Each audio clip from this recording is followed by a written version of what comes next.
Welcome back guys, today we going to see, what if Bella became victorious? Before that, more than 50% of viewers haven't subscribed our channel yet, so do it now. We are very close to 1000 subscribers. So let's get started. 1 week after the Cullens' departure, I was running as fast as I could, my heart pounding and blood thrumming through my veins. Fork's dreary atmosphere clung to the surface of the earth in a fog as thick as split pea soup, preventing me from seeing further than 7 feet into the dense snarl of vegetation. It completely obstructed me as I kept moving forward, with leaves and branches whipping past me, roots reaching up to try and trip me. It was a miracle I hadn't yet. Behind me somewhere came a laugh like sunlight glancing off of the rain, like an angel dancing on the wind. But I knew the truth. If she was an angel, she had fallen long ago. Isabella. A whisper on my right, reaching out of the fog and brushing me like a ghostly hand. I jerked and stumbled, hastily attempting to turn and flee in the opposite direction as my lungs began to burn. I was beginning to become both lightheaded and nauseous from my efforts to evade her. I wouldn't last much longer. Stupid forests. Stupid Forks. Stupid Washington. Why did I have to decide to move here from Phoenix? A giggle on my left drew my attention and I was unable to stop myself from looking, which in turn kept me from noticing the vine-like root that finally tripped me. I was brought tumbling down in my typically graceless fashion, my face colliding with the earth of the forest, thankfully soft enough to keep me from breaking my nose. Although it felt like I had been kicked in the head, I lay there for an infinitesimal moment trying to regain the breath that had been forced from my lungs, my head fuzzy and throbbing from the fall. Something primitive screamed at me in my mind, and in less than a moment my vision was filled with red. It cascaded over her shoulder like liquid fire, falling down and framing that hideously beautiful face, a face that could have been in the same year as me at school. Her lips were curled into a righteously sadistic smirk, and burgundy eyes stared down at me, freezing me in place at the same time they drew me in. Victoria. Hello, Isabella. I was suddenly flying through the air, everything inverted. Up was down, and down was up, the sky beneath me. Something impacted me on my left, accompanied with a sharp crack that I knew was my arm and at least one of my ribs breaking. A cold hand as hard as granite gripped my neck as I fell, grabbing me before I crumpled and holding me up, sharp bark digging into my back. I fought against her fingers to try and inhale, scrabbling at her wrist with my right hand to try and pry the digits apart and grant me some relief. My head was starting to feel real fuzzy, like cotton balls in my brain, and then my vision began to go. Blackness surrounding everything like a tunnel and making it so I could only see her. I was sure my face was turning blue, but she only stood there, holding me up and smirking for what felt like an eternity.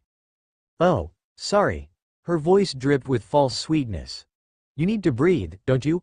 Her fingers loosened imperceptibly, allowing me a gasping breath that was immediately regretted due to the sharp pain of protest my newly broken ribs gave me. Humans are such fragile creatures. I just hung there, unable to fight her and the strength she exhibited, knowing that my continued existence was completely dependent on her whims at the current moment. She twisted her wrist, exposing the right side of my neck, and stepped closer, nostrils flaring. I never did understand how James chose his targets. You do smell especially sweet, but even he should have known that it was unwise to go against a coven of 7. Even if he caught and drained you, they would have come after us. I told him that. I felt it. But no, her voice turned harsh, like jagged glass that had been sharpened into a knife. He still had to go after you. And now he's dead. Because of you, she hissed. Venom flying out of her lips and landing on my cheek, creating a tingling feeling as it sunk into my pores. I couldn't help the whimper that escaped my lips as I instinctively tried to shrink away from this furious predator in front of me. He's dead, she whispered again. And that was when I caught it. Aching emptiness in the red eyes that practically pierced me to the tree behind me. Eyes filled with the hurt and pain of untenable loss that I'd seen in my own mirror every day since it happened. Somehow, in some way, we were the same. I'd never even considered the possibility of sympathy, empathy with someone like her. But here we were, both trying to go on despite the gaping hole that now existed in our lives, both failing miserably. I turned to depression, she turned to desperation. The difference between our two situations was that she had a target for her feelings, while I had nothing now. As if she had heard my thoughts, she continued, and so I planned and waited. A mate for a mate. My life was forfeit, as long as you were dead. I wanted to make him feel the same pain that he'd given me. To look in his eyes and see the pain, and then I come here, and what do I find? She drew back her head back to get a better look at my face, pinning me with her glare. They're gone. I flinched, unable to stop myself from thinking about the event. And now it's useless. I can't cause them any pain, because they're not here. She started laughing, the sound throaty and sad. So why did he die? Tell me, Isabella, why did he die, if this was just a farce? If you weren't really the boy's mate? Why? She drew my body back and slammed me against the tree again, causing me to gasp in pain. What she'd said suddenly registered in my shaken mind. What? I croaked, unable to keep the sound from passing my lips. Victoria looked at me, shock flashing across her face. And then she laughed again, and you don't even know. The pitiful little human, playing with the vampires but doesn't even know what's happening. She tilted her head, as if studying some interesting specimen. We're very particular about our life partners, Isabella. When we take one, they are forevermore ours, just as much as we are theirs. It is very rare that a vampire can move beyond the passing of their other half. Most of us go insane. Even rarer that they find another. That is the stuff of legends. But it is impossible for a vampire to willingly abandon their mate and leave them behind or cause them pain. Impossible. It would tear them apart from the inside. They wouldn't even be able to think of doing it. Do you understand? My oxygen-deprived, tired brain struggled to understand what she was saying. A vampire couldn't cause their mate pain. Of course, you're my mate, Bella. My mate, mate. And then nothingness, excruciating, painful nothingness. I'm not his mate. The words moved past my lips like molasses, but caused the red-haired angel in front of me to smirk. It seems the human can be taught, after all. You might think that this revelation would cause me to withdraw, to try and escape, to relapse into that comforting nothing that had kept me sane so far, that had kept me from doing anything rash. You'd be wrong. A weight that I hadn't even known existed lifted from my shoulders. I was so light. He's not the one. I was free. Free from the commitment to be with him forever. Free to feel whatever I wanted, to not need to continue feeling love for the boy who had shattered my heart into fragments so small they were practically dust. Free because now he didn't need to matter to me. I laughed. I couldn't help myself. Even with my broken ribs that felt like they were piercing my lungs, I laughed. Victoria was caught completely off guard, staring at me in shock, and I committed the image to memory, even if I only had minutes to live. I realize now that I probably sounded crazy. Hysterical even. But I couldn't stop. It felt so good to let go and just be for the moment. If I was going to die soon anyways, I might as well go out without regrets. She glared at me, considering something. I could almost see the gears turning in her mind. So what am I to do with you now? Just kill me already, I said breathlessly, fighting the odd dizziness that was descending on me. Victoria looked at me curiously. We both know you're going to. Her face shifted back to complete, unreadable blankness. No, I don't think I will. I have no use for you now, Isabella. You're already broken. Something was happening, but my head was getting so fuzzy, and my chest hurt so badly. All I wanted to do was rest, and I couldn't help my eyelids from drifting closed. I let the unconscious girl drop from my hand. I saw it now. Why those animal drinkers had been so drawn to her. She was different. Different than any other human I had come across, and likely they could say the same as well. It was vexing. I wanted to harm her, to see her scream, to have her experience the pain that I had from losing my mate. Except she was already experiencing that herself, and by the looks of it doing as piss poor a job as I was. The scent of blood rose, provoking the hot dryness in my throat, and I realized it was coming from the girl herself. She was bleeding somewhere inside herself, almost certainly from the little I'd actually put her through. I could have just left her. She likely would have died, however. And while I chased her with the intent of causing exactly that, for some reason I couldn't endure the thought of allowing it to happen. She made me feel the first feelings I'd had other than rage and sadness since James had died, and I didn't want it to stop. Her death would accomplish nothing at this point, not even giving me satisfaction, but if I let her live she could be so much more. I'd finally found someone who could understand how I felt, my troubles, my pain in this weak little girl. I had been contemplating creating a companion for some time. But now I knew that that would have only been a simulacrum, a cheap fake of what I needed. Someone who knew. This girl, though I could turn her now. I could do it, right now. But I didn't. I wanted to see more of her as she is. To know her and how she survived the loss. To learn from it, too. I didn't even know. But for that to happen, she had to be rational. Sane. Not a newborn vampire with raging instincts that would control their life for over a year. She needed to live. Conscious of the girl's injuries, I lifted her into my arms, running towards the small town that she lived in and their piteous excuse for a hospital while attempting not to shift her too much. I arrived at the building in less than a minute, and debated what I should do. It would probably be best to hand her off and then disappear instead of leaving her outside where she could die in the time it took them to find her.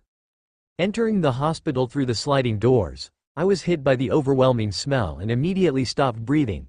It wouldn't do to start feasting when I wanted this girl to survive. The woman at the front desk saw me, and rather surprisingly seemed to understand the weight of the situation immediately, calling for a doctor and a gurney. The thing arrived, and I placed her down onto the white cloth as gently as possible. The attendant rushed her away, and another man appeared at my side, asking what had happened. Unable to respond in detail with the limited amount of air I had, I only shook my head and said, "Found her," before turning and rushing towards the door. I needed to get out. The man started calling behind me, but I ignored him, moving quickly away and into an alley next to the hospital, climbing the wall up to the roof. I didn't stray, sitting down and focusing on the one heartbeat out of hundreds in the structure that I wanted to ensure continued. If it didn't, I needed to be able to respond in seconds, forcing my venom into her body and manually pumping the heart to make it spread. The venom would ensure that her brain would not deteriorate in the time it took to change her, although pumping her heart for 3 days did not sound particularly pleasant, but I would do it if need be. So I sat and waited. I woke to the sounds of beeping heart monitors and a dripping IV embedded in my right arm. The hospital, yet again. Last time had been James. And now, his mate Victoria. Well, ex-mate. Widow? I didn't even know if vampires could be widows or widowers. But the real question of the hour was why the hell I was waking up in the hospital instead of dead, because by all rights, I should be. I had known she was going to snap my neck.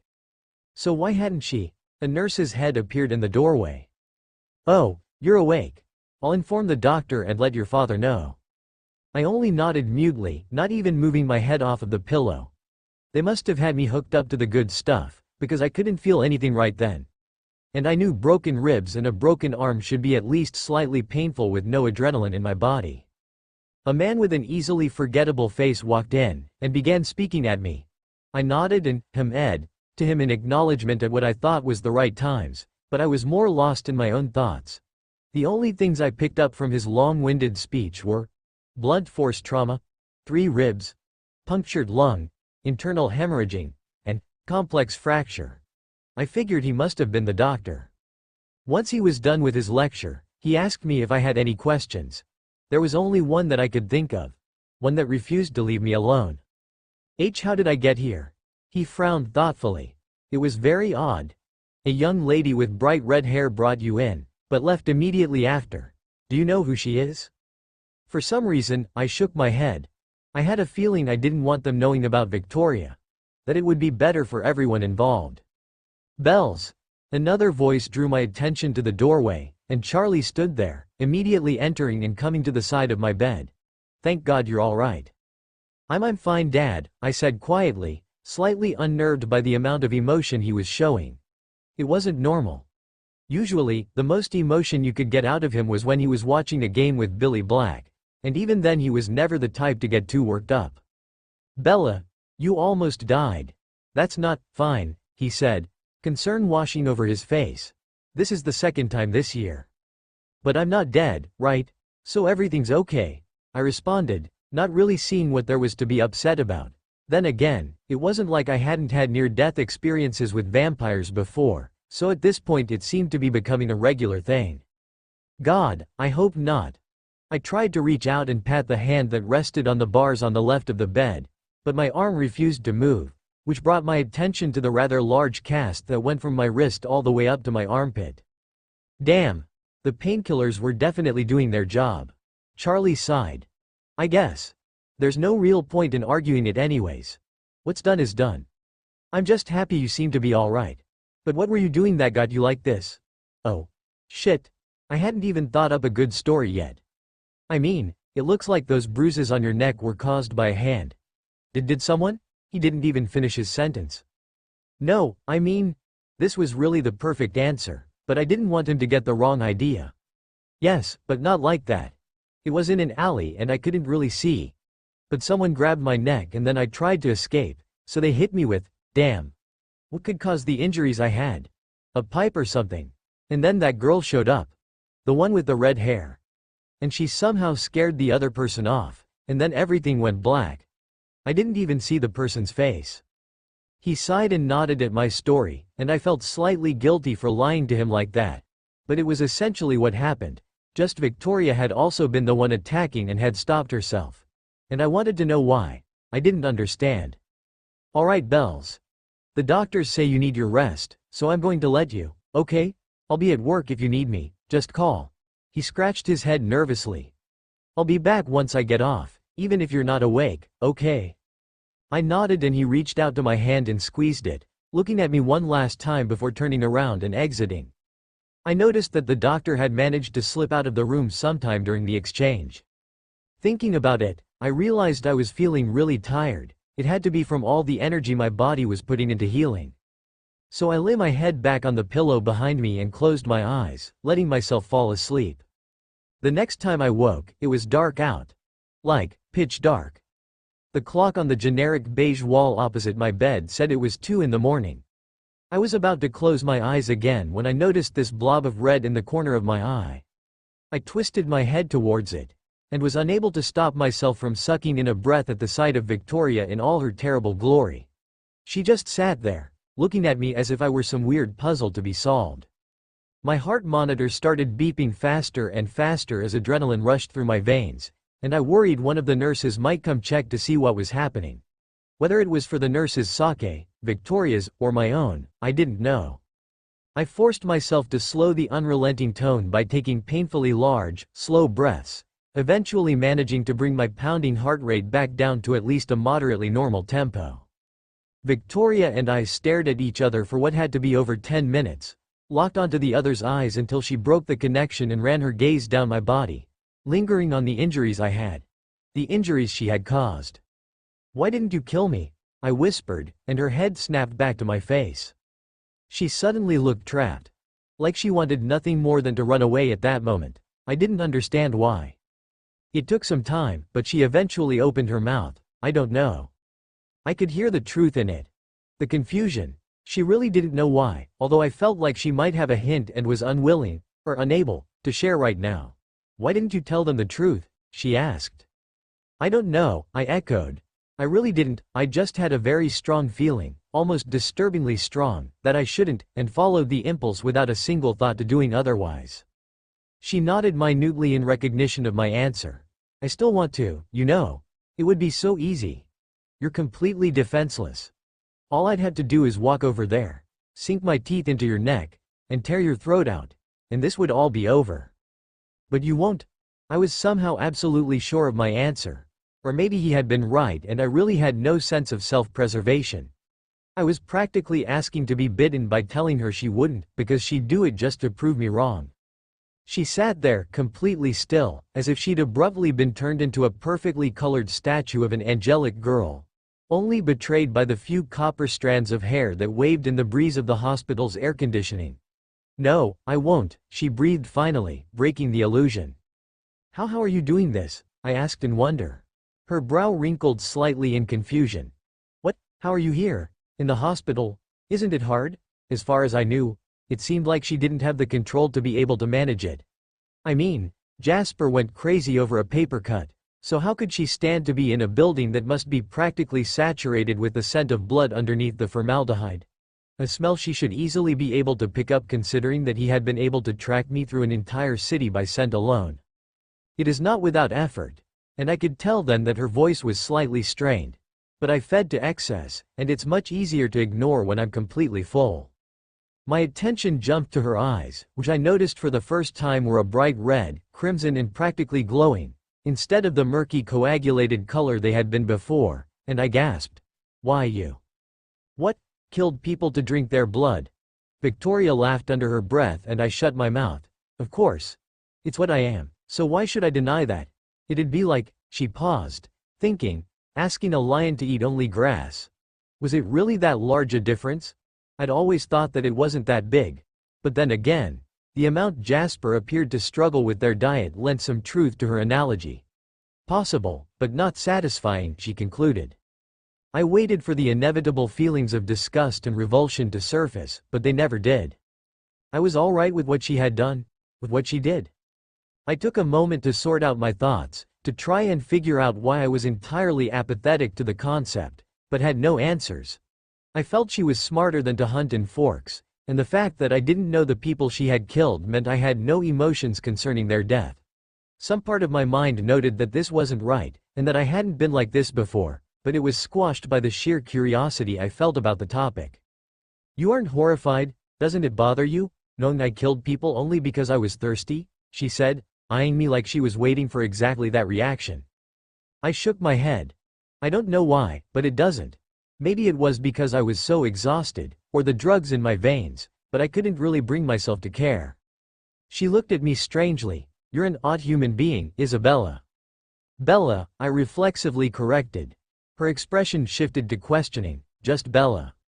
Bella, Victoria whispered, as if trying out the word and seeing how it felt in her mouth. She nodded slightly. It suits you. I blinked. Had she just complimented me? I think I know why that coven kept you around now. You're very intriguing. I had no rejoinder to her comment, but I was saved from needing to reply when her head cocked to the right, as though hearing something I couldn't. It had been an action I'd seen them do frequently. Someone's coming. And in a blur, she was gripping the window frame, crouched on the sill while facing me. Farewell, Bella. Wait, I shouted, just as she disappeared. Her head reappeared at the edge of the window, looking very strange as her flame-colored hair all fell sideways towards the ground. Well, will you come back? An almost too quick expression passed over her face, and she disappeared again, the window closing just as an orderly came into my room. She hadn't answered me out loud, but she hadn't needed to. I knew she'd be back. Visitation rights. You know why I'm here, don't you? My breath hitched, and I could only nod slowly. She grinned, with a smile far too full of teeth. Run. Vengeance. It's one of the strongest emotions a vampire can experience. We're immortal, unchanging, frozen in our minds as much as our bodies, and this reflects in our emotions as well.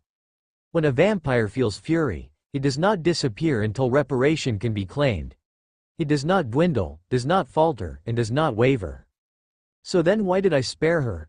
When I looked in her eyes as she realized that she wasn't that boy's mate, I had seen something break. Something irreplaceable had snapped, and in that moment I saw her as what she really was. Just another pawn.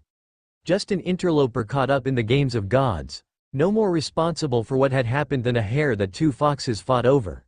She accepted her fate at my hands without any true fight, and suddenly, I couldn't kill her. Where is the satisfaction in killing someone to cause them pain when they don't care if they die? It just didn't sit right. It was a terrible time to renege on my oath of revenge, at the very moment it could have been completed, but I saw myself in her and that changed things. She was just a frightened girl, a broken soul. A person who had been toyed with by people stronger than her. That boy on the other hand, my rage simmered below the surface, and I fought to keep it down. He killed my mate, my anchor to this earth, destroyed my life, and then the ultimate insult, abandoned the very human they had fought over. But I didn't need to focus on that right now. I had forever to extract retribution. Right now, my attention was on the human girl lying on the bed halfway across the room with an assortment of electronics around her, tracking her every change in status. I didn't need them to know how she was. I could hear her heartbeat as if it was right next to my ear. A soothing sound that even while fanning the raging fire in my throat, relaxed my mind. I sighed. What was I doing? What would Laurent or James say? James would have asked why I hadn't drained her in that forest. He was a hunter, after all, and would have never passed up the chance for such enticing blood. Laurent either would have agreed with him or approved of my decision to save her, as he knew the state I was in and that any distraction would be a welcome one. Which it had been, oddly enough, for the past 2 days. The first 2 days where I hadn't been buried in rage and misery since that moment in March. It was disconcerting in the extreme, to be honest.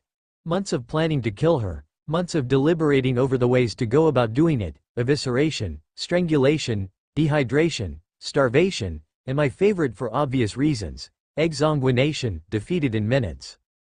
1 week ago I had no thoughts other than to take my revenge.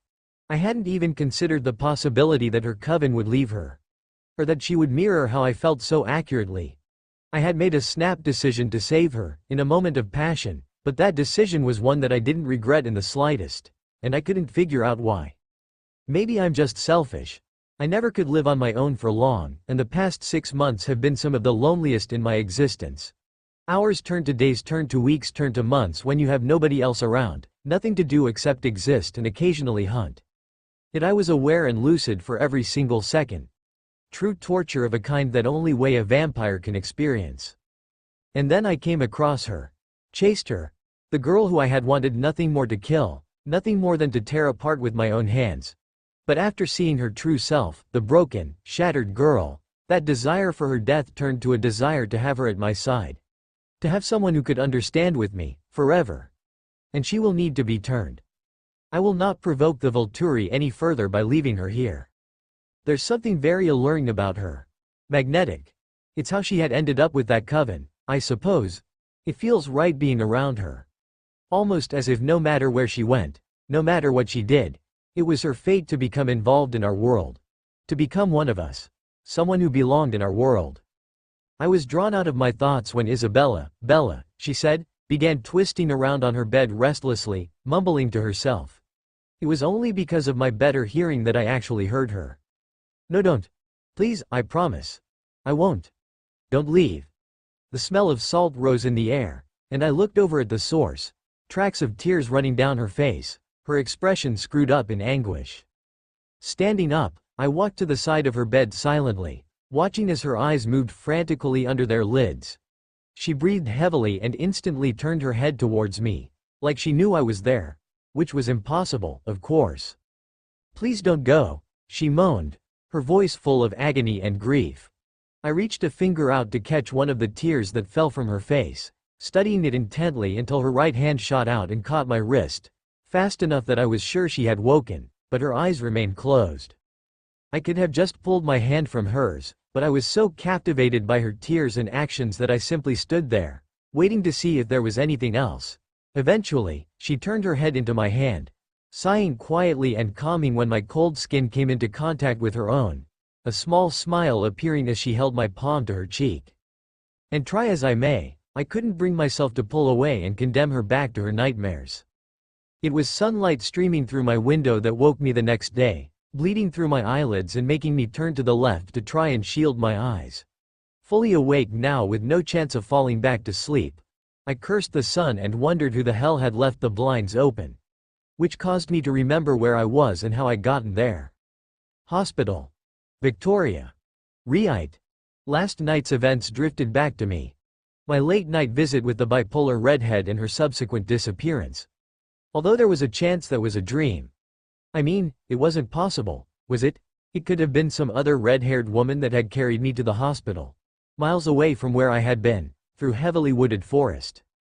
Yeah, the likelihood of that was about nil. Okay. So Victoria, of all people, had saved my life, which meant I should probably assume that our conversation hadn't been a drug-induced hallucination. Although I really think it would be easier to handle if it had been. It was strange. I'd been petrified in fear in the forest as she held me up against that tree, fingers nearly crushing my windpipe, ribs broken and left lung partially collapsed. But all of the terror and fear I felt towards her disappeared the second I had seen that look in her red eyes.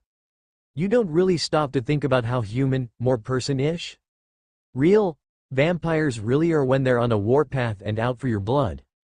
I'd been terrified of James, even when I had willingly gone to that ballet studio, practically walking to my death. All I had known about him was that he was a hunter. A killer. Someone who reveled in the terror and pain he could induce in his prey.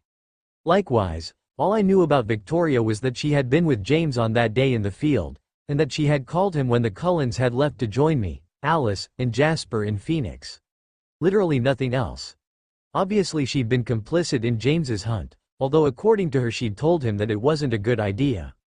It all came back to the fact that she had saved me. Intentionally. I know that if I had been left in that forest, I would have died. And the last time a new vampire had saved me from some life-threatening situation, Tyler's car, it had gotten me into this whole mess. God, I really hoped that wasn't foreshadowing, but in totality, it all added up to a frustratingly small amount of information I had on her, none of which gave me any hint as to why the heck she had decided I should live. Had she seen the same thing I had? Looked into my soul through eyes as blank as glass? Witnessed how shattered my life was because of all this? Understood the lack of will I'd had to live? She basically told me she felt the same way. A mate for a mate. My life was forfeit. I suppose there's something to be said about that. Vampires, creatures with bodies of stone yet hearts of glass. Almost poetic, in a very sad way. I might not know what it was like to lose a centuries-long partner, but I could definitely sympathize to some degree. Even now, it still felt like there was a chasm as deep as the Marianas Trench in my chest. And when you feel that much pain, that much emptiness from the thing that had been torn out of you, you can only either curl up in a ball of depression or find a new purpose that will fill the gap. I had been the former, Victoria, the latter, and it had taken being hunted down, chased, toyed with, and then nearly killed to snap me out of it. Though I suppose a near-death experience involving vampires would do that to anyone. Thankfully, this encounter had been less lethal than the last, at least in retrospect, despite landing me in a hospital again. There'd been no venom this time, so that was a plus. It's funny how things work out, isn't it? His actions had completely backfired on him. It was irony at its finest. Leaving Forks had just allowed another vampire to enter it. And Victoria had already proved that once I had been inducted into the supernatural world, there was no getting out, no matter how hard he tried to remove me from it. It wasn't that he had tried that frustrated me now, it was the way he had gone about it, like performing a lobotomy instead of just treating the symptoms, exorcising himself and his family from my life as if he had never existed. Did he really think that was an acceptable thing to do, to manipulate my life like that? He had flaws, I could see that now. Especially emotional and psychological flaws, despite him being a century-old vampire who had been interacting with humans for the majority of that time. It was just selfish how he had reacted. I know he had been the one to talk his family into leaving, because none of them would have even considered it. I didn't blame them. I knew personally how convincing he could be. But it was so immature. Like if he couldn't have me, no one from his family could. At least that's what it seemed like. What it looked and felt like. Victoria's words had changed me, and I was still trying to figure out exactly how. It felt like something deeper than just my thoughts on Edward had been changed. But I definitely didn't love him anymore. He had left me like I was nothing. Why should I put forth the effort to care about him? The pain from his actions was still there, but that would disappear eventually according to everyone else. Is it weird that I was grateful that Victoria had done this to me? Grateful she had practically shoved in my face that he wasn't the be-all and end-all of my life? Because I was. Very much so.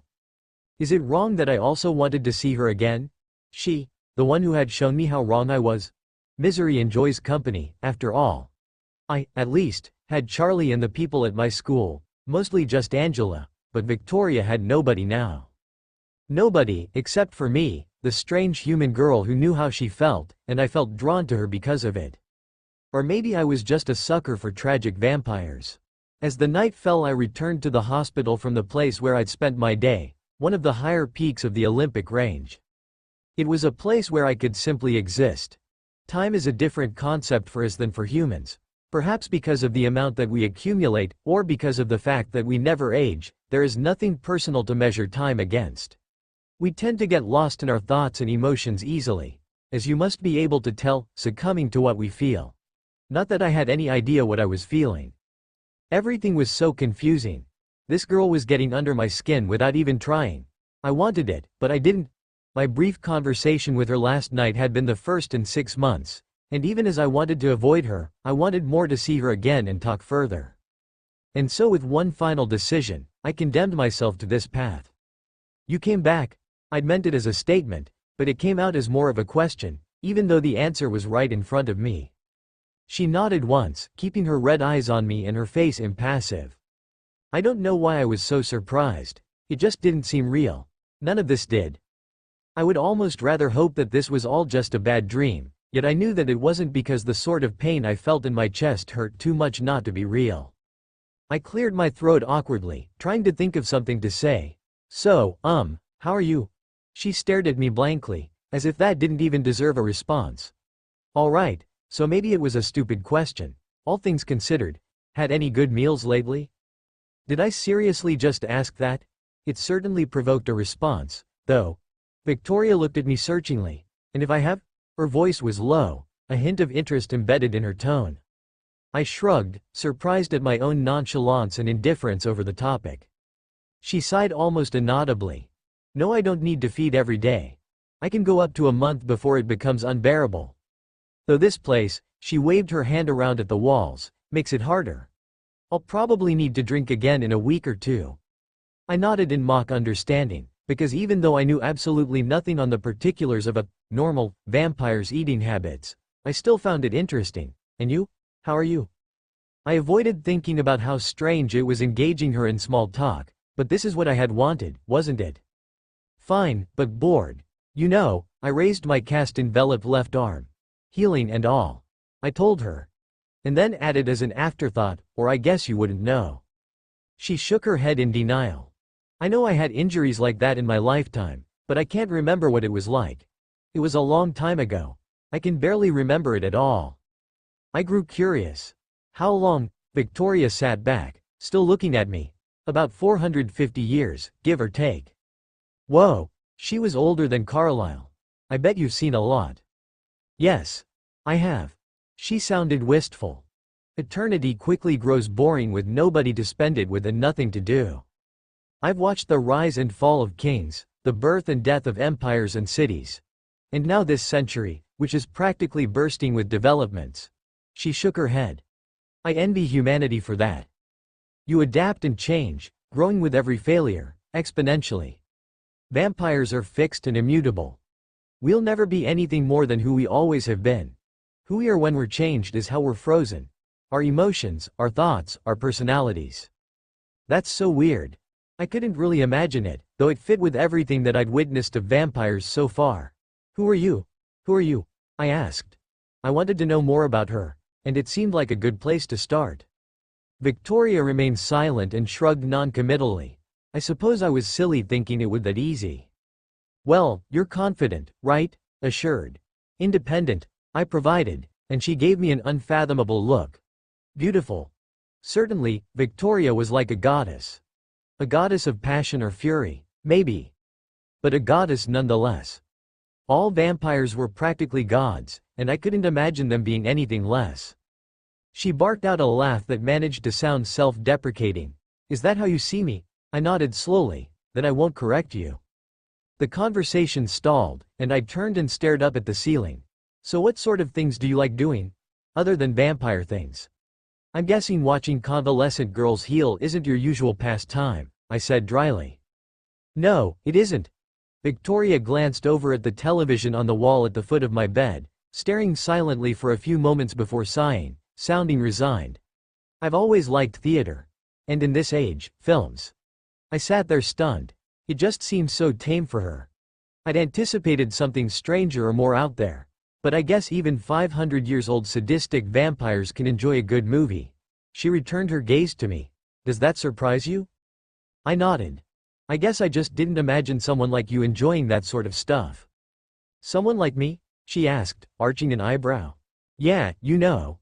Evil, sexy vampire girl. I said, looking over her pointedly. She looked to be my age, but was dressed in a black tank top, jeans, and an unzipped leather jacket. And she easily fit what I imagined as the stereotype that might exist in boys' fantasies. Oh, her other eyebrow joined the first. Is that what you think of me? Evil? I shrugged with my right shoulder, the one that wasn't weighted down by a cast. Well yeah. I mean, aren't you? You helped him try to kill me. And then you were going to kill me, too. The small amount of expression and relaxed air she'd begun to allow herself in our exchange disappeared as if it had never been there. Yes, well. She looked away, out of the window to the street below, keeping me from seeing her face. That was a mistake. Her voice was dead, void of any feeling, and I hated myself for bringing James up and reminding her of what had happened. Our conversation was obviously over there. Even if I wanted to continue it, I didn't want to try at the risk of making her upset. She was indecipherable, and I had no idea how she'd react, whether it would be in anger or sadness. Either one wouldn't be good. So instead, I turned my head and closed my eyes, allowing myself to fall asleep. I woke up again that night and she was still there, staring out the window, only now her eyes were on the stars instead of the streets. Out on the Olympic Peninsula, aka the middle of nowhere. There's next to no light pollution, which made the night sky go from its common, amazing, to literally breathtaking, so I could understand why she would be staring at it. Victoria gave no indication that she noticed I'd woken up, but I knew that it was impossible to hide something like that from her, and she'd more than likely known before I'd even become fully aware of everything. They don't change, huh? Was the eloquent response I had for her. The stars. Everything else changes, but they're still the same, she said. You know, that isn't what the universe actually looks like right now. Victoria turned to me, and I could feel the question in the look she gave me. Those stars and galaxies and all that other stuff are so far away that some of the light reaching us is billions of years old. So some of them could have died, or there could be new ones that we can't even see yet, but we'll never know it until the light that shows those things happening reaches us. She hemmed, and looked out the window again. The oldest of our kind that I know of is only a few thousand years old. I can't imagine what it would be like to exist for such a long time. To live so long that you can watch the stars themselves fade out of existence. I nodded in agreement. Yeah? Thinking about stuff on that scale makes my head hurt. It's just too large for us to even try and understand. I'd rather not be stuck puzzling over existential quandaries just because I looked up at stars, so I try and avoid thinking about it too hard. Victoria turned around to look at me. The corner of her mouth lifted in the faintest facsimile of a smile. That image made me feel something. Happiness for sure. She wasn't holding what I'd said earlier against me, and she was talking to me, so I was happy. I suppose I can see the wisdom in that. She twisted back to the window. What would you do, if you had all the time in the world, an eternity with no visible end? The question caught me off guard, and I struggled to figure out an answer that didn't sound like bullshit. Something that I actually meant. I don't know. Before, I had wanted to spend eternity with him, simply because he would also exist forever, and it would be selfish to allow myself to grow old and die when he couldn't. Ever the selfless sacrifice. Learn more, experience everything I could. You said that we keep changing, so wouldn't that mean that there are always more things to experience? She nodded soundlessly. True, and it's one of the few human instincts we manage to retain. Curiosity is perhaps a vampire's strongest instinct after blood and lust. It's one of our most fatal flaws. Her tone shifted. It certainly was proven so with James. Unlike the biting, acerbic voice I expected, it was more sorrowful, wistful. He always was too confident for his own good. He let it grow into arrogance too easily. She sighed. It was attractive, at first. Very attractive. He knew what he wanted, and what he wanted, he got. He only let it grow out of hand in the last century. Her red eyes shifted back to me. I was one of his hunts too. My eyes widened in shock, and she smirked in self-something. Self-deprecation? Self-loathing? Yes. You and I are very similar in that. The difference was I was who I am now, while you were just a human? I finished for her. She grimaced. Yes, to put it bluntly. I hated it at first. I would run to safety, and he would inevitably follow. Eventually, over the course of 12 or so years, I grew to find his pursuit thrilling, always waiting for him to get close before running away again. Teasing, almost a dance. It became a matter not of if I would allow him to catch up, but when. Victoria smiled slightly.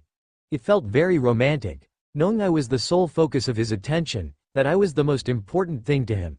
Of course, later I learned that it was the same for any of his hunts. But I didn't know that then. Do you? My mouth spoke, and then my mind finally caught up with it and realized that this was probably a very bad question. But she'd caught it, of course, and gave me a look of interest that I knew meant I had to finish my question, with no other option. "Do you regret it?" It went unsaid.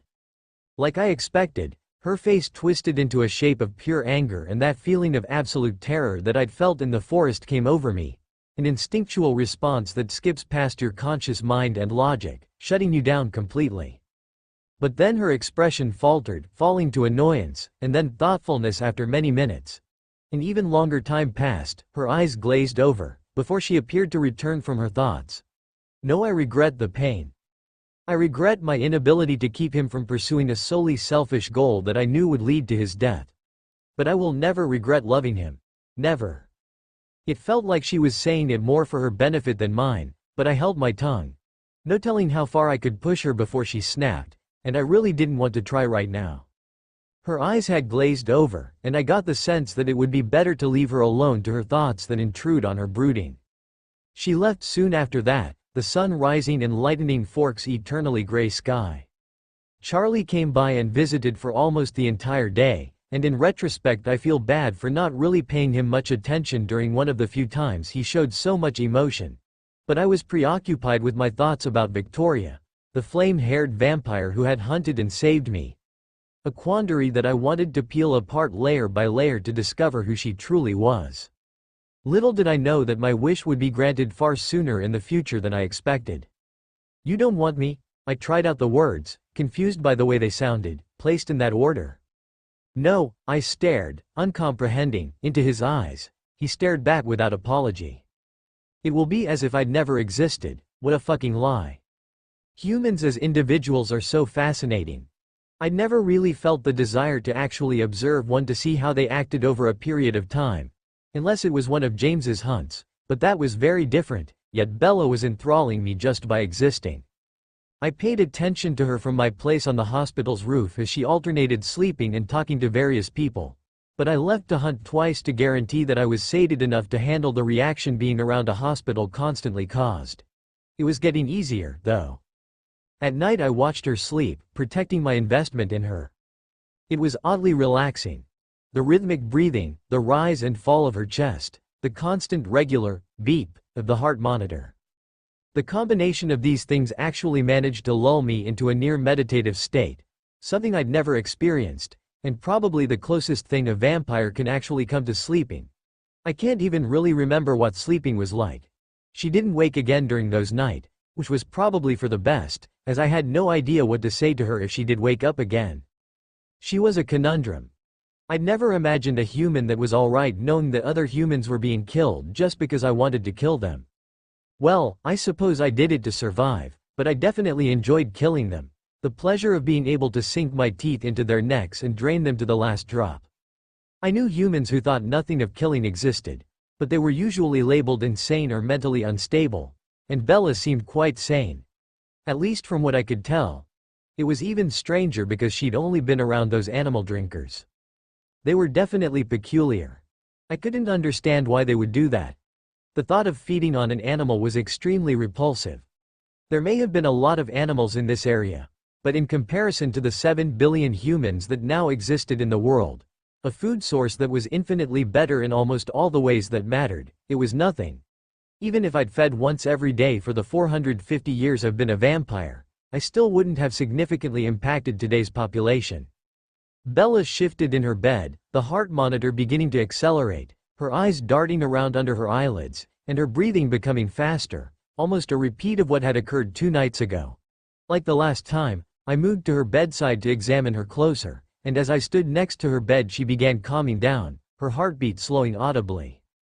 She was such a unique and interesting human, in both her thoughts and her actions. Most would react negatively in the presence of a vampire if they allowed themselves to listen to their base instincts, the fact that we were a predator higher than them registering unconsciously. Most of the time, their conscious mind usually overrode that and were attracted to us. However, when they were asleep, those protective instincts would immediately react, warning them of danger and waking them if we were close enough. But Bella was relaxing. Just by having me nearby. She continued surprising me, even without being awake. Once she was completely calm again, I returned to my seat and my musing. I'll easily admit I wasn't doing any of this for her. It was only for me. I wanted her, so she had to survive.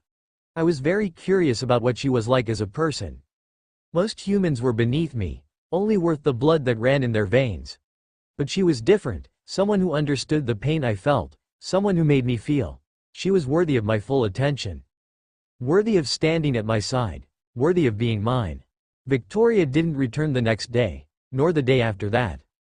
Nor for the rest of the week, or maybe she did, and I just wasn't awake for it, which was a pretty likely possibility considering I slept so much. It was funny how similar the injuries I had now and the ones that James had given me were, even though it was all on the opposite side of my body.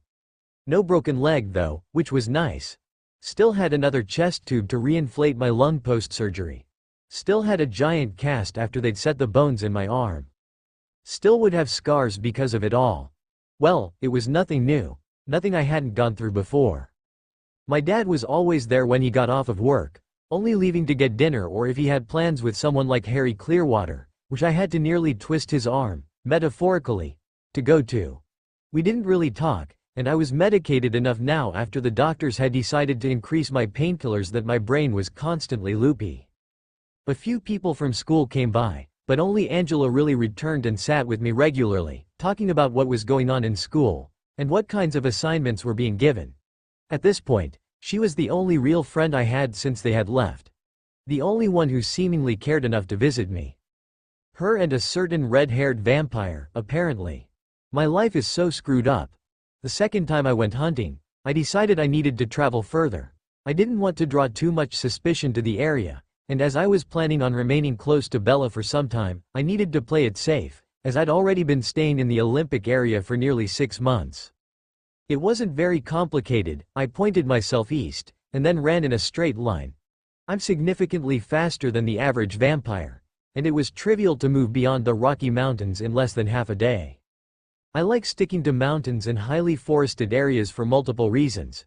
The ground is usually soft enough to make it easy to dispose of any evidence very quickly. The branches are an excellent method of sneaking up and attacking, and it would take a great deal of time to notice the missing people. Around the border of Wyoming and Colorado, it was somewhere around there, I came across a group of 3 boys. Not teenagers, so likely college students. It was dusk, and they were huddled around a small fire, talking about some inane thing or another. Wasting no time, I dropped behind one, quickly pulling down the collar of his hoodie and biting down deeply enough to break past his jugular to the carotid. Having access to both made it easier to drain him faster, as his own heart would only assist by pushing blood into my mouth while I simultaneously drank from the vein. I grimaced.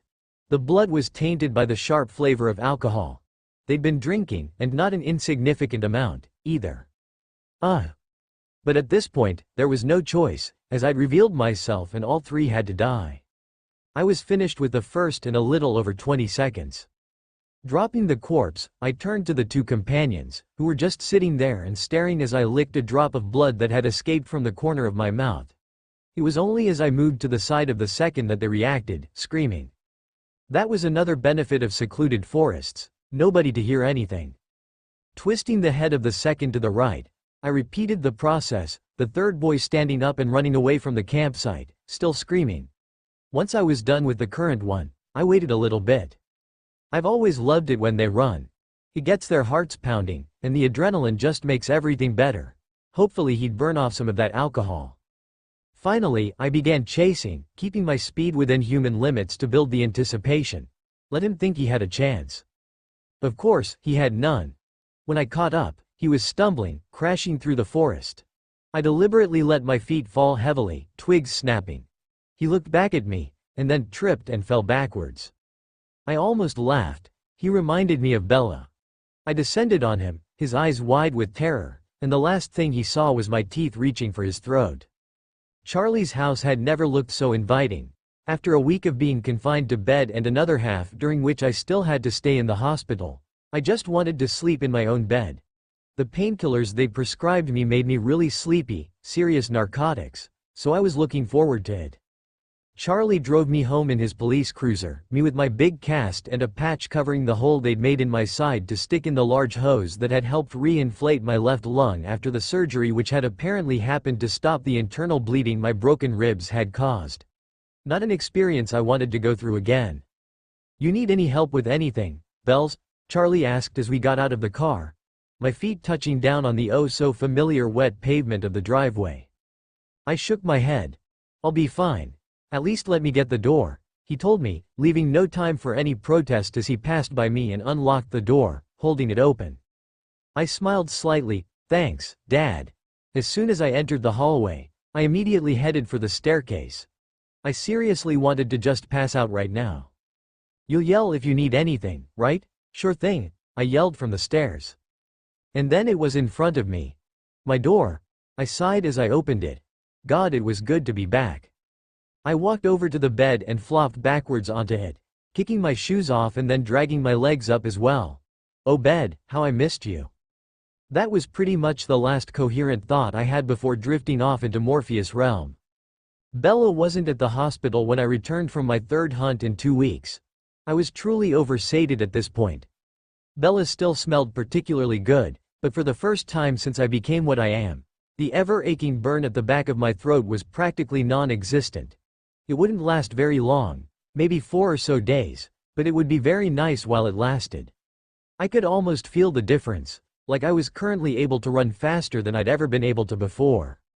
Bella's scent led away from the building, getting suddenly fainter at a parking spot, and then traveling southwest. I followed the trail, letting it guide me as I kept to the edge between forest and civilization until I emerged in the backyard of a simple 2-story house, where the trail itself ended, leading up to one of the rooms on the second floor. I climbed the wall swiftly, deftly unlatching the window with ease, and silently entered the room, closing the window behind me. Bella lay face up on her bed, her face the very image of calm tranquility. Satisfied with waiting until she woke on her own, I moved to the rocking chair at my left and sat down, allowing my body to lock up and freeze, slipping into that trance-like state that I'd come to enjoy as I listened to her heartbeat and breathing. Keeping vigil over the human girl and waiting. I blinked, staring at the ceiling. The peaked white ceiling. My ceiling. It looked like it was dusk out, the orange light of the sun making the blinds glow. I sat up and glanced to the left to look at my clock, and then nearly jumped out of my skin and screamed at the silhouette in the corner of my room. Victoria was instantly in front of me, holding her hand against my mouth to muffle any sound while pressing a single finger to her lips, signaling me to be silent. I just nodded with wide eyes, my heart pounding in my chest. Her eyes dilated and darkened slightly in reaction, and she stepped away from me, walking backwards to sit in the chair in the corner of the room again as I turned on the light. "What are you doing here?" I hissed under my breath, trying to be as quiet as possible. She looked mildly amused at my reaction as she sat there smugly, staring at me with brightly colored red irises. "I kept you from dying. Isn't it my responsibility to make sure your injuries aren't permanent and that you aren't harmed again?" She tilted her head slightly, piercing me with an unfathomable look. "No, not really." Her expression blanked. "It seems you're injured rather often, though," she stated matter-of-factly, pointing to my right arm where the still healing mass of criss-crossed lacerations from putting it through that glass table was. That was fairly recent. I gave her a deadpan look, the sheer irony of her statement not seeming to register with her, and then sighed. She had a point. There was no denying my nature as a walking danger magnet. Murphy's Law should have been renamed Bella's Law. With my rate of luck, I managed to survive so far. I muttered, not even managing to sound convincing to myself. The danger of the situations I got myself in also seemed to be escalating. First Tyler's car. Then Port Angeles. Then James. Then Jasper. And now this latest development with Victoria. None of it boded well for my future. I had the morbid thought that at this point it was only a question of how many more times I'd be near death until it became no longer near. Probably best not to think about it. Victoria stared at me, unmoving. "Nevertheless, I'll stay here." Well, I didn't really mind that. I wanted her to be around. She'd been the thing that had held my thoughts the most in the hospital as I tried to figure her out. Why she had saved me. Why she was entertaining me by even talking to me. I wasn't any closer to an answer. I sighed. All right. And then I frowned. But no eating my friends. Victoria rolled her eyes. I haven't been hunting in this region. But fine. I promise not to eat your precious human companions. Good. Bella. Charlie's voice called from the stairs, feet trudging up the steps until he was outside my door. The Blacks invited us over for dinner. Is that something you'd like to do? Ugh. The day I got home. Seeing Jacob would be nice, but I really just wanted to stay home and relax. I'd really rather stay here, I answered. But you should go. You sure? He asked hesitantly. I'll be fine, Dad. Seriously, he was treating me like I was made out of fine china or something. All right, I should be home around 10. I heard him step away, but then it sounded like he turned around. You want me to bring anything back? No, I'll just make something simple for myself. Okay. I could just imagine him nodding. I'll see you later, Bells. His footsteps moved away, getting fainter as they descended the stairs. After a minute, I heard his car start and the sound of tires on the driveway. I turned to Victoria, who was looking at me curiously. What? I just can't imagine what eating human food is like. At that very moment, my stomach grumbled, and I blushed. Well, I guess you can come downstairs while I cook, I said, remembering how fascinated the Cullens had been with my human habits. I stood up, letting myself lean against the bed while I waited for my head to recover from the sudden disorientation, and then heading towards my door before looking back at Victoria questioningly. She nodded in acceptance and stood up as I opened the door and headed downstairs. I couldn't hear her, but I was sure she was behind me. Getting to the kitchen, I flipped on the light and pulled out a pot, filling it with water, salted it, and then put it on the burner before turning the knob for it up to the highest setting. I turned around, leaning on the counter looking at Victoria. She stood in the doorway, simply looking around at the room. The dishwasher, the electric stove, the oven, the refrigerator. Haven't you been in a kitchen before? She turned to me and frowned. I'm not that out of touch. I've just never seen all of this in person. The last time I was actually in a kitchen for long enough to actually look at it was probably over 80 years ago. Electric refrigerators were relatively new at the time. Very large boxy things. Horribly loud. Dishwashers came even later. Oh, I responded dumbly.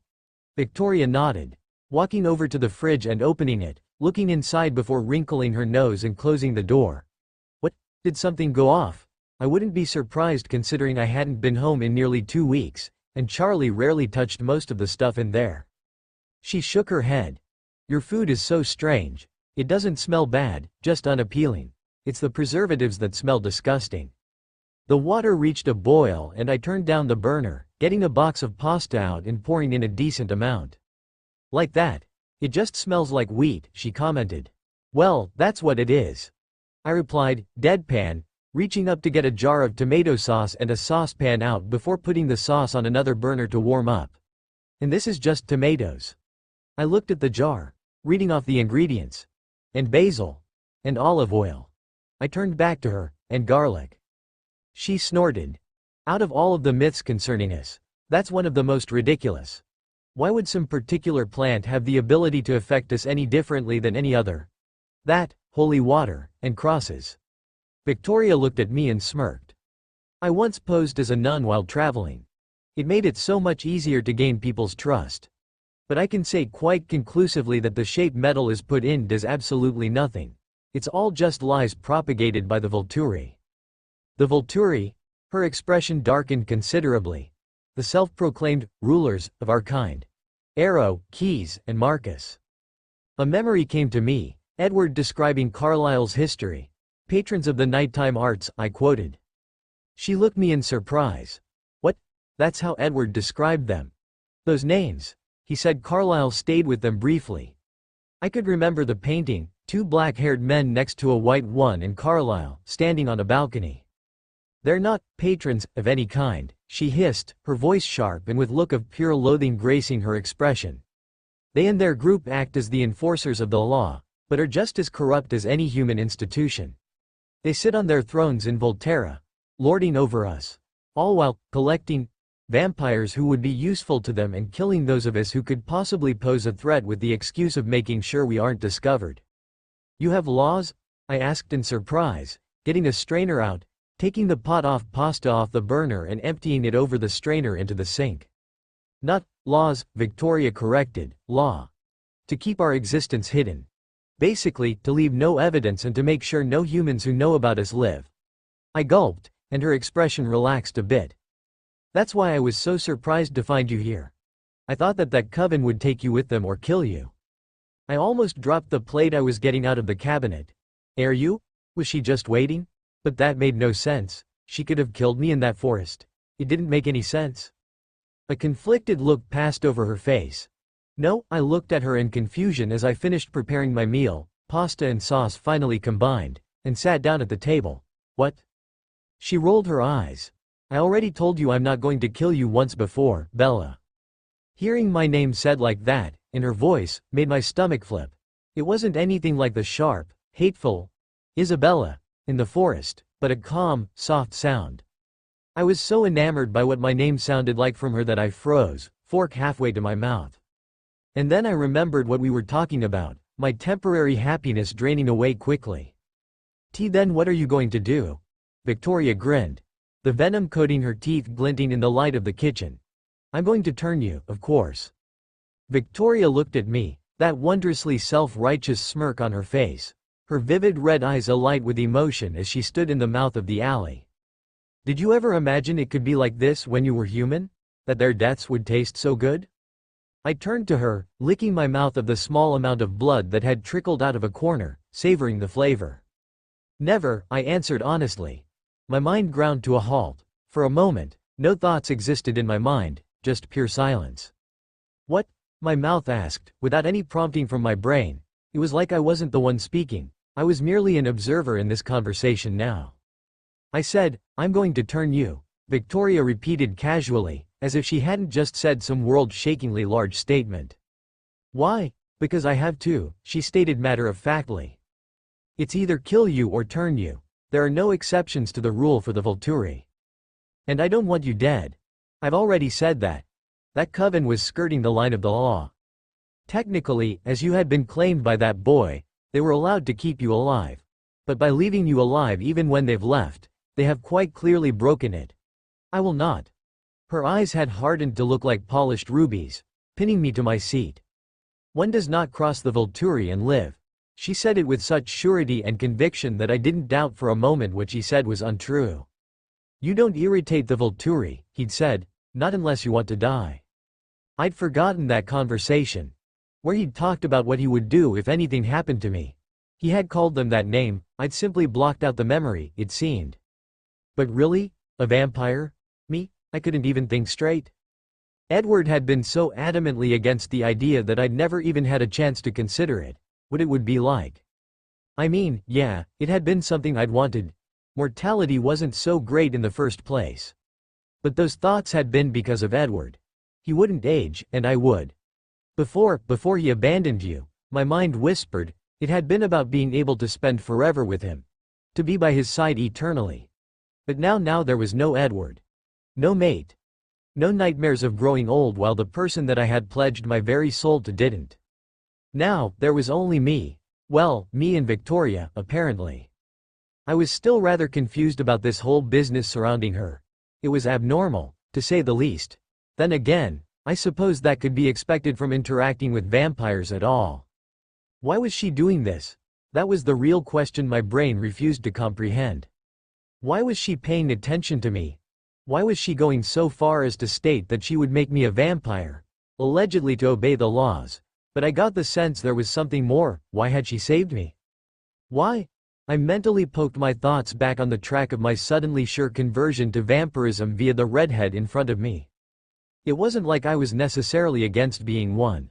Somewhere in my mind, I had the vindictive thought that when I became one, I'd more than likely get to see the look on his face eventually when he found out I was just like him, despite his best wishes, simply because we'd both have forever to run into each other again. I unconsciously traced the crescent-shaped scar on my hand that managed to always be at least a few degrees cooler than the rest of my skin as I thought it all over. Victoria's red eyes flicked down to the motion, and then back up to my face, her own head tilting slightly in curiosity. I never did understand how you managed to survive that, she muttered. and the scarring means that you had venom from 2 different sources. You might be the first human to have a scar from a vampire bite. I glanced down at my own fingertips, looking at the small bumps of raised scar tissue, bleached white with dormant venom. He sucked it out. Her eyes narrowed, not in anger or annoyance, but in thought at my response. James's venom, I supplied, looking back up at her. He sucked it all out, even though I was his singer. What? She hissed. You were his singer. She began pacing restlessly around the kitchen with silent footsteps, before freezing like a marble statue and looking at me. And he was able to drink from you without turning you or draining you? I nodded, causing her to growl. That is very impressive. It sounded like it took all of her effort to put the words out. He said that it was the hardest thing he'd ever done. He must have been an extreme masochist, she commented thoughtfully. I looked up, wordlessly agreeing. It had been something I'd thought a number of times myself. You cannot begin to imagine what it is like to be in the presence of your Amharani. Every cell in your body becomes united in the singular desire of getting you to drink their blood. Have you ever? I questioned, trailing off. Twice, she answered. Twice have I come across one whose blood sings to my soul. The first I could not contain myself despite being over 200 at the time. She turned away, and I got the sense that she was annoyed at herself over her lack of control. The second, she looked back and smirked at me. The second I took my time hunting. The effort made it all the sweeter. I pushed the cold pasta on my plate around awkwardly, unable to think of a response. Still, I hadn't even imagined that was possible. To drink from your singer without draining them. Seems like it would be rather annoying. She wrinkled her nose. Not to mention extremely unsatisfying. And then Victoria frowned thoughtfully. But why didn't he simply let you be turned? Surely it would have made more sense than attempting to magically remove the venom. There couldn't have been any guarantee that that would have worked. I sighed. This argument. Because of my soul. Your soul? What does that have to do with any of this? My fingers went back to tracing the crescent shape on my hand. Because he thinks that you all don't have one. That being a vampire means you lose it. That you're all soulless monsters. Victoria blinked, and then laughed. I don't know whether to feel amused or insulted, she said, before grinning widely, with that same bloodthirsty smile I'd seen in the clearing that day she'd chased me. Monster? Of course. But soulless? Really? I nodded. I choked on my words. Before they left, it was all I really wanted. To be one of you. But he refused, and he wouldn't let any of his family do it either. He was very traditional. She snorted. That's not traditional, that's just indoctrinated. Victoria turned and looked out the window above the kitchen sink. It's not even a very original school of thought either. Most religions consider all animals to have souls, but only humans to have immortal ones that can get you into heaven or whatever afterlife you prefer. Now, I'm personally of the opinion that we gave up the immortality of our soul in exchange for an immortal body. And our soul will die for good if our body does. We only get eternity for as long as we can stay alive, but we're also never going to be judged by God for what we do. I'm pretty sure my mouth was hanging open when she turned around and smirked at me. I told you I posed as a nun. I was a very convincing nun. I see. Ed in acknowledgement. If we didn't have souls, all we'd be is cold, calculating creatures. Nothing but a shadow of what we once were. How do you know that? Victoria got a far-off look in her eyes. I've seen it happen.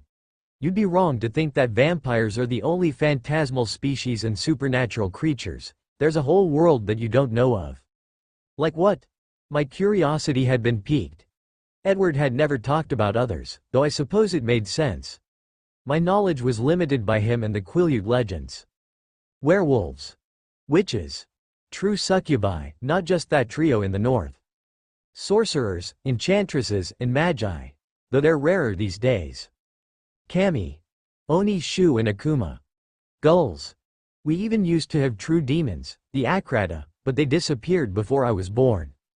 Dragons, the Angsalver, the Aes Sidhi, the Aosc, and the Tuatha De Danann, which you might know by the common names of white elves, fairies, and nature spirits, but they're holed up in Ynys of Fallon, Avalon, from what I know. And then there are the primordial forces. She shuddered. The forest of Eonash, the devouring forest, for one. Her attention refocused on me. There are things much worse than vampires, Bella. You are extremely lucky to have encountered such a benevolent example of our world first. Holy shit. Victoria pierced me with blood-red eyes, grinning. So, Isabella Marie Swan, how do you feel about gambling with your soul? Running always gave me a sense of freedom.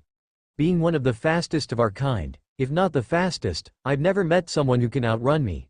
It became a form of solace other than sitting and contemplating. Following my lengthy conversation with Bella, she'd retired to her room in silent thought, and night had fallen. Instead of watching over her as had become my routine, I had become antsy from the discussion, and went running as a way to calm my nerves. The talk had brought up bad memories. I repressed a shudder. I never wanted to think of that place again. Some things were better left as they were. I was brought out of my thoughts by the uncanny sense of being watched. There was something in the forest with me. I could feel it. The persistent nagging in the back of my mind that had been growing over the times I'd run through these forests was becoming progressively larger, warning me of something. Something that could easily harm me. That was very disconcerting. If it had been another vampire, I would have noticed the scent almost immediately, but all I could smell was an abnormally pungent scent of wolves. More than likely a sizable PA. Behind, jump. My body acted on its own, leaping into the air as something sailed under me. Something very large and very black. Left flip roll run. My gift took over, controlling my actions as I relaxed into the feeling instinctively. It directed my movements and the path I took like a marionette.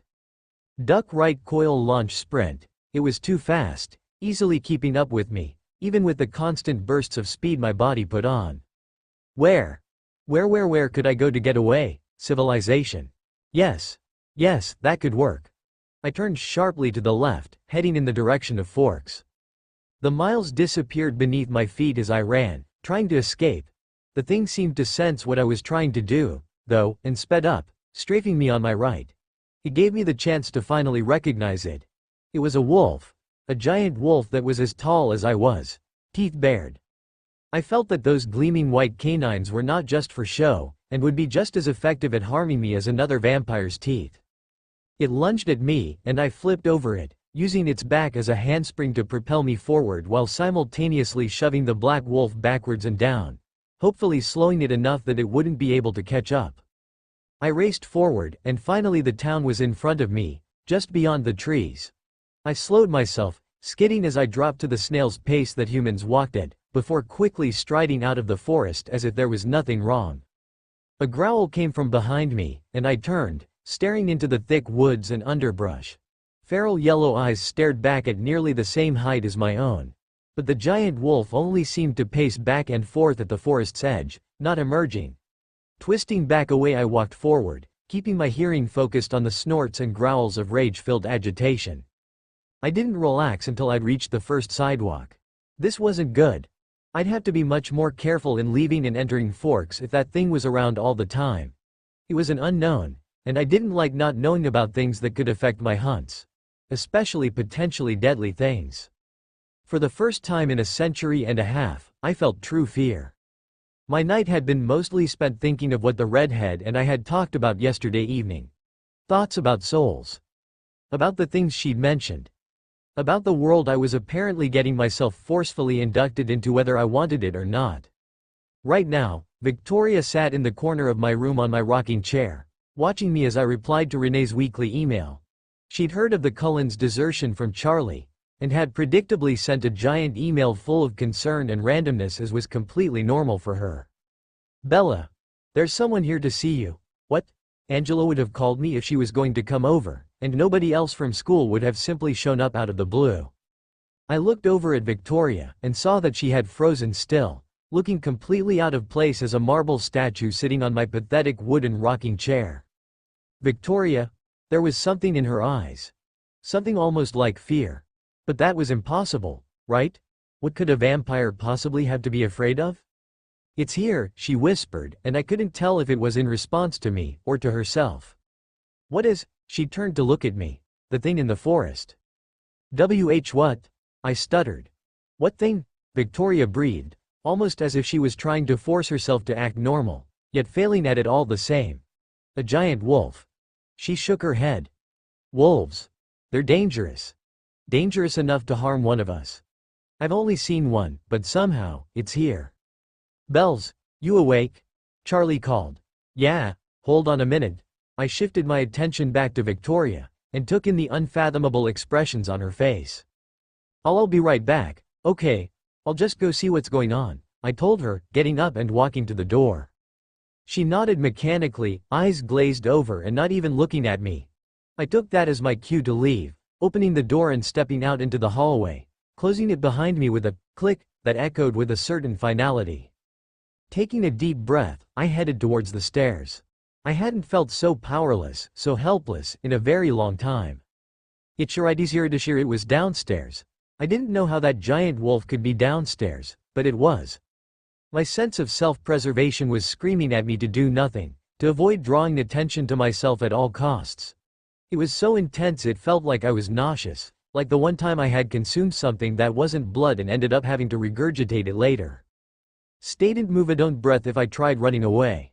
Death, death, death by claws and teeth. I was trapped. How was I supposed to protect the human if she willingly threw herself into these situations where I couldn't help her? I couldn't.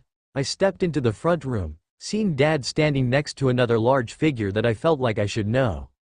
Charlie looked up, smiling when he saw me. Bella, you remember Sam Yulee, right? He's the one who, he shifted uncomfortably for a moment before stilling. Found you. Oh, you, right. I suppose I should remember that, but those days were only a blur in my mind. The day Victoria found me was the first one I could remember with real clarity ever since then. I heard about what happened. I just wanted to make sure you were doing okay now. The boy's voice was warm and deep, with a certain authority that commanded attention. The sort of voice that would get you hired in a heartbeat if you applied for a position in public relations. Charlie turned to Sam. Would you like anything to drink? Water, Coke? I think Bella's got some iced tea in the fridge. Water, please. My dad nodded, heading to the back of the house and the kitchen. Sam stared at me, and I shifted uncomfortably. So? Are you doing all right? He asked. Yeah, I'm fine, I answered, shrugging both shoulders, drawing attention to the ever-present cast on my left arm. I should really be used to this all by now. I laughed at my own sad fate. He nodded. I just wanted to see Ho. His sentence was interrupted by the click of the house's central air fan turning on. I wouldn't have even noticed it except for the fact that he halted mid-word, freezing. Sam's eyes bulged, his nostrils flaring, and he started shaking, almost vibrating. A sense of dread washed over me as I remembered what Victoria had said to me upstairs. It's here. How could I have forgotten that? Had she been talking about Sam? With 2 steps he had crossed the room, towering over me. Is there someone else here? What? I sputtered. Is there anybody else in this house other than you, your father, and myself? He questioned, before inhaling deeply like a bloodhound on a hunt. Without even waiting for a response, he stepped past me into the main hallway, moving towards the stairs. And no, there's nobody else here. He looked sideways at me as he strode up the first few stairs, his expression betraying his complete disbelief in my words. I sped up in order to rush past him, reaching the landing first, my hands out in front of me towards him, warding him off. What the hell are you doing? Move, Bella, he commanded, and my first instinct was to simply give him what he wanted. But then a flash of red was in my mind, reminding me of who was in my room. Who I was doing this for. Who I was protecting. Why? I asked, demanding a reason. Because there's someone in your house who doesn't belong here, he responded sharply, stepping forward again. But instead of letting him move forward, I stuck out my arms to either side to stop him, something I knew was impossible if he really wanted to get past me. Get away from her, a voice hissed. It was a high-pitched voice that sounded like wind chimes and tinkling glass combined together in perfect harmony drifted down from the top of the stairs behind me. Sam and I both whipped our heads up and around to look towards the source of the words. I never thought I'd feel so relieved to look at Victoria, to see the predatory redhead that only 2 weeks ago had nearly killed me intentionally, but I can say now that I did. You. The shaking in Sam's body increased as he stared at her. It looked his skin was rippling, and there was something waiting to burst out from underneath it. I'm not the one who should be stepping away, bloodsucker. I won't let you touch her. Bloodsucker? He thought no, It sounded more like he knew she was a vampire. And then everything just clicked. You know how sometimes you have random bouts of complete lucidity, where everything just falls into place? Like the last piece of a jigsaw puzzle getting put down to form the image. A eureka moment. That's what happened to me. That final piece right now was a single memory that popped into my head. It was Jake's voice, telling me the stories that had ended up providing me the ultimate answer to everything I had been trying to discover 6 months ago. They're called the Cold Ones. Natural enemies of the wolf. Well, not the wolf, really, but the wolves that turn into men, like our ancestors. You would call them werewolves, I finished, the sound escaping my mouth in a whispered hush, yet managing to echo in the stairwell like I had yelled it. Sam's shuddering abruptly stopped as he froze, and both of them looked at me, Sam appearing shocked, while Victoria's expression was as indecipherable as ever. But it all made sense. A wolf in the forest. A wolf that was dangerous, even to Victoria's kind. A wolf that was dangerous to freaking vampires. Don't go in the woods alone again. Why? Because I'm not always the most dangerous thing out there. Let's leave it at that. He hadn't been talking about other vampires, he was talking about you. The Quileute wolves. Sam's eyes widened and he paused, as if he was considering whether he should just play off my statement, or deal with it. His eyes narrowed, and I knew he'd decided on confrontation. How do you know about that? He demanded. Does it matter? I laughed humorlessly. I know about all of it. About you. About the Cullens. About her. I said, looking over my shoulder at Victoria, and then turning back to Sam. What you all are. Obviously you don't, or you would know that she isn't like the Cullens. He spat their name like a curse. She's just a monster that deserves to be put down. Sam snarled while stepping forward, menacingly, as if he would push past me by force, but I held my ground, not allowing him to advance up the stairs towards Victoria any further. It must have looked ridiculous, this 5 feet 4 inches girl standing up to an easily 6 feet 7 inches 20-year-old boy. But I did it, glaring at him from my place on the step above the landing. My long repressed anger and annoyance began bubbling up to the surface as my eyes narrowed. You don't know anything. She was the one who kept me from dying 2 weeks ago. So get off your damn high horse and don't make assumptions about people before you know them. His expression of surprise came back, but then quickly disappeared as he matched my stare. She could be tricking you. She's a true vampire? A bloodsucker? I finished, cutting him off with a scathing tone. He nodded jerkily, the muscles in his neck as taut as steel cable. I don't care what she eats. She doesn't hunt around here, so it shouldn't even matter to you. His head shook angrily, the vibrations building again. That's not how it works, Bella. They kill humans, we kill them, he rumbled. I grit my teeth and seethed. If you want to kill her, then you'll have to kill me first. Sam simply stood there, his lips pursed tightly while his eyes flicked between my face and Victoria's. His entire body looked wounded like a sprain, and out of the corner of my eye I could see Victoria shifting slightly, her stance becoming more predatory and aggressive. Bella, Charlie called. You guys up there? My dad's voice broke the tension, and both Sam and I turned towards the source of the voice. A slight breeze blew across my neck, and I knew the redhead behind me had retreated, most likely to my room where she had been before. We're fine, Dad. I was just thanking him for helping me before, I answered calmly, managing to hide the tension and enmity I felt towards Sam at the moment. Sam kept looking at me impassively, his eyes hard until Charlie called out again from the base of the stairs, looking up at the large boy in front of me. Sam? Sam turned around and walked smoothly down the stairs, as if we hadn't just had the equivalent of a supernatural Mexican standoff in my stairwell. I followed close behind, noticing Charlie holding out a bottle of water for Sam. Here you go, son. Sam took the bottle, managing to tower over even my father. Thank you, Officer Swan. I think it'd be best if I get going. Emily's expecting me home soon. It was nice seeing you. My dad nodded, of course. Just let me know if you ever want to drop by. It's the least I can do to thank you for finding Bella. Sam returned the nod and walked to the front door, opening it and moving onto the porch towards his car, with me following him out at a safe distance. He opened the car door and then looked over at me, his eyes hard. This isn't over yet. Expect to hear from us.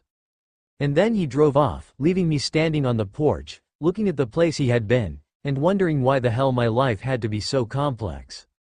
I cracked my eyes open, looking over at the tall girl who sat next to the windowsill of my beige hospital room. "What are you reading?" Angela lifted the book, showing me the cover, something about psychology. "Right. Forgot you were taking that class." She nodded, tucking a stray strand of hair behind her ear. "It's interesting. There's so much we're still learning about ourselves." "Like what? Have you ever heard of the region beta paradox?" "No, it's the fact that people can sometimes recover faster from more intense emotions and pain than from less distressing experiences, when usually you'd expect the shock to last longer. People think that greater emotional trauma can somehow trigger an automatic psychological defense process that reduces the distress. Kind of like those fire sprinklers you see that use mercury to release water when a room gets too hot." "Weird, huh?" I nodded, and Angela sighed. "Even now, we still know almost nothing about how the human mind works. How are we supposed to help other people if we can't even know ourselves?" A week. An entire week, and nothing. I woke up, went to school, which seemed utterly pointless, now, came home, did my homework, made dinner for Charlie and I, and sometimes talked with Victoria if she deigned to show up in my room that night. I still didn't know why it didn't bother me that she was going in and out of my room when I wasn't there. It should have made me uncomfortable, but it just didn't. Maybe it was because I had nothing to hide from her. She'd seen me at my lowest, saw just how far I had sunk, and then for inexplicable reasons, saved me from that. She wasn't like Edward or the rest of his family, where they tried to be human. Victoria was Victoria, ruthless, breathtaking predator and all. She didn't hide who she was, so why should I? It was liberating. With Edward, I felt that every action to get closer had been a battle. That I couldn't be me, because who would like weak, pathetic, human Bella? Especially someone like him. Contrary to that, Victoria had sought me out. Granted, it hadn't exactly been with the best intentions, but after she had failed, after she had saved me, she came back. And continued to, of her own accord. My dreams had shifted recently. Instead of the nightmares where I'd wake up, tears staining my pillow, she had been in them. It wasn't that we were doing anything. She was just there. Sometimes in a forest. Other times in a clearing where her skin was like alabaster and shone in the moonlight. Whenever things did happen in my dreams, they were the usual impossible to interpret sequences.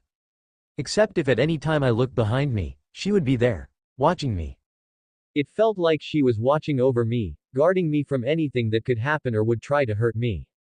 For the first time in months, I felt safe. I was trapped. I knew this without doubt, and it was not a good feeling. I have never been put in a situation like this before as what I am now. I've always been able to escape. Always able to get away. Always able to survive. It's what I do best, after all. But now I was trapped. My instincts telling me that the only thing I could do was wait. Wait until there was an opening and then take it as quickly as possible. Those wolves, they were not werewolves, but something I hadn't ever seen before, although I had an idea, were constantly in the woods, and I knew that if I ventured out beyond Forks, whether it be through the forests or via the roads that often had no other signs of life, they would chase me until I was torn apart and dead. Something I didn't particularly want to happen anytime soon, not to mention that I would be leaving Bella behind. Bella. I sighed, my thoughts brought to the brunette girl who had drawn my attention and interest so quickly, like no other human had before. Who made me want to preserve her, to keep her so she could survive and be a constant, an anchor in the unstable mess that was now my current existence. With those wolves, my vague plans had become significantly more complex. I did not want to put her through the transformation in an urban environment, especially in her own house where her father also lived. I got the sense that having her own father as her first meal would not go over well with her once she was fully lucid again. Which meant I had to get her out of this town at some point, and that would be troublesome no matter when it happened. My fingers drummed a silent staccato on the arm of the rocking chair where I sat, watching her as she slept. I could just kidnap her, using her as a shield to prevent myself from being attacked. Let's call that Plan C. Plan A would be convincing her to leave with me willingly. Either way, it was looking like we would need to leave sooner rather than later. Unless, of course, we were able to deal with these wolves. Even then I wanted to leave. I did not like dealing with a species I'd never encountered before. A species I had no idea how to kill or protect myself from. Not to mention they seemed extremely hostile towards me. The other problem that made me want to leave soon was that I was currently unable to leave her house, and my presence would more than likely eventually discovered by Bella's father, no matter what I did. Which would not be good. Killing him would be a solution, but, again, would probably not go over well with her, considering I was working to gain her trust, acceptance, and eventual attachment. Friendship? Partners? I did not want to deal with a recalcitrant and obstinate newborn when I turned her. They're already enough trouble as it is. I still didn't know what I wanted besides her. All I had was the sense of wanting, needing to be around her, like some sort of captured moon. She'd recovered from the state I'd seen of her in the forest faster than I could have predicted. Then again, humans always have managed to adapt and recover in the blink of an eye to one of us, growing and becoming stronger from the experience. I had been telling the truth when I had said I was jealous of their ability to do that. We don't recover as easily from wounds like that, if at all. I drew a breath, inhaling Bella's scent, enjoying the sweetness and slight tang in it while the nearly insatiable burn in my throat was still suppressed by my recent feeding habits. Gluttony, thy name is Victoria. Chuckling softly to myself, I watched her as her chest continued its constant rise and fall. A soothing pattern I had learned to revel in. How long had it been since I'd been able to sleep? How long since I could dream? Those were some of my sharpest memories from my human life. Nightmares. No, not just nightmares, night terrors. Dreams too real, yet somehow managing to be worse. Dreams of trying to run through endless, darkened labyrinthine halls without escape, trying to get away, trying to disappear, but never succeeding, always being caught in the end, caught in. I stopped the unconscious motion that my hand was making on my arm as soon as I noticed it, not having even realized that it had moved from where it had been. I hadn't thought about that in a very long time. Our human memories do not fade. We may forget our humanity. We may forget the little things that are considered unimportant, like what it's like to taste real food, or how relaxing it is to wake up after a good night's sleep. But the memories of the events that made us who we are, that define us, much like any other fundamental part of us that is brought forward into this existence, they are reinforced and enhanced, bringing out details that had otherwise been missed or thought to be forgotten, details that as a human were a struggle to remember. Details that sometimes you don't want to remember. I had lied to Bella in the hospital. I could easily remember that I'd had a broken arm, and then later in my life a rib. But I hadn't wanted to admit it to her, perhaps out of selfish pride. The memories that define us are often harsh, cruel things. The bad ones are always easier to recall than the good.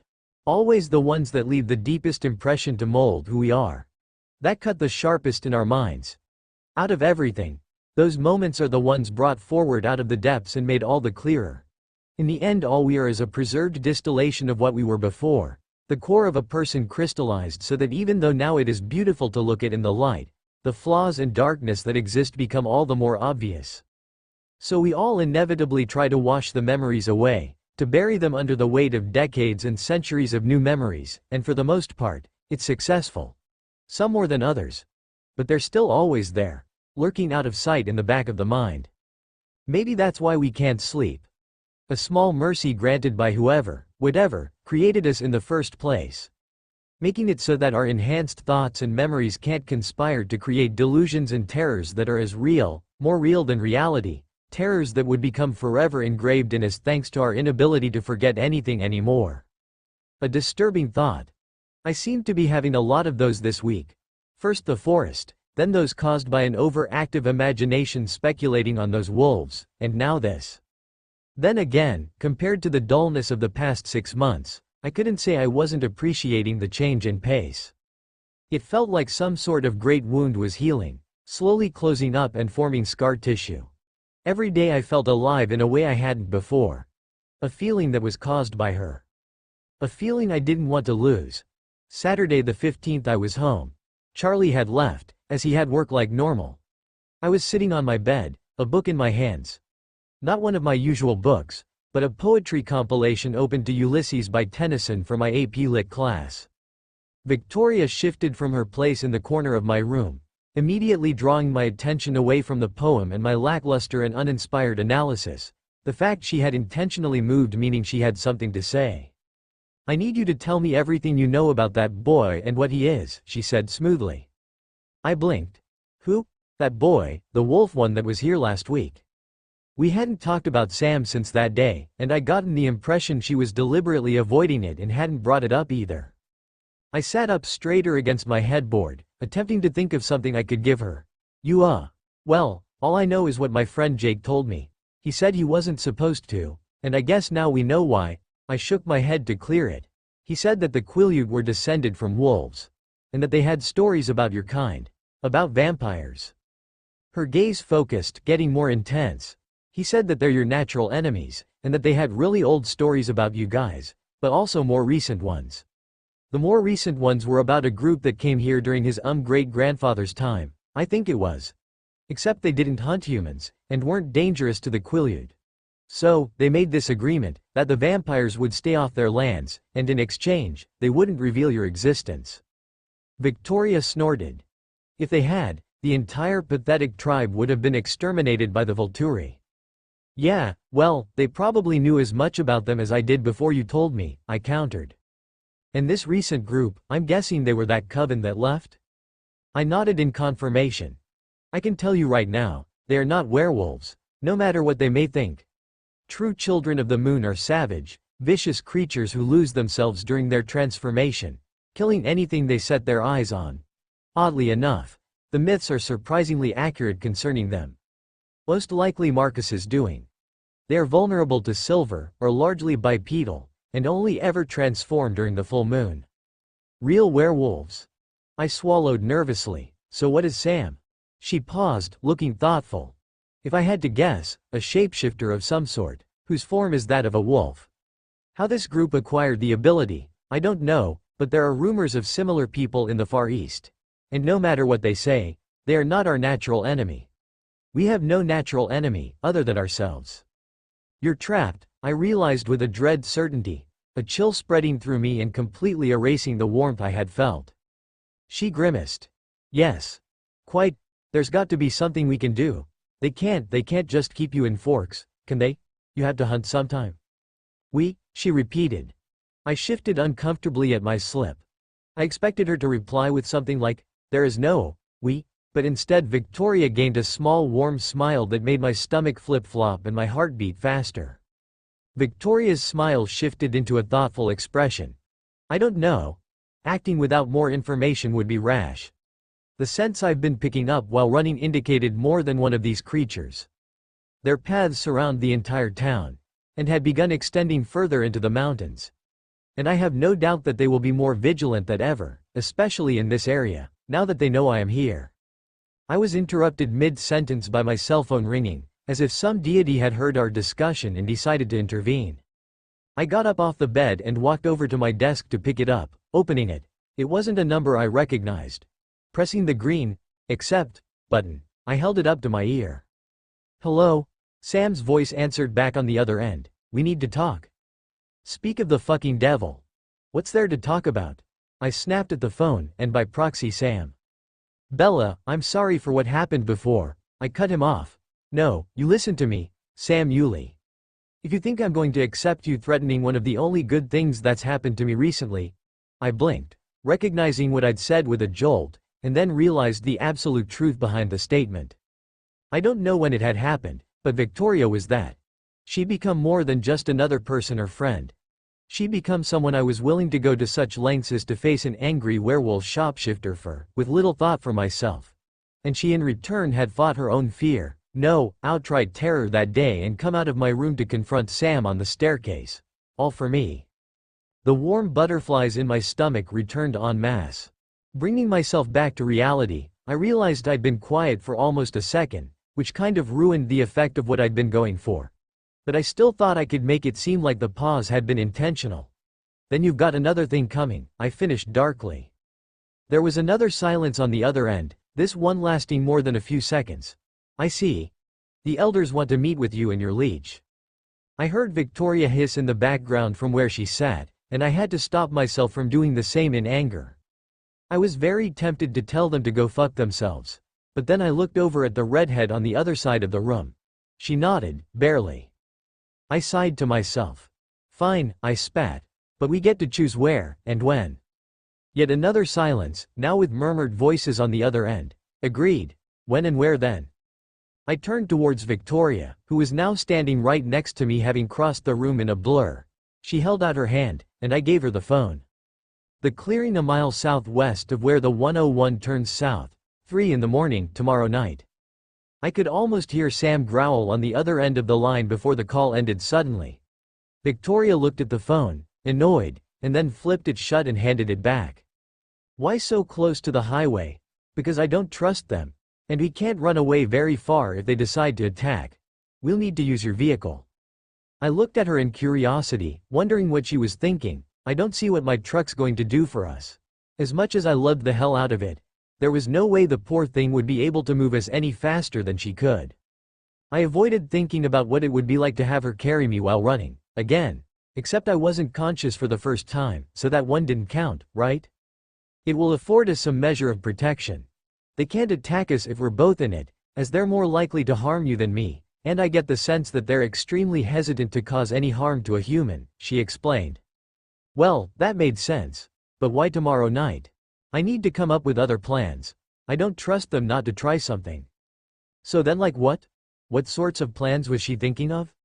Like the possibility of leaving the area, she said suddenly. What? She looked at me curiously, and I realized I'd said that out loud. The thought of Victoria leaving, I couldn't think. It felt like time had stopped in that single moment, my heart failing to beat.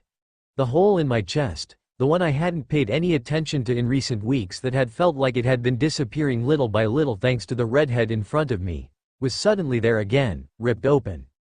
Bella? I looked up at my name towards the redhead across the room, but found my vision obscured by something. I brought my fingers up to my face and felt something wet on my cheeks. Pulling my hand away, I stared at it curiously. Oh, I was crying. Something about that seemed wrong. I felt detached, like I was looking through a tunnel into my room, not actually present, but instead watching from some other participant's point of view. Bella? Victoria repeated softly, and I turned towards her once again. She moved slowly, even for a human, standing up from the chair and walking over to where I sat on the bed, closing my homework and placing it on my bedside table before climbing up to sit next to me. She hesitated for a moment, and then reached around and grasped my shoulders, drawing me towards her until she was holding me in her arms against her chest. I turned into her shirt without a thought, latching out and grabbing her, embracing her. I don't know what's wrong, but there is nothing to cry about. Victoria put her right hand on my head and began running her fingers through my hair soothingly. I didn't even question what she was doing, what it meant for her to do this. I didn't think about how out of character from what I'd seen of her it was to act like this, to be comforting me. All I could do was hold her tighter, gripping the back of her shirt and never wanting to let go. I didn't want her to leave. I'd known that she might go eventually, lose interest in me and move on, but I hadn't predicted just how important she would become. She was my tie to reality, to sanity. And losing that, I didn't want to think about it. There were no good ends down that path. Gently pushing me backwards and unlatching me from her, with a strength I could not even come close to opposing, she reached out with a hand and tilted my head so that I was forced to look right into her eyes. Those wonderfully awful crimson-colored eyes. Now, why are you crying? I struggled to form words, to create a sound in my throat, but I could only shake my head. Please tell me. I was surprised at how polite her request was, and looked back up. Leaving, I managed to choke out breathlessly, you. Victoria's forehead wrinkled minutely, and then her eyes widened, a look of dawning comprehension. No, her denial was as vehement as anything I had ever heard. You daft, foolish human. Not me. Us. She drew me back in. I will not leave you behind. Not now. Not ever. I heard a hint of possessiveness underneath her words, and it was only confirmed by what she said next. You are mine. I could sense those words held so many more meanings than what they were on the surface. They were a promise. A promise of safety. Of care. Of dependability. Of protection. And perhaps most importantly, a promise of loyalty and devotion, that I would never be thrown aside, never experience loneliness again, because she would always be there. I buried my head back into her and began crying again. I didn't know if they were tears of relief, or of pure, unadulterated happiness. Bella. I didn't know why, but suddenly the girl had started crying. I could smell the tears all the way on the other side of the room. I was confused, and didn't like it. Bella? I stood up and walked towards her where she had frozen still, like a statue. She was more like one of us in that instant than I had ever seen before. It was a simple matter to move aside the unnecessary things in front of her. I debated what I should do. Something in me felt wrong. Seeing her like this, it was wrong. She shouldn't be like this. I didn't want her to be like this. Moving onto her mattress, I sat down next to her.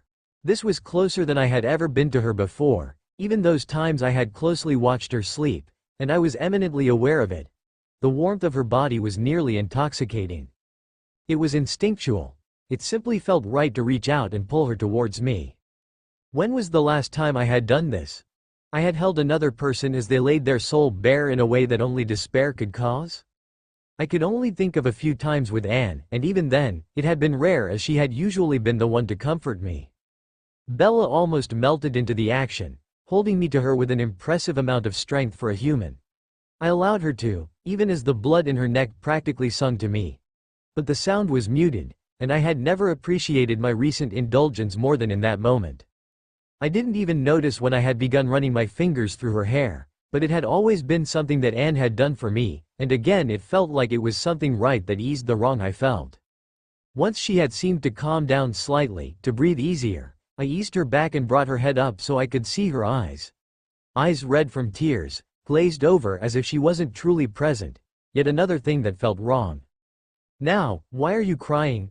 A light seemed to come back into her eyes slightly before disappearing again as if it had never been there. She shook her head minutely and then froze again. Please, tell me. A word that felt strange on my lips. But I needed to know, and if this was what was required then so be it. The light brightened once more, and she opened her mouth, but only the smallest of cracks, leaving, you. I blinked, not understanding what could possibly be wrong. Oh, damn. I should have expected this with how she had been in the forest. No will to live. No desire to continue. Broken, abandoned, discarded. She had immediately thought I was doing the same. No, I said, stressing the word, trying to convey just how incorrect her assumption had been. That had never even been considered in my plans. She was in every one of them. You daft, foolish human. Not me. Us. I pulled her closer, trying to be careful of her fragile human body yet still needing more than words to explain everything. I will not leave you behind. Not now. Not ever. You're mine. Mine to care for. Mine to protect. Mine to hold and keep so that she would always be at my side. Mine. I had fallen asleep that night quickly, emotionally exhausted, yet my heart had never felt lighter. Nothing in the world could have brought me down. My time the next day, Sunday, was spent wading through a veritable bucket load of homework at my desk. Makeup that I was still working on, only interrupted to prepare and eat dinner with Charlie. Otherwise, Victoria lounged on my bed, watching me just like he had done while he was here. I didn't mind her doing it, especially after her words last night, but even thinking about Edward watching me now gave me shivers. I went to sleep at 10, too tired from healing and the narcotics I was still taking to try and fight it.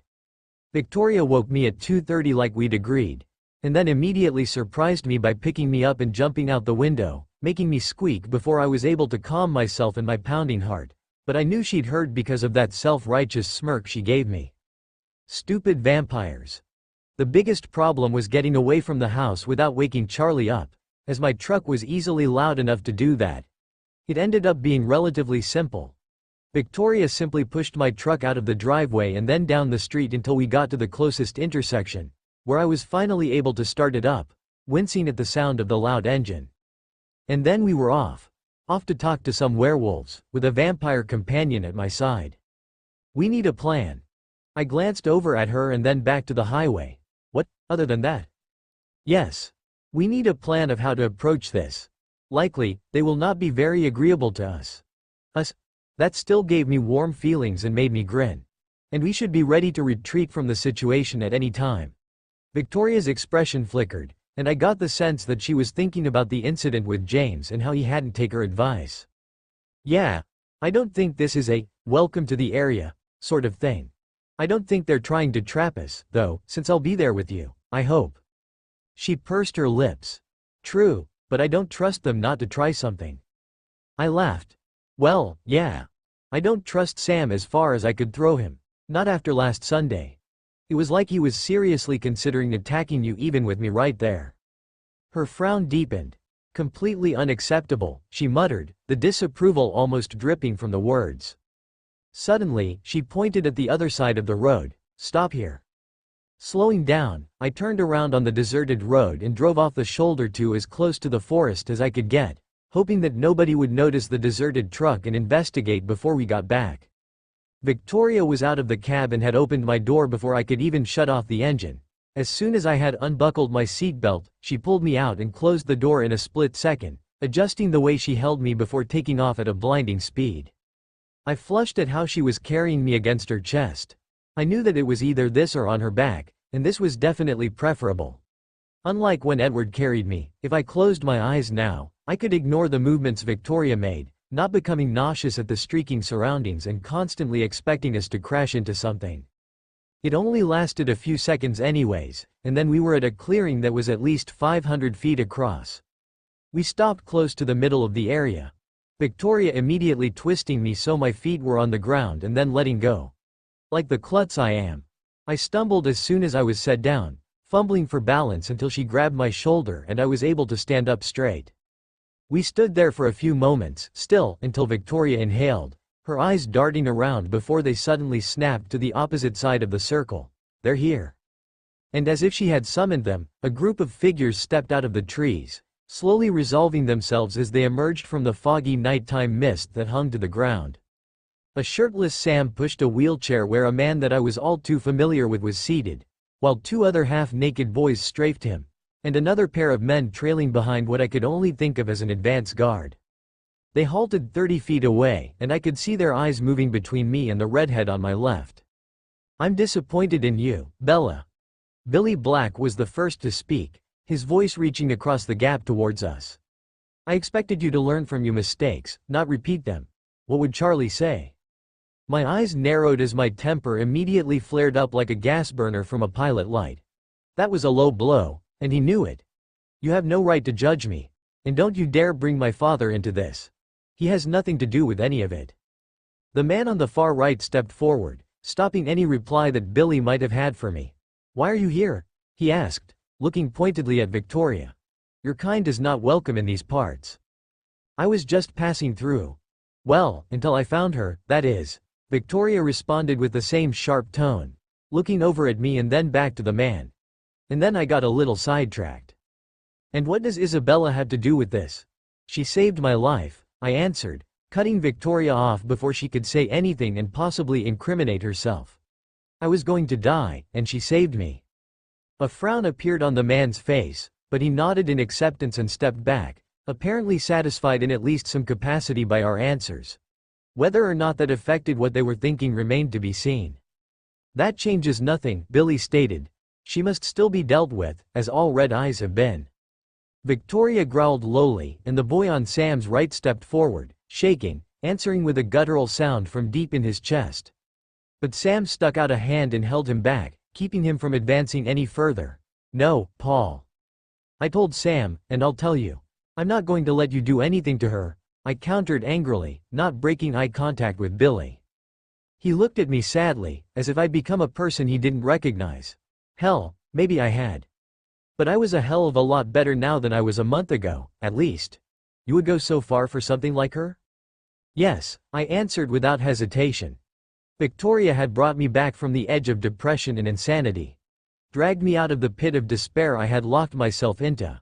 A vicious whirlpool that fed off of itself, pulling me down and eating at me like Charybdis itself. A place that I eventually would have tried to escape from in the only way I could see that would end the pain. A way that would have left the world with one less Bella Swan. I owed her my life, it had been in her hands ever since that moment in the forest, and now, she had promised to always protect me as well, even from myself. Paul stuck a finger out accusingly at Victoria, pulling me from my thoughts. You can't always protect your leech, so what'll you do then, huh? Did you think about that? The redhead at my left snarled, her body slowly dropping into a predatory stance, and I narrowed my eyes. So that's how they were playing it, even if they hadn't intended it to go so far. This meeting was looking more and more like a farce, and I knew from the look in Victoria's eyes that she had come to the same conclusion.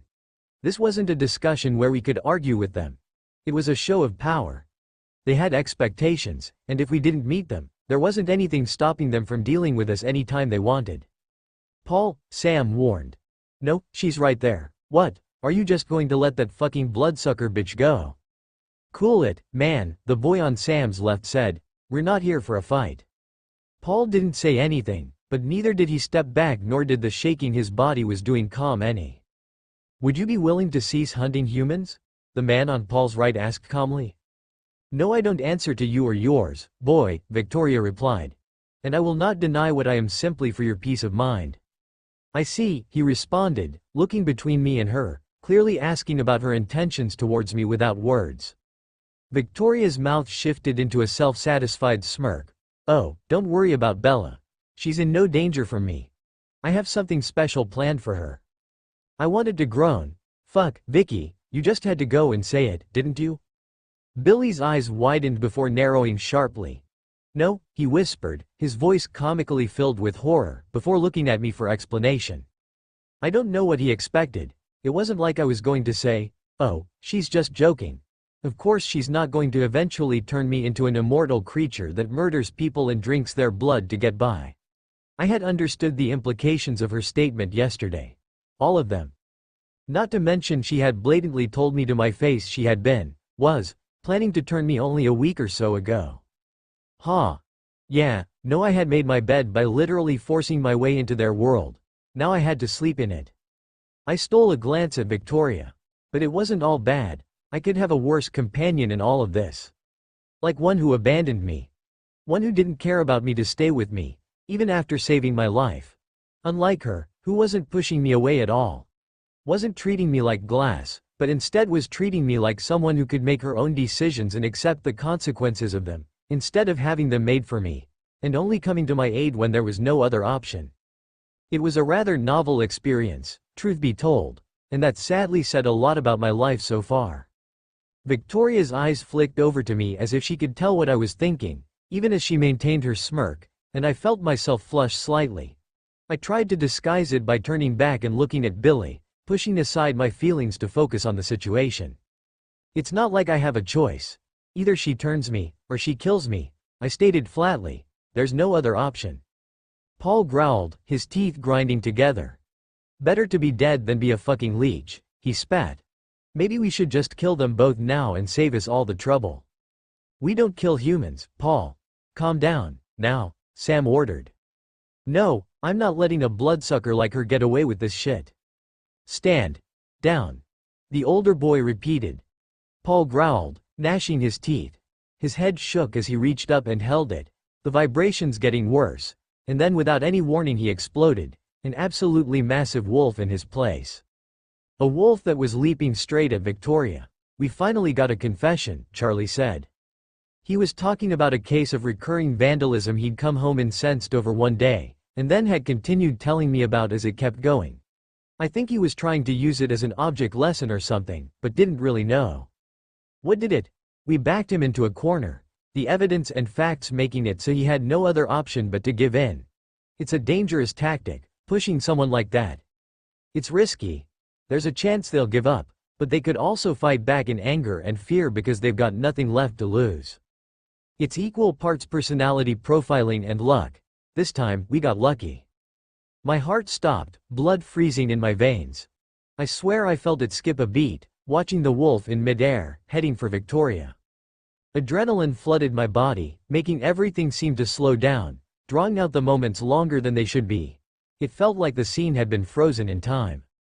The wolf was only a few feet away from her, its mouth open wide in a snarl and spittle flying as it moved forward, ready to tear her apart with no hesitation. Moonlight gleamed on the white fangs in its mouth, and I got the sense that they wouldn't have any problem biting into and through Victoria. Why isn't she moving? Why is she just standing there? I was going to lose her. I didn't want this. I didn't want it at all. I didn't want to be alone again. I didn't want anybody else to leave me. I didn't want her to leave me. I needed her. I was afraid in a way I'd never been before. Before, he had abandoned me. He had left. But here, now, she wasn't leaving. She was going to be taken from me. Taken just after she had promised to never abandon me like he had. But there was nothing I could do. I was too far away and only human. There was nothing I could do except watch, as Paul kept moving forward, now only a foot away from Victoria, his teeth aimed directly for her throat. I felt pressured from all sides, squeezed together, trapped by what was happening and my inability to do anything. No, this couldn't happen. It couldn't happen. The pressure that I felt got tighter, like a vice was closed around my head. I rejected it. This situation was an impossibility. It literally couldn't be happening, because if it was, I would have nothing left. The pressure reached a peak, and with a harsh snap, I felt something inside of me just break. The world shifted. A wall of gold exploded outwards from where I stood and crossed the distance between Victoria and I in milliseconds. It passed through her like she wasn't even there, and then halted halfway between her and the giant wolf just as abruptly as it had expanded. With a bang and the sound of multiple bones snapping, Paul impacted the wall and bounced back as if it were a solid barrier of inches-thick steel, falling to the ground in a boneless heap. Nobody moved, except for Victoria whipping her head around to look at me, red eyes wide. She was at my side so quickly I didn't even see her move. I could see the wolf that had hit the wall shake its head and whimper as it tried to get up, and then collapse. Serves the asshole right, I thought vindictively. But that was all I caught before Victoria picked me up, cradling me in her arms, and then ran in the direction of my truck, the wall of gold snapping back to me like a rubber band. We reached it in only a second. She opened the passenger side door and lifted me in, closing it and entering the other side in a blink. The truck wheezed as she twisted the key, coughing and sputtering as it attempted to start, and then roaring when it finally did. Throwing the vehicle in forward, she gunned the engine, as much as it could, driving the truck off the side of the road and then onto the highway, heading north towards Forks. My head felt like a spike had been driven through it, and I cradled it, trying to stop the migraine that pounded like a drum. Bella? Victoria had turned to look me again, and she looked concerned. Her eyes suddenly dilated, the red ring of her iris shrinking. I felt something warm drip down my upper lip. Confused, I raised my finger to the area and felt something wet touch my finger. Drawing it back, I saw it was coated in liquid red. Shit. I looked back up at her hurriedly, but instead of the tense, strained predator I expected, she was managing to sit there calmly, even if her hands were slightly tighter on the wheel than they had been previously. I have to admit, your blood does smell especially good compared to most. She locked eyes with me and smirked. I won't lie and say I'm not looking forward to when I finally get to try it. My headache lessened marginally as I felt a heat rush through me, a blush rising. I stared at the drop of red on my finger, only a few shades brighter than her eyes, debating what to do with it and not wanting to stain anything. So without hesitating, I stuck the finger in my mouth and cleaned the blood off. I didn't really see what the big deal was. It had a metallic taste from all the iron and the hemoglobin, but other than that it was nothing special. It was just blood. I don't understand why. I looked over her and my voice immediately trailed off at what I saw. Her face had shifted, and she was biting her lip with her eyes dilated even further, the black of her pupil nearly overtaking the red iris as she stared back at me with a different emotion than the one that had been gracing her features only seconds ago.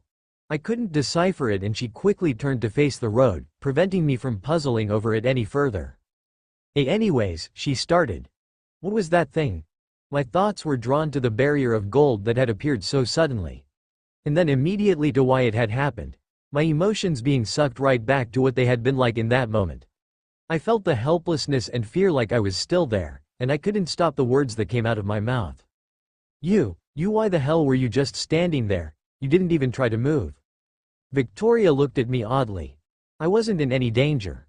I could have easily dealt with him. He was significantly smaller than the other one, she rationalized, sounding defensive. I felt my teeth grinding as my jaw clenched. Did you even think about what it might have looked like to me? I thought you were going to die? Something wet and hot dripped down my cheeks. She started, but then turned towards me and immediately shut her mouth upon seeing my face, looking at the road and appearing chagrined. I'm sorry, she said softly. I didn't think about that. Stupid, idiotic, thoughtless vampires. I wanted to yell at her, to call her names, to cry and have her hold me like she had the day before, but I knew it wasn't the time or place. Don't do that, I felt the tears drip down onto my jeans. I don't want anything to happen to you. Please. I couldn't even say the words, only drawing my feet up onto the seat and hugging my knees to myself. I'm sorry, Victoria repeated, and I could hear the sincerity in it. I nodded emphatically, wiping my face with the heel of my palms. A soft sigh reached my ears. I didn't mean to scare you. You'll understand it better when you're one of us, but it's easy to become overconfident. I told you that in the hospital, and I suppose I shouldn't have risen to the challenge. A silence descended on us, until it was broken a minute later by Victoria. We do need to talk about what happened, though. It would appear you're a much more special human than I expected. I blinked. What? I've heard stories of vampires who had abilities even in their human lives. Abilities that, after they were turned, became exponentially stronger in some way. Like Alice, I mused. Victoria adopted a look of curiosity. Mary Alice Brandon? Well, yeah, I guess. But she's Alice Cullen now. I pushed down the sadness and melancholy that I felt from her having left. I didn't blame her, that was reserved for him, but it was still something that hurt.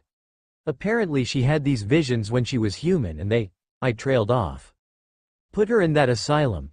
Victoria finished, nodding. That would make sense. I didn't know she had an ability, but if that's true, she must be an exceptionally strong precognitive. I nodded. Yeah. She always seemed to know what was going to happen and how things were going to go based on people's decisions. And Edward could read minds. Like, literally listen in to everyone's thoughts and see what they were thinking. But he couldn't read my mind. Victoria's eyes widened, and held an expression of understanding and shock. You're a bloody shield, she said, an English accent I'd never heard before slipping into her voice. A shield? I echoed, not understanding what she meant. I'd always thought that Edward not being able to read my mind meant something was wrong with me. A shield is what is used to describe abilities that repel, reflect, or block something, and you're a mental and physical one. Good God, Bella, if what you did in the clearing was any indication, you're going to be one of the strongest fucking shields I know of when you're one of us, she voiced in awe. Really? I didn't exactly know what that meant, but it was clearly a good thing. Victoria nodded. But then she frowned. This is a double-edged sword. If the Volturi ever hear of you. She took a breath, closing her eyes, squeezing them shut before opening them slowly. If the Volturi ever hear of you, the chance of being hunted down and forcibly inducted are extremely high. No, not high. They will hear of you if we ever run into any other vampires and have to show it. It is only a matter of when. Her frown deepened. But that's a ways off, right? I mean, they can't hear of me immediately, I reasoned. Her frown softened. True. Victoria sighed. Speaking of evasion, based on what happened tonight, the chances of continuing to avoid those wolves is also not looking good. Yeah. That I was not happy about how that had gone. The way Billy had started it, I did not want Charlie brought into any of this. I chewed on my lip, thinking, before finally coming to a conclusion. Tomorrow. What, tomorrow? I repeated, resolution and steel in my voice, even sounding slightly foreign to me. We're leaving tomorrow. She looked over at me, a number of emotions in her eyes. Excitement, anticipation, and even pride. Victoria's mouth slowly widened into a wide grin. Tomorrow. Oh, come on Bella, it'll be fun. I looked at Alice flatly. That's what you said last time. And then we were out for 8 freaking hours. I had to remind you I needed food. The short vampire pouted while Emmett laughed from the other room. Alice has her own little world she goes to when she's out shopping, he shouted. And then she started with the eyes. I tried to look away, but there was no avoiding them. I sighed in resignation. Fine. Fine. Alice beamed, but I'm not buying anything. Oh, that's fine. I'll get it for you. I only managed to sputter incoherently as she dragged me bodily to her car.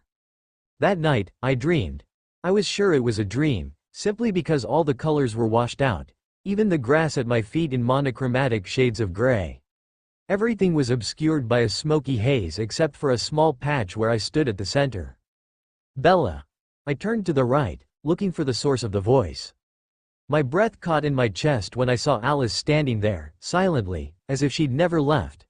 Golden amber eyes stared at my face, and I found myself unable to look away.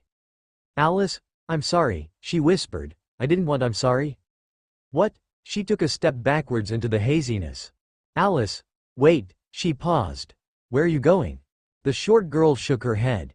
It's not my choice, Bella. They wouldn't listen to me. I tried to tell them. But it's been taken out of my hands.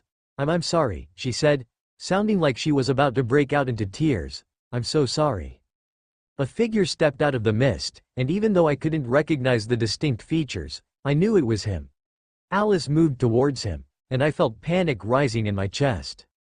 Wait, please. Don't leave me here. But his eyes were like cold glass and he turned away from me, walking away and dissolving like he'd never been there. Alice slowly followed him, but when she reached the edge, she turned to look at me one last time, her eyes full of sadness and regret, before she was swept away into the fog, disappearing like she had never been there. I collapsed, sobbing. They had left. She'd left me behind, and I was alone again. And then suddenly, I wasn't. I felt a cold hand touch my shoulder, and I looked up, twisting my head to look at the person who was kneeling next to me. Red hair framing a delicate face with red eyes that watched me with sympathy and pain that was all too similar. She drew me into her arms, just like she had before, holding me as I cried, sobbing, my face pressed into her cold shoulder and neck. I heard footsteps to our right, and looked up. Jake stood there, looking down at us, his face twisting in fury and hatred as soon as he saw Victoria. Get away from her, Bella, he spoke lowly, holding out a hand to me. Come on, let's go. But I looked between him and her. It was Victoria. I didn't want to leave her. Why was he asking me to do that? Why would he ever want that from me? I shook my head slowly, turning to glance back at Victoria again. She was watching me calmly. Her lips turned upwards slightly at the corners in a comfortable smile that said everything I needed to know. It made me feel warm inside, and I smiled back, knowing I was where I was supposed to be.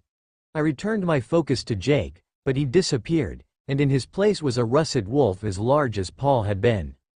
The wolf growled at us, and Victoria pulled me closer, protectively, and answered with a snarl of her own.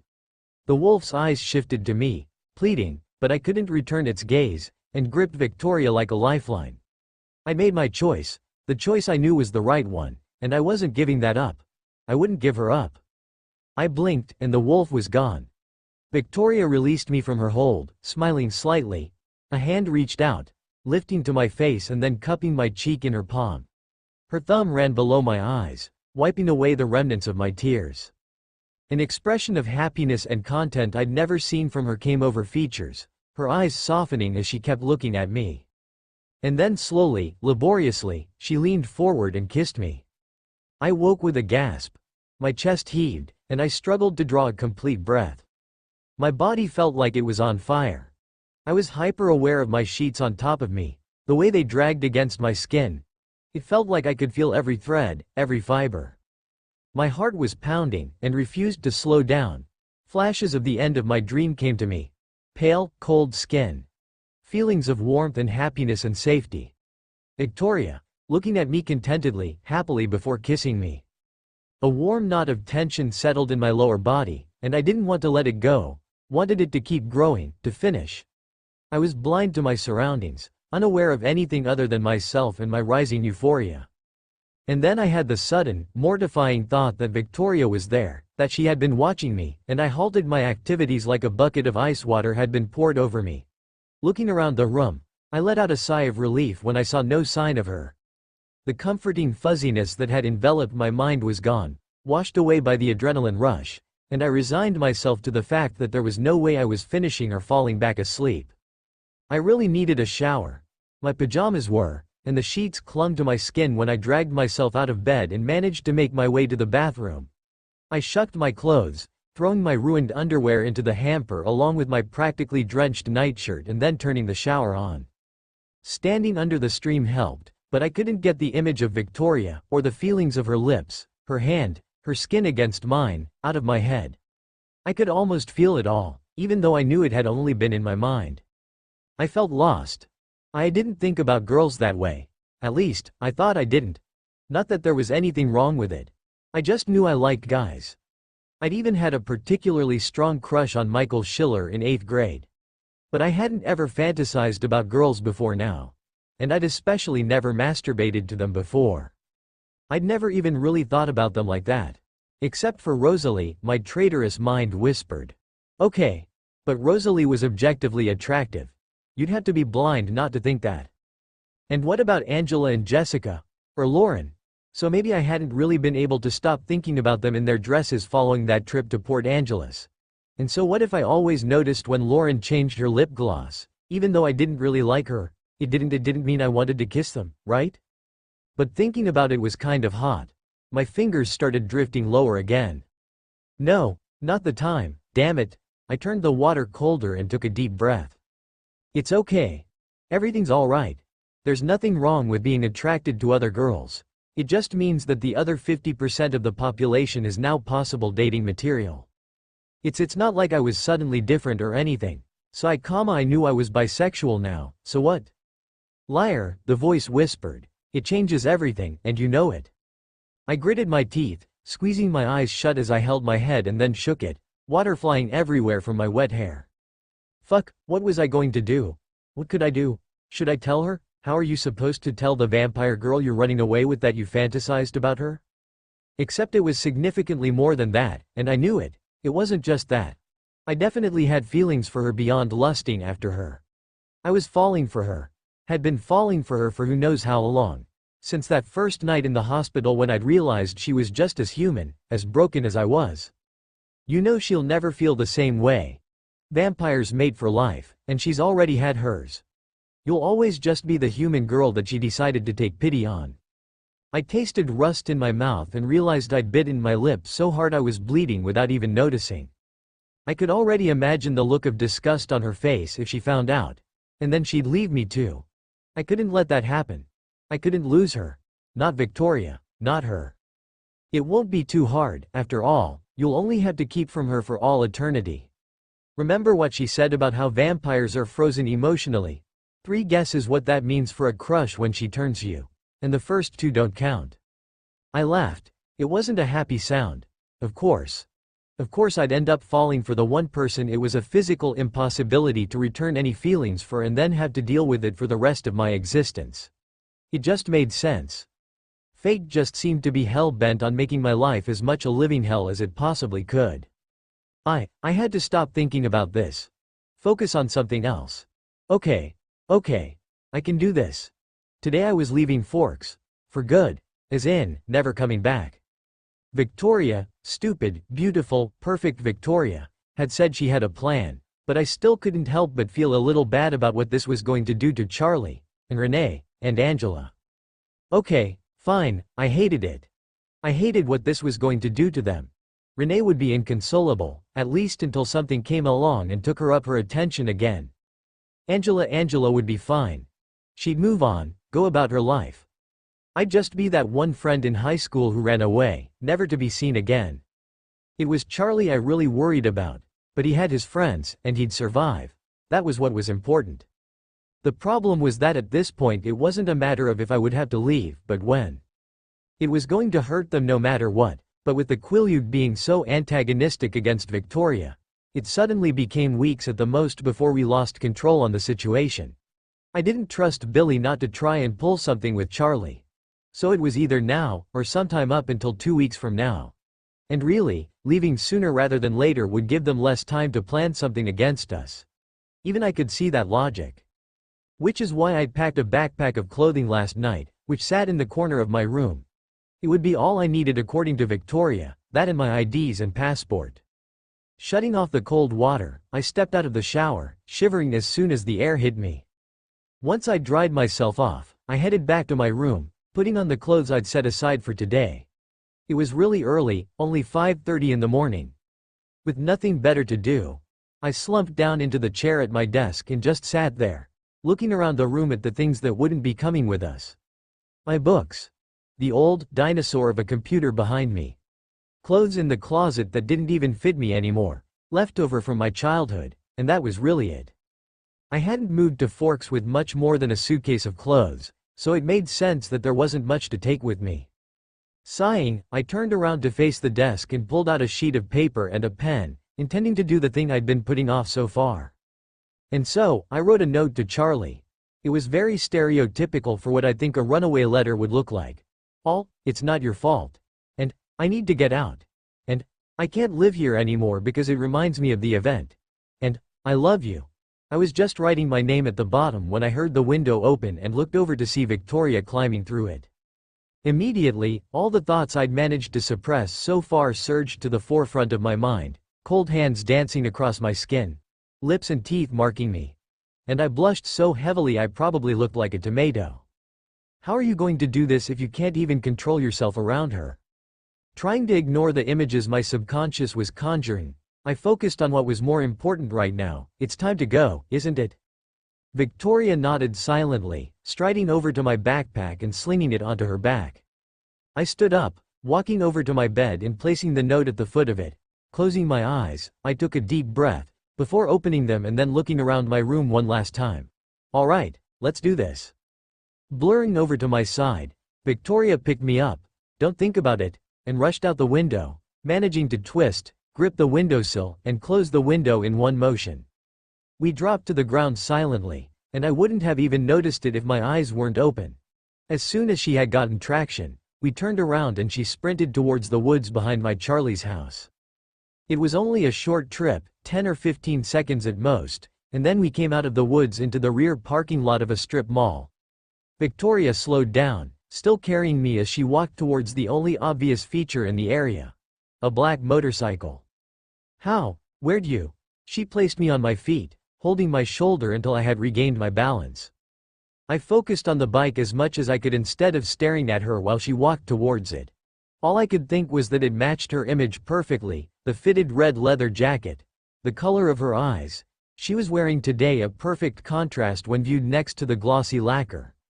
I noted the collar was unusually high, stopping halfway up her neck, and that she'd slipped a pair of gloves onto her hands when I wasn't looking.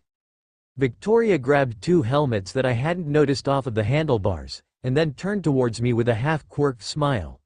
Did you think we would be running the whole way? I flushed, because I hadn't even really thought about it.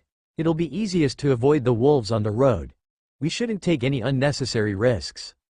Victoria walked back over to me, taking the backpack off and handing it over along with one of the helmets.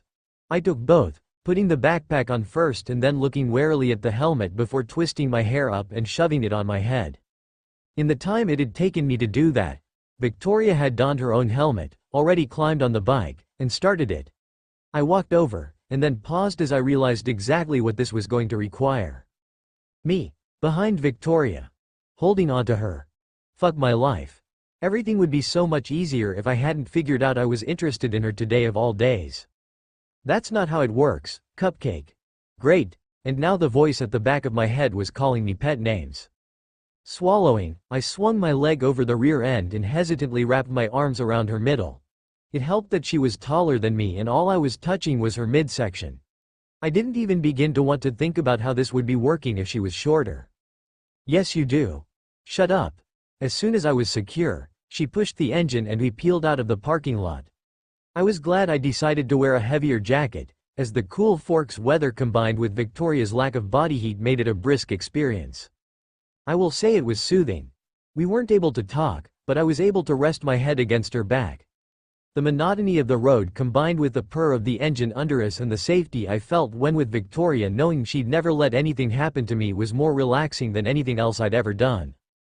It didn't take long to get to Port Angeles and through it, following the 101 from Forks and then switching onto Highway 20 to bypass Seattle and go straight to Burlington.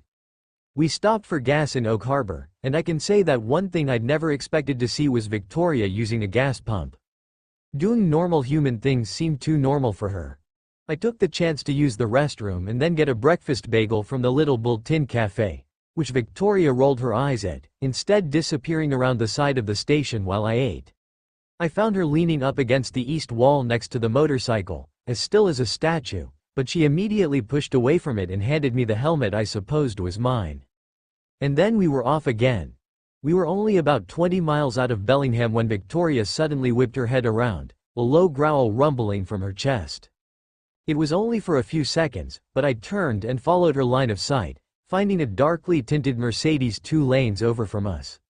Victoria took off like a shot, accelerating from 60 miles an hour to what I had to guess was at least 100 in seconds, weaving between cars and trucks with a precision that only a vampire could exhibit, and I clung tightly to her in order to stay on. For a few minutes nothing happened, and it seemed like we'd gotten away from the car for whatever reason Victoria had wanted to. And then against all odds, it pulled up next to us again. This time when Victoria snarled, the vibrations actually traveled through my bones and helmet and I heard it like I was right next to my ear. I had no idea why, but I could tell she was pissed. Victoria wasn't normally prone to strong reactions. She was subdued, calm, collected. The only other time I'd seen her reacting so strongly had been in the forest, when she'd been falling to pieces in front of me. But this was a completely different reaction. This wasn't melancholic, fatalistic rage. This was frustrated anger, resigned, but hating the resignation. Twisting the handlebars sharply, she cut across the other lanes and angled towards the shoulder of the interstate and the forest at the edge of it, slowing down to a fraction of what we'd been going. Once we went off the shoulder and onto the grass, she hit the brakes and we skidded sideways until we were at a halt, her left leg supporting the entire weight of the bike.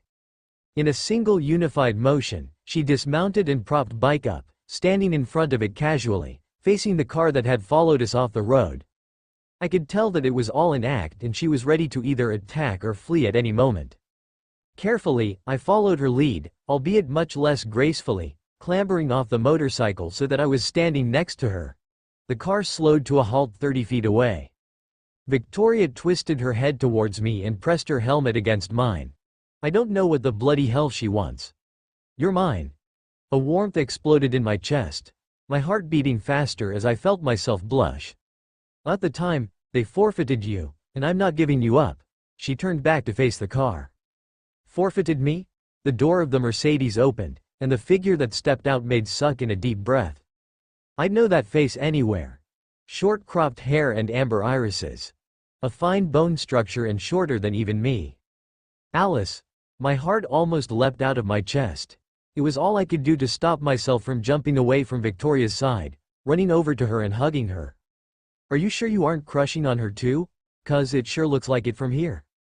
But why was she here? It didn't make any sense. Alice had left.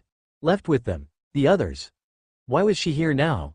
And if she was here, where were the others? Were they nearby? I half waited for someone else to step out of the car, but nobody emerged.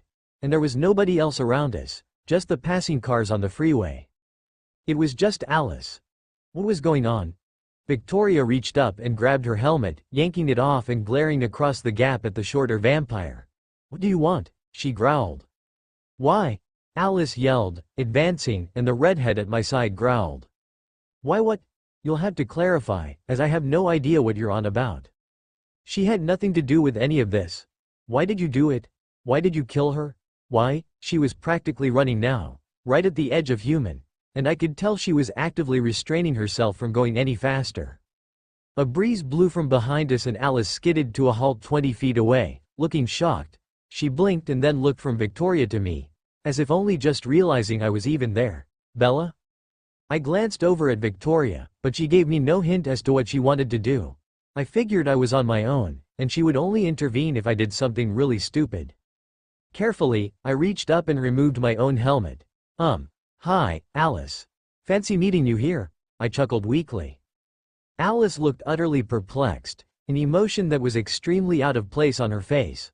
Wah but you, she sputtered, how are you not? Victoria rolled her eyes. Will you spit it out already? I saw you die, Bella, I blinked. What?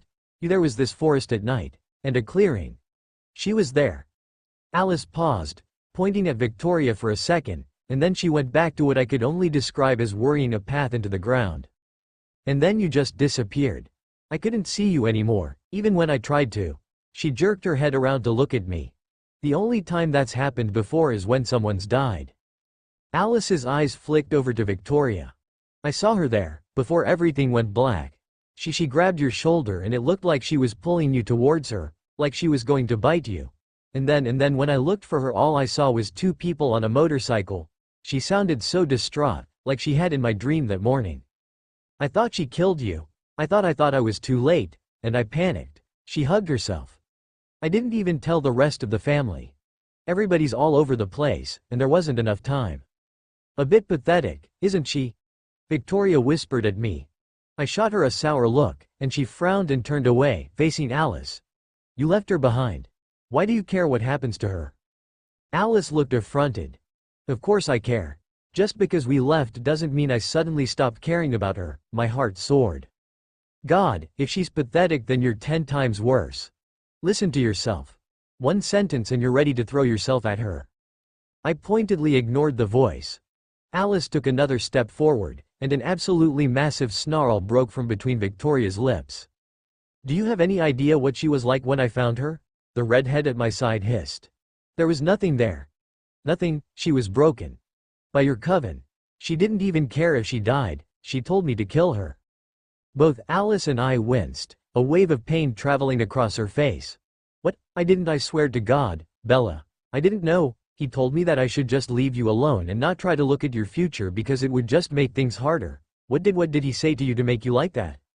I looked between Victoria and her, and felt myself inching closer to the redhead and almost huddling against her naturally. He took me to the forest behind my house. And then he said you all were leaving. And that I didn't belong with you. That I'd only been a distraction for a little while. Nothing important. That he was tired of pretending to be something he wasn't. That you didn't want me anymore. That it would be like you never existed. And then he just disappeared. Alice just stared at me for a full 5 seconds. How could he? She started pacing, the muscles around her jaw popping out from how hard she was clenching it. He said he was going to explain it. I always thought it was stupid in the first place. But he just left you there? Even if he can't read your mind, he should have known better than that. I looked away from her. I was in a bad place after that. I was in bed for a week. They say I was completely unresponsive. That I had a mental break and was trying to dissociate it from everything else. And then on Thursday, I had to get out. So I drove and then walked to the field. The one he used to take me to. And then Victoria.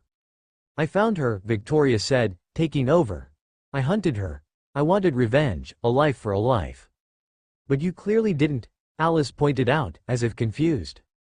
Victoria looked distinctly uncomfortable. No, I decided not to. Why not? The shorter vampire was looking at the cast on my left arm and had probably figured out that it had something to do with all of this. It doesn't concern you, Victoria spoke sharply, masking her previous discomfort. All that matters is I didn't, and she's with me now. Alice bit her lip and relented, allowing the subject to die. So then why did I have a vision of you biting her last night? We were meeting Sam Yulee and the Quileute elders, I supplied. She looked confused. What? Why? Victoria scoffed. That pathetic group of wolf shifters took offense at my presence in their territory. We were meeting with them for parley. Alice's eyes grew wide and an expression of understanding graced her features. The wolves. Of course I can't see them. Her gaze lasered in on Victoria. But that still doesn't explain why it looked like you were going to bite Bella. The redhead rolled her eyes. This is absurd. She stumbled. I was merely steadying her until she could stand properly. Alice looked like she'd bitten a lemon. What? She turned to me. Seriously? That's it? That's what happened? I nodded. She sighed and rubbed her temples. What a mess. Alice looked back up at us. Based on what I've heard from the others, I'm guessing the Quileute weren't exactly welcoming, so you're moving on. And I know you said that Bella is with you, but why? Victoria's features hardened. You and your family broke the law. And I am not going to risk the attention of the Volturi simply because I failed to kill or turn her. Alice threw her hands up, appearing exasperated. I told him he should have just let it happen. But no, it's not your decision, Alice. Just let her finish high school, Alice. She should get to enjoy being human as much as she can, Alice. He can be so damn frustrating. Do not speak of him, Victoria spat. He killed my mate, and I will have retribution. The golden-eyed vampire in front of us frowned. James was going to kill Bella. Of course we'd defend her. And if we didn't kill him, he'd have never given up. He would have if she'd been turned like she should have been. I know, okay. Alice ceded. I told him that it was the best future I could see at the time. Bella gets to be a vampire. Everybody's happy. Except for Edward apparently, because he refused to even consider it. I would have done it. I bet he didn't even tell Bella, did he? She asked, looking at me. I shook my head. I hadn't known that. If I had, I'd have had one of the others bite me. Probably Alice, since she'd said she was offering. It hadn't been just him or me in danger at that point, but their whole family. Alice sighed and turned back to Victoria. So you're going to turn her? Victoria was still scowling. You forfeited her, and she is now under my aegis. What I do with her is no concern of yours. But yes, I plan on it. It wasn't like I wanted to leave. I went because Jasper agreed with Edward, and they convinced the rest of the family. And Jasper's her mate, so she wouldn't be able to live apart from him for very long, I thought, feeling sorry for her. And I was planning on checking on you in a couple months, just to make sure you were doing all right, she admitted. No matter what the others said, I do care about you, Bella. You are my best friend. Stupid brothers and husbands being idiots isn't going to change that. I nodded, feeling a sense of calm come over me at her assurances. It doesn't look like you're being kidnapped or anything, so I'm guessing you're part of all of this? She questioned, looking between Victoria and I. I felt myself flush, my thoughts going right where I didn't need them right now before I wrestled them back under control. She isn't Victoria won't hurt me, Alice. I want this, and I did. It was my idea. Victoria looked like she was about to say something, but held herself back. Alice seemed unconcerned. All right, then. And you are a consenting adult. She grinned. 18-year-old Bella. Already running away to parts unknown. So adventurous. But to be honest, I'm surprised you aren't more uncomfortable with her diet. I shrugged. Too broken to care. Just another way you're screwed up, darling, falling for the mass murderer. She's not human, I defended, and it's not like I go out and help her kill people. But you wouldn't mind if you did, do you? You'd do it, and you'd even enjoy it, because it's all for her and you love her. I maybe. Yes, but I knew she wouldn't ever ask me to do that, so it was a moot point. Ah. Look at the budding sociopath. I am not a sociopath. She's a vampire. It's completely natural for her, and soon it'll be natural for me too. Oh, I know that. There was a low chuckle. You are so easy to rile up. Okay. Now I knew I was going crazy. The voice at the back of my head had just laughed. Duh. Of course you're crazy. Sorry to burst your bubble, but having conversations with yourself isn't exactly a sign of sanity, sweetheart. Bringing myself back to reality, I noticed Alice looking at me in contemplation. I guess I'll be getting a vision of you as one of us pretty soon, huh? Actually, her eyes glazed over for a second before a smile broke out on her face. You'll be one of us before the end of the year if everything goes as planned. Victoria's lips ghosted into a frown before reverting almost immediately. Alice's smile grew. Scratch that. End of the month. I looked over at Victoria in surprise. That soon? That was only 2 weeks away. Butterflies started in my stomach. I'm going to be a vampire in 2 weeks. Or less. Right? Or less. Wow. I mean, I'd known it, but having Alice confirm it just gave a sort of finality to it that it hadn't had before. The pixie-like vampire in front of us looked thoughtful, and then pulled something out of her pocket, fiddling with it quickly. Here. She tossed the object towards me and Victoria's hand shot out to catch it, holding it in front of me. I took it from her. It was a cell phone, a BlackBerry. It's got global reception. And all of our numbers are in it. Don't worry about taking it. I've got extras and I put my other numbers in it. Just promise you'll keep in touch? Text me, alright? I swallowed thickly, nodding. She looked sheepish. I should probably let you guys go so you don't miss your flight. Can I get a hug? I took a step forward, prepared to run over to her, but then paused, looking at Victoria. She waved me forward, so I headed over to Alice who was almost bouncing on her heels. Ooh. This is going to be so much fun. We'll have to go shopping after you're done with the whole newborn thing. I haven't been to Harrods in ages. She hugged me tightly, and I returned it, imagining myself absorbing the seemingly unlimited amount of energy that made her Alice to hold in reserve for when I'd need it. And then she leaned in close to my ear. Nothing's going to change if you don't say anything. You might just end up being surprised. Is she talking about? The voice in my head cackled in amusement. Alice pulled back, and I looked at her in shock. Everyone deserves a chance to be happy, Bella. Everyone, she emphasized, looking behind me.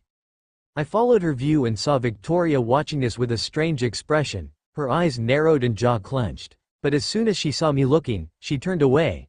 I turned back to face Alice, who was grinning like the cat that caught the canary. She put a single finger up to her lips as if swearing me to secrecy as she walked backwards towards her car, still smiling enigmatically. She reached the Mercedes door and was about to climb in when she suddenly looked up. "Oh, and tell Maggie I said hi." I heard Victoria growl slightly behind me as Alice closed the door and started the car, putting it in reverse and then driving back up to the shoulder and then onto interstate. I turned around and walked back to the motorcycle and Victoria. "Is she always that annoying?" the redhead asked bitterly, putting her helmet on. I laughed, bunching up my hair so I could do the same. "She wouldn't be Alice if she wasn't. What was it like for you and Jasper?" Alice looked over at me. We were watching some romantic comedy that I wasn't even really paying attention to except peripherally. "What do you mean? Like, was it love at first sight?" Alice laughed. "I don't believe in love at first sight. I might have had the advantage of knowing that Jasper was going to be the one for me, but it wasn't instant. Getting to know each other, falling in love, it's all part of how it works. And then before you know it, bam!" She snapped her fingers, grinning. "You're in love and you didn't even notice it." "Identification, please." A balding middle-aged man sat in the fading blue glass and metal booth at the border crossing post for entering Canada, holding his hand out of the small, weathered plastic window towards us. I got my passport out of the pocket I'd put it in inside my backpack, while Victoria seemed to pull hers out of a pocket hidden in her jacket. We handed them over, and he took both, opening them. "I'll need you to remove your helmets as well." I could imagine Victoria frowning, but took mine off without any hesitation, Victoria removing hers a second later. The man flattened out the passports, looking at the unflattering photos and then us. Isabella Swan and Rachel Morgan, Victoria and I nodded. It made sense for her to use an alias. I mean, she must have had dozens over the years, and it wouldn't be good to have anything that made it look like she was older than she should be. "Do you have anything to declare today, including but not limited to items you intend to sell, gifts, items bought duty-free, prescription medication, or an amount of cash in excess of $10,000 US?" He drawled half-heartedly. Victoria shook her head. "Reason for visit? Just passing through," Victoria told him. The man nodded, flipping to a blank page in each of our passports and then pulling out a large stamp, slamming it down on each of our little booklets. Folding them up, he handed them back and we put them away. "Enjoy your trip," he told us. Victoria nodded, putting on her helmet as I did the same. We pulled away, quickly accelerating to the speed limit.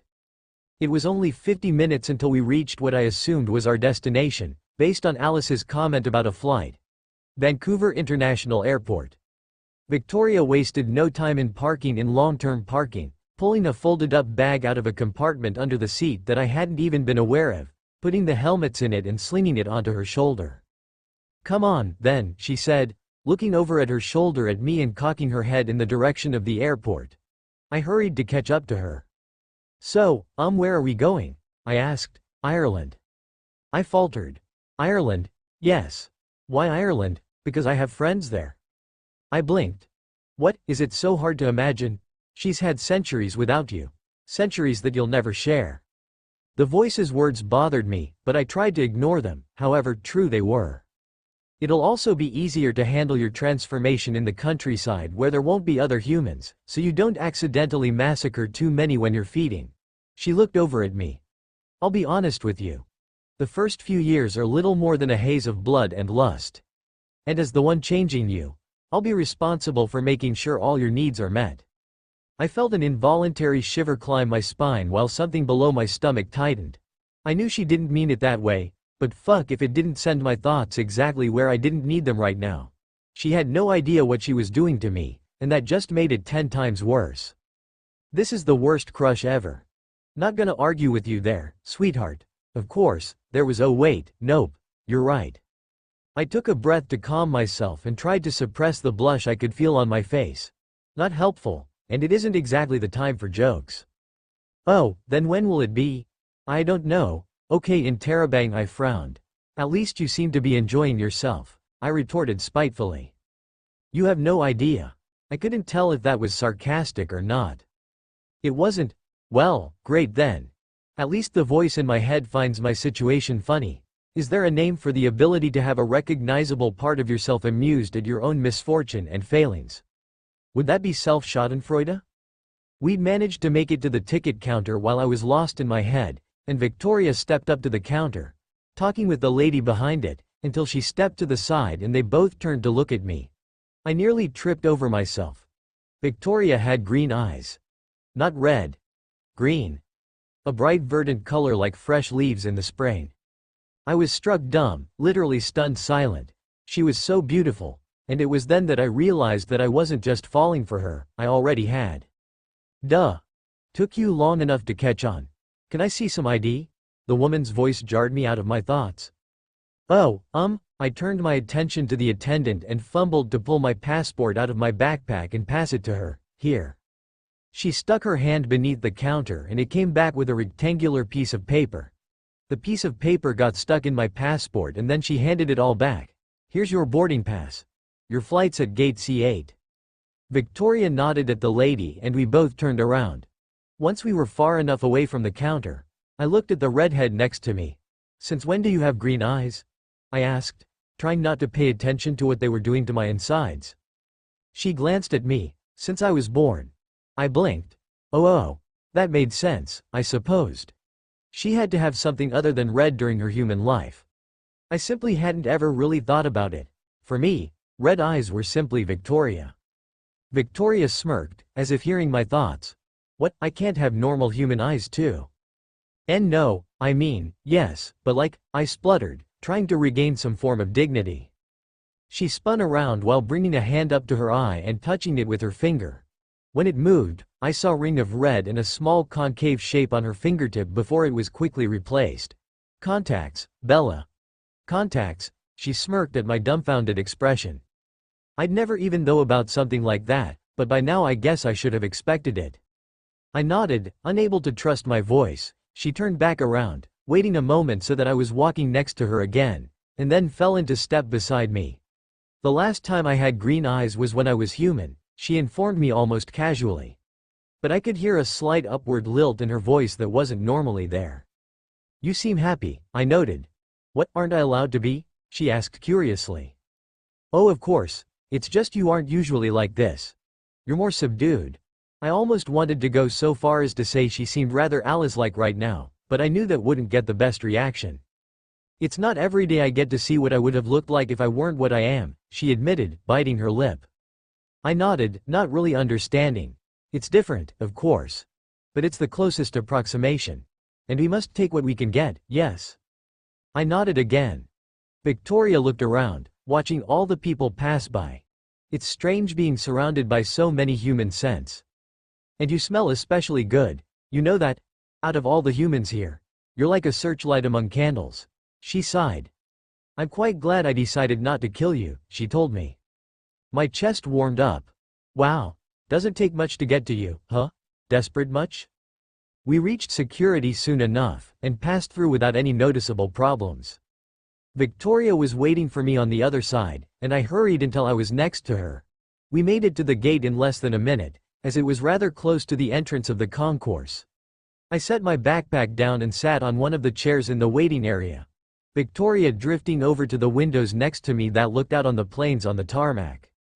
The last time I was on a plane was in the 30s. Pan Am.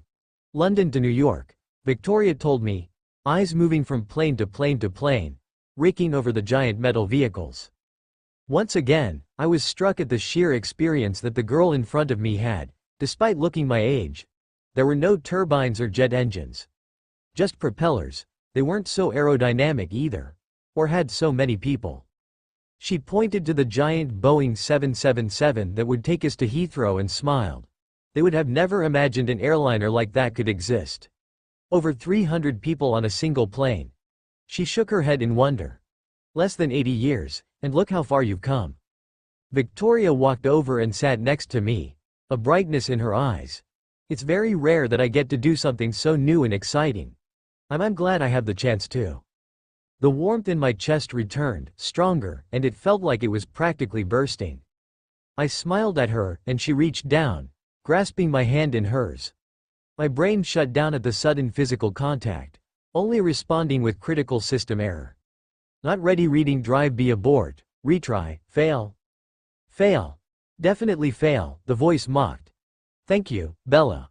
I looked over at Victoria mechanically, still trying to restart myself, and then nodded dumbly, even though I had no idea what she was thanking me for. She turned and rested her head on my shoulder, still holding my hand, looking over at each person that walked past us through the concourse. What are we? I thought. Victoria lifted her head up and looked at me, cocking her head curiously in a way that was so utterly Victoria. I'd said that out loud, hadn't I? Oh God. The voice laughed mercilessly. I should just say it's nothing, right? I asked nervously, and then I realized I was asking myself for advice. Well, if I hadn't been crazy before, that definitely proved it. It's your game, Cupcake. I'm just a part of you, remember? If you're me, then tell me what you think I should do. Are you sure you want me to do that? The voice's sultry tone immediately threw up red flags. On second thought, never mind. I scrambled to find something to say, and Alice's words from earlier in the day flashed through my mind. Nothing's going to change if you don't say anything. What are we? I had my mouth repeat as I tried to find the strength in myself to do this. Victoria's eyebrows scrunched together. What do you mean? I mean, are we friends? She blinked, and I was momentarily captivated by her green eyes again. I had assumed so. Why? Is that wrong? I shook my head, unable to bring myself to say anything. Then what are you trying to say? She asked curiously. Fuck it, I thought, and practically felt the voice grinning in my head. I took a deep breath, mustering all of the courage I possibly could. This, and then, in what might have been the most stupid, thoughtless, impulsive act in my life, I leaned forward and pressed my lips against hers. After a beat of her heart, Bella drew back, and for the first time I could remember, I was at a complete loss. I think I might have managed an, the electric feeling in my body from all the blood I had consumed temporarily retreated to the back of mind, leaving me more lucid, if only just. My mind spun, trying to integrate and reconcile what had just happened but utterly failing. I unconsciously took note of Bella's state, slightly dilated pupils, a mild blush on her cheeks, increased pheromone production, and she herself fidgeting uncomfortably in her seat. And then I began looking backwards through our past interactions, seeing her reactions and how she acted around me in a new light. Bella shifted, looking downwards. I'll just leave you alone for now, I guess. I didn't say anything, and I could tell she was hurt by my lack of response, her eyes watering slightly at the edges. But I had no idea of what to do, how I should act, for something like this. Bella stood up and walked away morosely until she was at the other side of the seating area, and sat down so that she was facing away from me, hunched over. 5 minutes later, and I was no closer to an idea of what to say or do. 10 minutes. 20. And then it was time to board the aircraft. Bella stood by me as we waited to pass through the jetway, and when we found our assigned seats she sat next to me, but she avoided looking at me, hugging herself while seeming to shrink inwards. It felt wrong. Wrong. But I had no idea how to make it right. What words I should say that would make her feel better. She had been so vulnerable in those seconds right after, emotions flickering across her face, and she still was, if only barely less so. I had not planned on this happening. I hadn't imagined this happening. She was to be my companion, but only insofar as standing with me, being by my side. She was the one who made it better, and I didn't want that to disappear. I didn't want her to disappear. This changed everything. It was obvious now, in retrospect. She had feelings for me, she desired me. Not simply because I was the greatest challenge, the one who could provide the best chase, but for some unfathomable reason she wanted me, the girl named Victoria. I looked over at her and found her sleeping, the cabin having dimmed around us without my noticing, with small trails at the corners of her eyes. Something inside of me twisted harshly, and I reached out to brush a stray lock of hair out of her face, unable to stop myself from being slightly amused as she instinctively turned her head towards my cool skin like she had that first night in the hospital. I wanted to kiss her tears away. Starting at that sudden thought, I froze, my fingers still trailing over her temple. After a few seconds, I reevaluated the statement, and found that it was still true. I wanted her. I wanted to hold her, and comfort her, and kiss her, and love her. Desperately, I retreated, scrabbling within my mind to try and discover when this had happened, but I couldn't find any definitive moment. It had just happened. Somewhere along the line, she had filled the aching hole in my chest, and replaced it with something more. Something that was purely, decidedly, her. This was not supposed to be able to happen. It wasn't supposed to be possible. At all. When we lose a mate, there is no replacement. It is one of the central facts of being a vampire. There is only one. And James had been that for me, my other half. But now there was Bella. She was not a viable mate. She couldn't be, simply because she wasn't a vampire. Bella was human. But somehow she had still managed to slip in anyways. She didn't completely fill the role, as having a mate is unique, but she came as close as possible without actually being that. It was unprecedented. Perhaps that was why I hadn't realized it, because I had believed it impossible and so it simply hadn't even considered it. And I was paying for it, because now that I knew this I could practically feel it. The raw animalistic emotions in me that all converged on one single thing: Bella.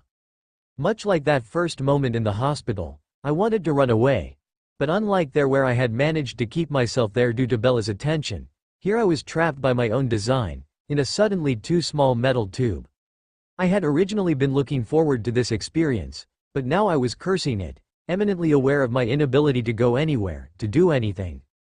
A wave of panic washed over me. What was I supposed to do now? Should I wake her up? But, what would I tell her? She had clearly initiated, asking for a response, but how was I supposed to respond?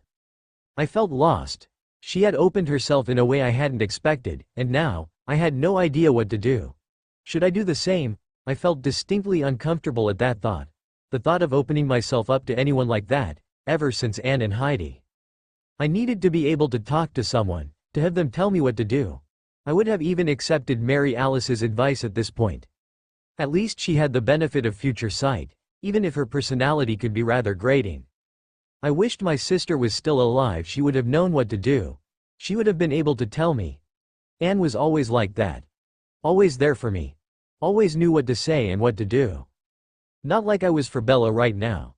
My thoughts spun in circles, I can't tell you for how long. All I knew was that somehow, I felt something for Bella. I simply had no way of knowing how, where, when, I should inform her and assure her. I managed to distract myself after that. Staring out of the window on my left at the vivid blue sky, fiddling with the TV screen in front of us and the map that said we were currently over the Northwestern Passages. When I found there was really nothing to do, I allowed myself to stop moving, closing my eyes in a believable approximation of sleep, but focusing on Bella's breathing next to me, drifting into the rhythm of her heartbeat. Sleeping on a plane is not exactly comfortable. Well, maybe if you're in first class or something, but we weren't. Getting your tickets almost literally last minute meant you were stuck with what they had left. Thankfully, Victoria had somehow managed to get herself a window seat with me next to her, so that she was only surrounded in 5 directions by humans, not 8, diagonals count. None of that, however, had really been anything I'd paid attention to, instead trying to focus on suppressing the crushing feeling in my chest. It wasn't like I was about to burst into tears or anything, and I knew, logically, that the chances of Victoria responding to me had been almost negative, but it still hurt. It wasn't rejection, I know, and I told myself that no matter what happened, I'd still be willing to give up on her if it meant being able to be with her. But I still had hope, and I feared that it was wrong. I don't remember what my dreams were. But when I woke, Victoria was there next to me, her head resting in the corner between the plastic siding of the plane and her seat, eyes closed. As soon as I shifted, she opened her eyes still verdant green and looked at me. I couldn't tell what she was thinking, and to be honest that was just as scary. I had no idea what to expect, no way to predict her actions, and that made it hard for me to know what was going to happen. I hated the uncertainty. But her mouth twitched upwards, and I let myself believe that I hadn't ruined everything between us. That at worst, we could go back to how we were, whatever we were, before I had screwed it all up. It's been about 6 hours, she told me, since we took off, that is. I nodded wordlessly. It's currently night, but by the time we reach London and then get to Dublin, it'll be noontime. I glanced out of the window by her shoulder and saw that it was, indeed, pitch black out. I assume you'll need to eat something when we get there, she said, looking to me. Yeah. Airplane food isn't exactly gourmet cooking, I replied, managing to keep my voice level and actually sounding normal, not betraying the turmoil and nervousness I felt. Victoria pursed her lips. I don't particularly know much about Dublin today. It's been some time since I was there. And of course, sometime, for probably meant over a century. The potato famine was an interesting time. She lowered her voice. Diseased blood makes us sick, for lack of a better description. It was around then that I moved to Scotland for a while. You never went anywhere else? She shook her head. I mainly stayed on the Isles. Though I did travel to Australia for some time in the 18th century. At that point it was mostly convicts and prisoners, which meant that the hunting was good as Britain cared little about what happened to them. And Maggie? I asked, remembering the name that Alice had mentioned. Maggie was a friend. She was changed during the famine. Siobhan, her creator, had been changed during the same century as I, and it made it easy to get along with her. Liam, her mate, is always close to her.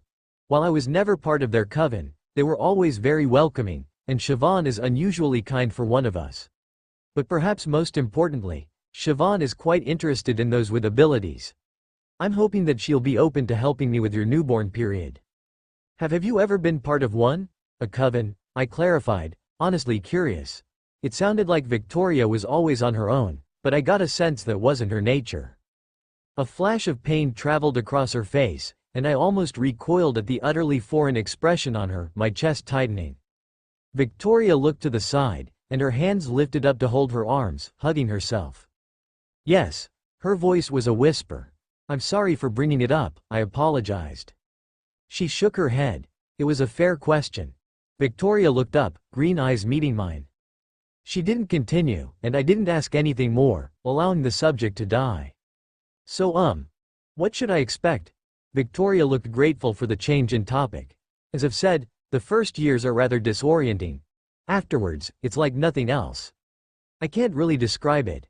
It can be lonely with no one else, she admitted. But, she bit her lip. I promise you'll never be alone. I swallowed the sudden lump I felt in my throat, nodding. She doesn't hate me. I practically felt the voice in my head roll its eyes. Still doesn't mean she feels the same way. I know that. Alright? You don't have to make me feel worse. Victoria looked at the screen's clock in front of her, and then turned back to me. You should get some more sleep.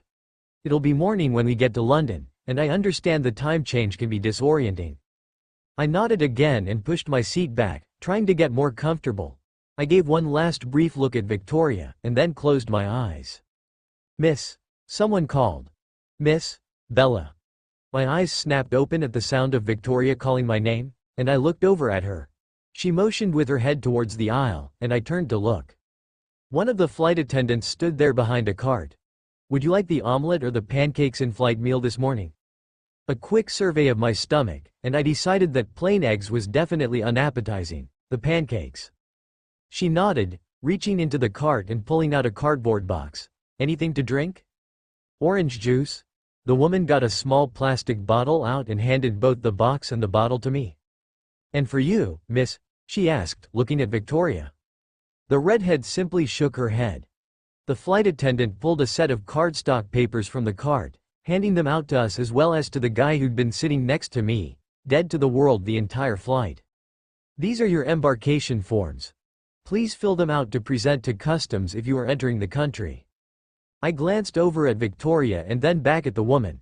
We're only going to be there to catch another flight. She nodded and put the 2 extra cards away. Please enjoy the rest of the flight. And then she moved to the row behind us, where I could hear her repeating the process. I looked warily at the plastic container in front of me that allegedly had pancakes and some fruit. It was warm, so there was that. Grimacing, I pulled the top off and looked at the food, simultaneously getting my utensils out. At least they provided syrup and butter too. Coating my stack of 3 tiny pancakes liberally, I started eating, and was surprised to find it wasn't terrible. It wasn't great, either, but then again it was airplane food. Victoria watched me while I ate, which I expected. Modern human food had to be a serious novelty to someone who was almost 500 years old. The last hour of the flight was passed in relative silence, and I alternated channels surfing the little screen on the back of the headrest in front of me and staring out the window where only clouds were visible. The real-time map that had our plane's position on it was pretty entertaining though, as it updated nearly every minute. Landing in Heathrow was exciting, and underwhelming at the same time. It was the first time I'd ever really been to another country, Canada didn't exactly count when it was closer than the next state was. I hadn't been able to see much out of the window before we landed. But Victoria informed me there wasn't much to see, as Heathrow was a good 20 miles away from central London, and we flew in from the west. It also took a while to deplane, but when I finally got to stand up, my muscles protested at having been in the same position for almost 10 hours. Victoria and I grabbed our bags from the overhead bins and then got off, making our way from where we were, Terminal 3, to where we needed to be, Terminal 2. That flight was largely unexciting, being a simple, get on, sit for 2 hours, get off, deal. And then we were finally in Dublin. So what now? I asked, looking over at Victoria as we walked out of the doors of the airport. We'd gotten through customs and immigration unscathed, and I had no doubt that it was in part because of how little we were traveling with.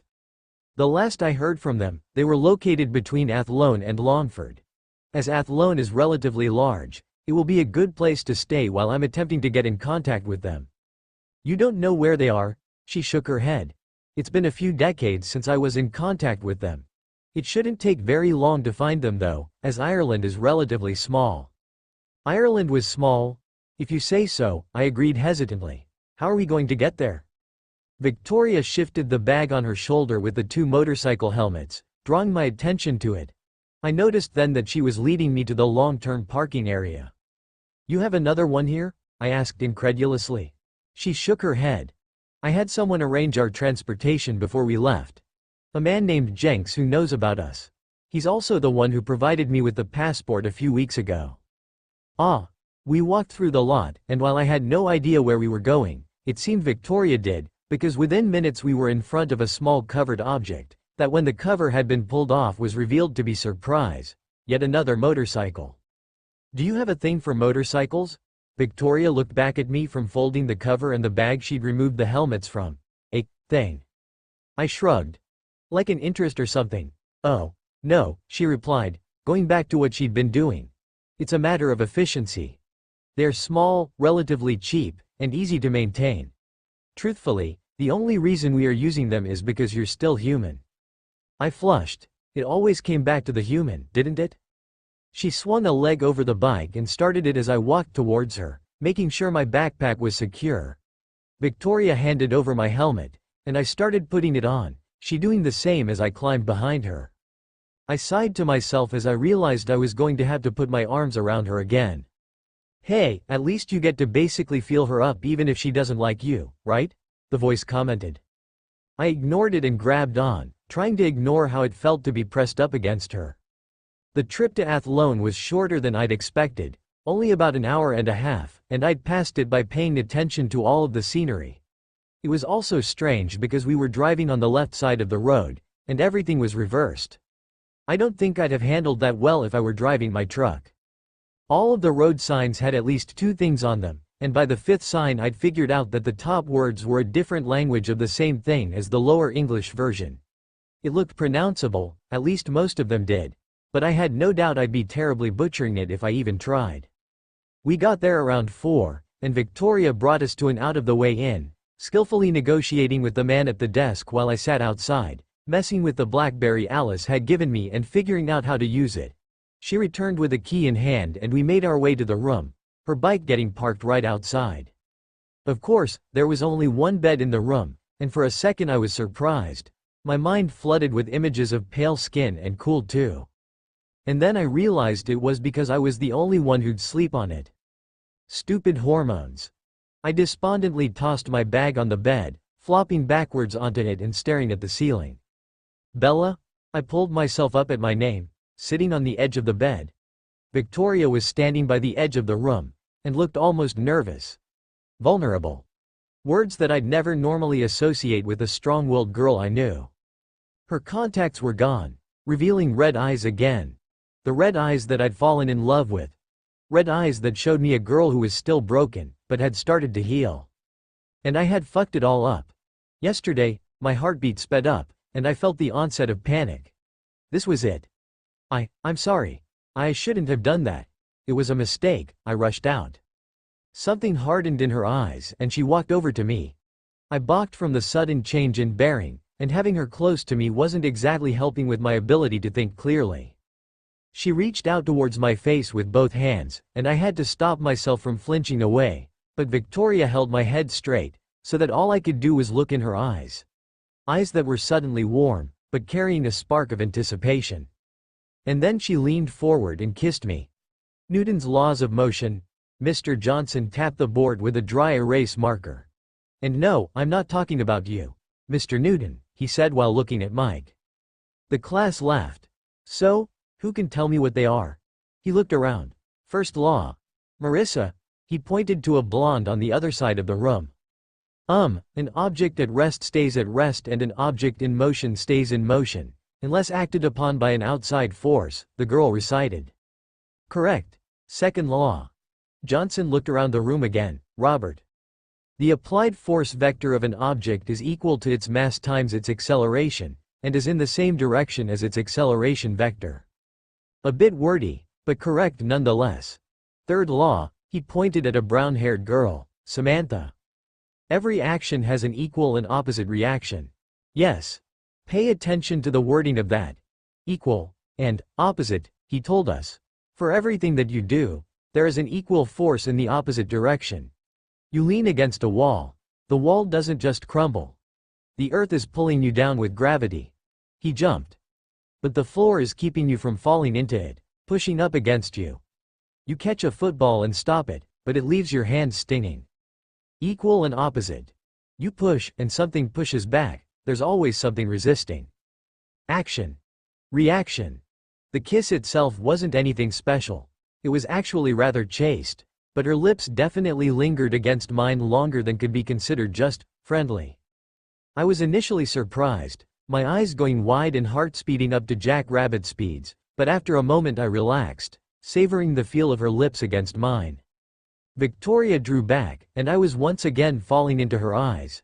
Those bright red irises that managed to convey so much. They were practically dancing with happiness. What? I struggled to find my voice. What was that? Yes, she said simply. Yes? I echoed. My answer. Yes, she clarified. Yes what? I don't know, but whatever it is, yes, she smirked. Hey, are you telling me that you're okay with what I did? I asked anxiously. Her smirk softened into a warm smile. More than okay, my eyebrows rosé. Wait. You're saying that you and me? Yes, as you put it, you and me, she repeated, eyes twinkling in amusement. I was speechless, and my hands flew up to my mouth of their own accord. I felt my eyes watering, my vision going slightly blurry. Bella? Victoria asked hurriedly, worry creeping into her voice. What's wrong? I shook my head, taking a breath of air. Nothing, absolutely nothing. Then why are you crying? I'm happy, I told her, laughing. I'm so happy, I can't help it. Oh, she said, smiling once again. Can I kiss you? I asked nervously. God, I wanted to kiss her. Yes. Our lips met, and it was everything I dreamed it would be. We hadn't gone any further beyond that. We hadn't even really made out. Instead, Victoria had joined me in bed, and she'd drawn me into her arms, just holding me as I reveled in how it felt to be held by her. How absolutely wonderful and safe and comforting and perfect it was. Unfortunately, it had to come to an end, as all good things do. The sheer bliss I felt interrupted by my stomach grumbling at the fact that I hadn't eaten anything since the small sandwich I gotten around 10:30 in Heathrow. Victoria had smirked at me as I blushed, kissing my forehead as I apologized to her. She'd shaken her head, smiling in amusement, and told me there was nothing to apologize for, and that she found my human needs more interesting and a novelty than an inconvenience. And then she'd asked if I'd like to go out to find something to eat. I'd agreed, and then realized that it could be thought of as our first date and that I hadn't cleaned up since the day before, hurriedly taking an extremely quick shower before dressing in clean clothes. When we finally made it out to her bike, I'd asked her if this was a date and she'd asked me if I wanted it to be. I'd flushed again, responding in the affirmative. Victoria had just fidgeted slightly, looking off balance, and then said, "Okay," kissing me on the cheek before handing my helmet over. We'd ridden through the town, and eventually I'd pointed out a smaller place that seemed out of the way, and we'd gone in, seated by a cheerful waitress. I didn't recognize half of the things on the menu, and decided to play it safe, ordering a potato pie that was supposedly more like a stew in a bowl with a pastry layer on top than an actual pie. After I ordered, Victoria reached across the table and placed her hand on mine. I blinked, looking down and then back up at her. "You're very affectionate for someone who hadn't really touched me until," I hesitated, "that Sunday." A look of confusion and then a small grimace. "I'm sorry," she said, starting to withdraw her hand until I grabbed it and held it in mine, lacing our fingers together in an arch over the wooden surface. "And no, don't get me wrong, it's not that I don't like it," I flushed. "I actually enjoyed it a great deal, it's just unexpected." She looked down at her other hand, tracing loops and patterns on the table slowly with her finger. "It's slightly embarrassing. I didn't expect it, but the more instinctual side of us is quite possessive, and it seems even more so with you since you're practically defenseless from one of us, being human." "Sue, what, you're like, staking your claim?" She looked distinctly uncomfortable, and I swear I saw a slight dusting of pink on her cheeks. "Yes. If any other vampire were to smell you, they'd know you were mine." Hers. I was hers. My heart pounded in my ears as her statement resonated with me, and I felt myself heat up as blood rushed to the lower half of my body. I swallowed, my mouth suddenly dry. I was half a second from leaning over the table and drawing her into another breathless kiss, blind to everyone else in the restaurant, before the waitress appeared with my food. Hesitantly, I untwined my fingers from hers, simultaneously cursing the interruption and thanking it for keeping me from doing anything indecent. The dinner passed uneventfully after that, Victoria watching me like a hawk as I ate the surprisingly good meal. We paid for it once I was done. Well, Victoria paid for the meal, and made our way back to the room, lingering in the darkening streets of Athlone. Back in the room, I found myself suddenly exhausted, more than likely in large part due to the 8-hour time difference, getting ready for bed and then lying down under the sheet, Victoria turning off the lights. Unlike what I'd expected, a weight joined me on the bed, Victoria lying down next to me on her side, looking at my face. "Aren't you going to go searching for Maggie and the others?" I asked. That's what I'd assumed she'd be doing. She shook her head. "I'll do it tomorrow during the day. One of the nice things about Ireland is the ruralness of it, so we can travel freely, even when it's daylight out." She brushed a finger over my forehead, pushing my hair to the side. "Besides, Ireland is steeped in legend and connections to the supernatural, even today. They would most likely recognize me as a Dear Jew and not say anything about it out of fear." "A what?" "An Irish vampire. It comes from a very old legend about a young girl, 2,000 years ago, with pale blonde hair and blood-red lips with pure white skin who committed suicide and then rose and drank the blood of those who'd wronged her. One of the first vampire legends ever, in fact." 2,000 years? I told you, the legends of Ireland are old, and the barriers between your world and ours are particularly thin in the Isles. Selkies, Marrow, the Sidhe, the Tuatha De Danann, and even the stories of the old gods were or still are fact here. "They're still here?" I asked, my voice raising. She twisted some of my hair around her finger, playing with it. "Yes. Not many, but yes. As I told you before, after humans settled here, the Tuatha De Danann retreated to what is now known as Avalon, long before I was born. Other than that, there are some Selkie and Marrow in the North Isles of Ireland and West Scotland, and a handful Banshee that still wander around. Maybe a few Dullahan as well. The modern world hasn't been very kind to them. Nor us, for that matter. There are much fewer vampires than there were 1,000 years, even centuries ago." "Why?" Victoria gently ran her fingers through my hair. "It's getting harder and harder to hide our existence. Humans live closer together and the risk of discovery is high if we're not careful." "Oh, it's not something to worry about as long as we are careful. And I've been doing this for quite a while, so I'll be able to show you how to avoid notice." The redhead leaned in to kiss my temple. "But for now, you should go to sleep, Bella.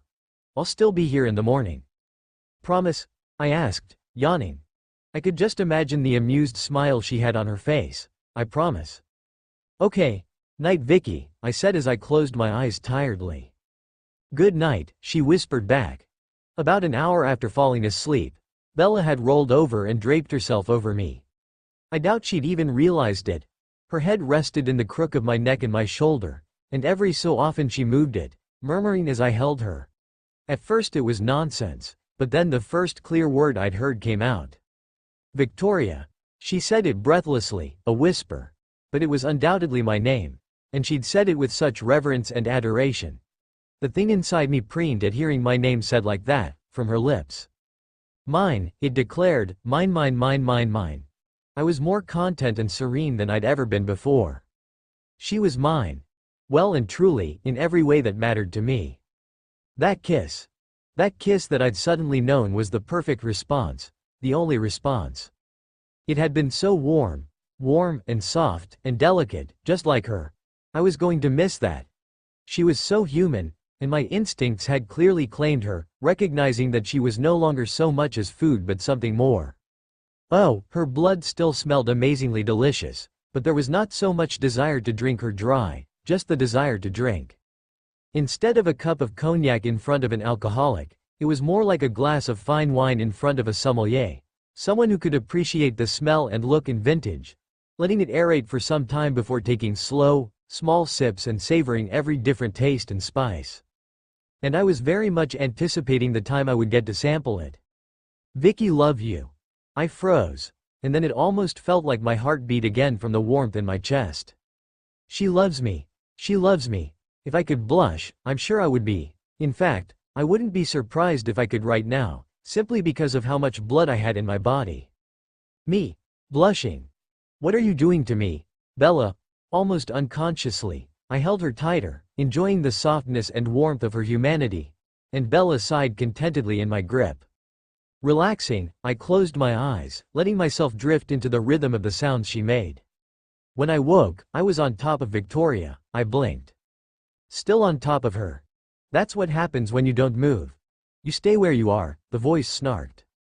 I gulped, and began to push myself up off of her, when I saw her amused bright red eyes following my face. Good morning. Good morning, she returned, smiling. I was propped 6 inches above her, on my elbows, when she suddenly moved and locked lips with me. It was all I could do to avoid collapsing on top of her. After a few seconds, she drew back, watching me once again. What was that for? I asked. No reason. She laughed. You were there. Vulnerable. Open.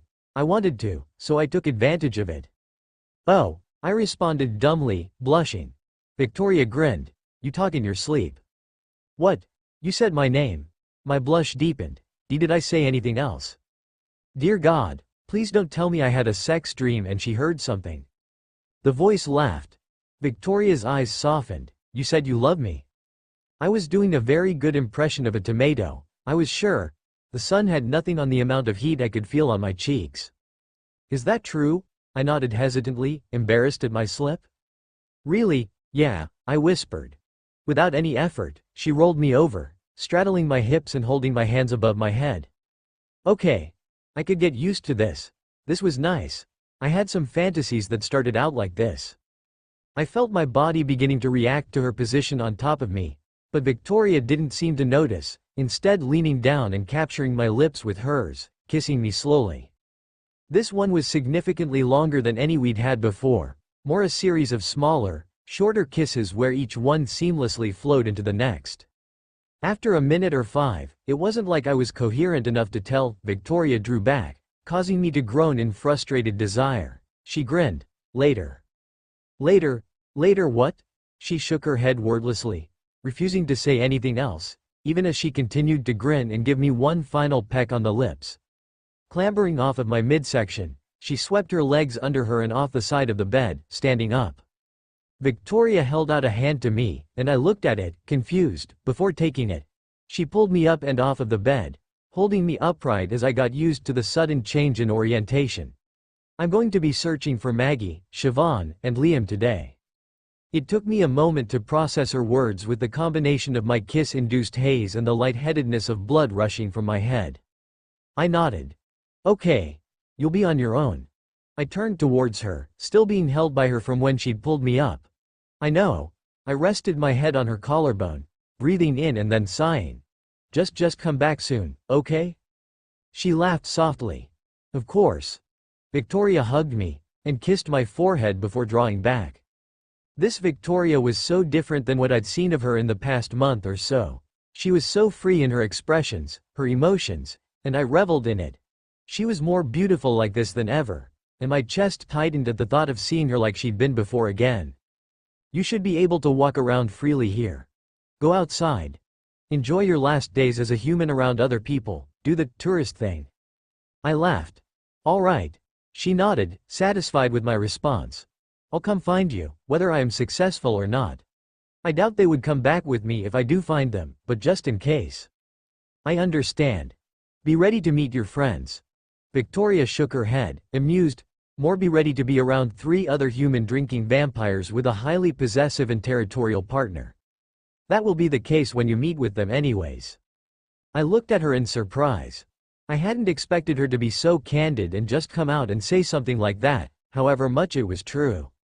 She smiled, but it melted into a grimace. When we do meet them, you might have to be prepared to show your shield. I have no doubt Siobhan will want proof of any claims I make, especially considering how rare ability-holding humans are in the first place, much less those with such powerful abilities. I sat down on the bed, staring at her. Is it really that big of a deal? Victoria nodded. Yes. I don't think you understand the enormity of what you can do. Bella, you were able to stop an easily 400-pound wolf in mid-leap traveling at over 100 miles an hour with practically no effort. I blinked. Wow. I hadn't thought of it like that before.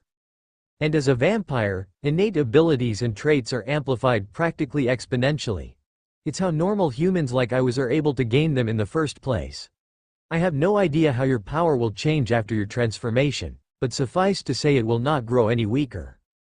That was really hard for me to absorb. I'd always been Bella's swan, uncoordinated human. Not anything even close to powerful like Victoria was making me out to sound like. The redhead reached out and stroked the side of my face, a soft look in her eyes. I simply worry about its effect on you, considering what happened the last time. The last time? Oh. Right. The splitting migraine and blood vessel I burst somewhere. I shook my head. If I need to, I'll do it. Don't worry about me. She chuckled. Bella, I can't not worry about you. It's instinctual, part of what I am. You are mine. I ducked my head in slight embarrassment, a blush on my cheeks. Yeah, I conceded. Victoria leaned down and kissed my forehead again. Take care. I'll be back shortly after sundown. I nodded, looking up and meeting her eyes, smiling as she took her hand away and walked over to the rack on the wall by the door of the room, taking her red leather jacket off the peg and putting it on, grabbing her helmet from next to where her had been. Victoria opened the door and stepped through it. See you later. She turned and grinned, the venom on her teeth glinting in the light of the room. Later. I was unable to keep the grin from my face at the modern idiom coming out of her mouth. Victoria slipped out the door, and I was unable to stop the sudden, impulsive, "I love you," that tumbled out of my mouth and had me blushing immediately afterward. I felt my smile widen upon hearing Bella's words behind me, and allowed myself a momentary pause to enjoy the feeling they brought. Looking around, I noticed the barely ambient light from the sun's rise on the horizon. It was foggy, with dense clouds that covered the entire sky. The pavement was wet from the early morning rain. Puddles around the motorcycle I'd be using to get out of the city limits and to somewhere I could begin my search. It was perfect weather for one of us. I'd missed the Isles so much, it was nice to be back. Mounting the bike, I started it, backing up and pulling out of the small parking lot onto the street. It took less than 10 minutes to travel northward and find a suitably wooded area that I could pull off of the road and drag the bike into far enough that it wouldn't be seen. Leaving the helmet on top of the bike's seat, I mentally began planning how to go about searching. Ireland is largely uninhabited flatland, with a total population less than half that of New York City in total, and about 2/3 of Washington state from what I remembered, with less than half the land. When I told Bella that there was not much to search, I had been serious. I only anticipated this taking 3 days at most, and that was only if they were at the very coasts, which they usually weren't. Taking a breath, I started running northeast. I'd start my search in Northern Ireland, finish that first, and then move on to the rest of the northern third of the island. I sped up, pushing myself forward to the fastest speed I could reach, and made the distance in a little under 30 minutes, having avoided certain areas and obviously populated areas. I'd paid attention to my sense of smell, but hadn't picked up anything interesting. halting around where I remembered Bangor being. I began my search, running northwards, halting when I reached the coast, going west, traveling southward, stopping at Northern Ireland's border, moving west, and repeating. Not the most elegant or entertaining method, but I wanted to make sure I missed nothing.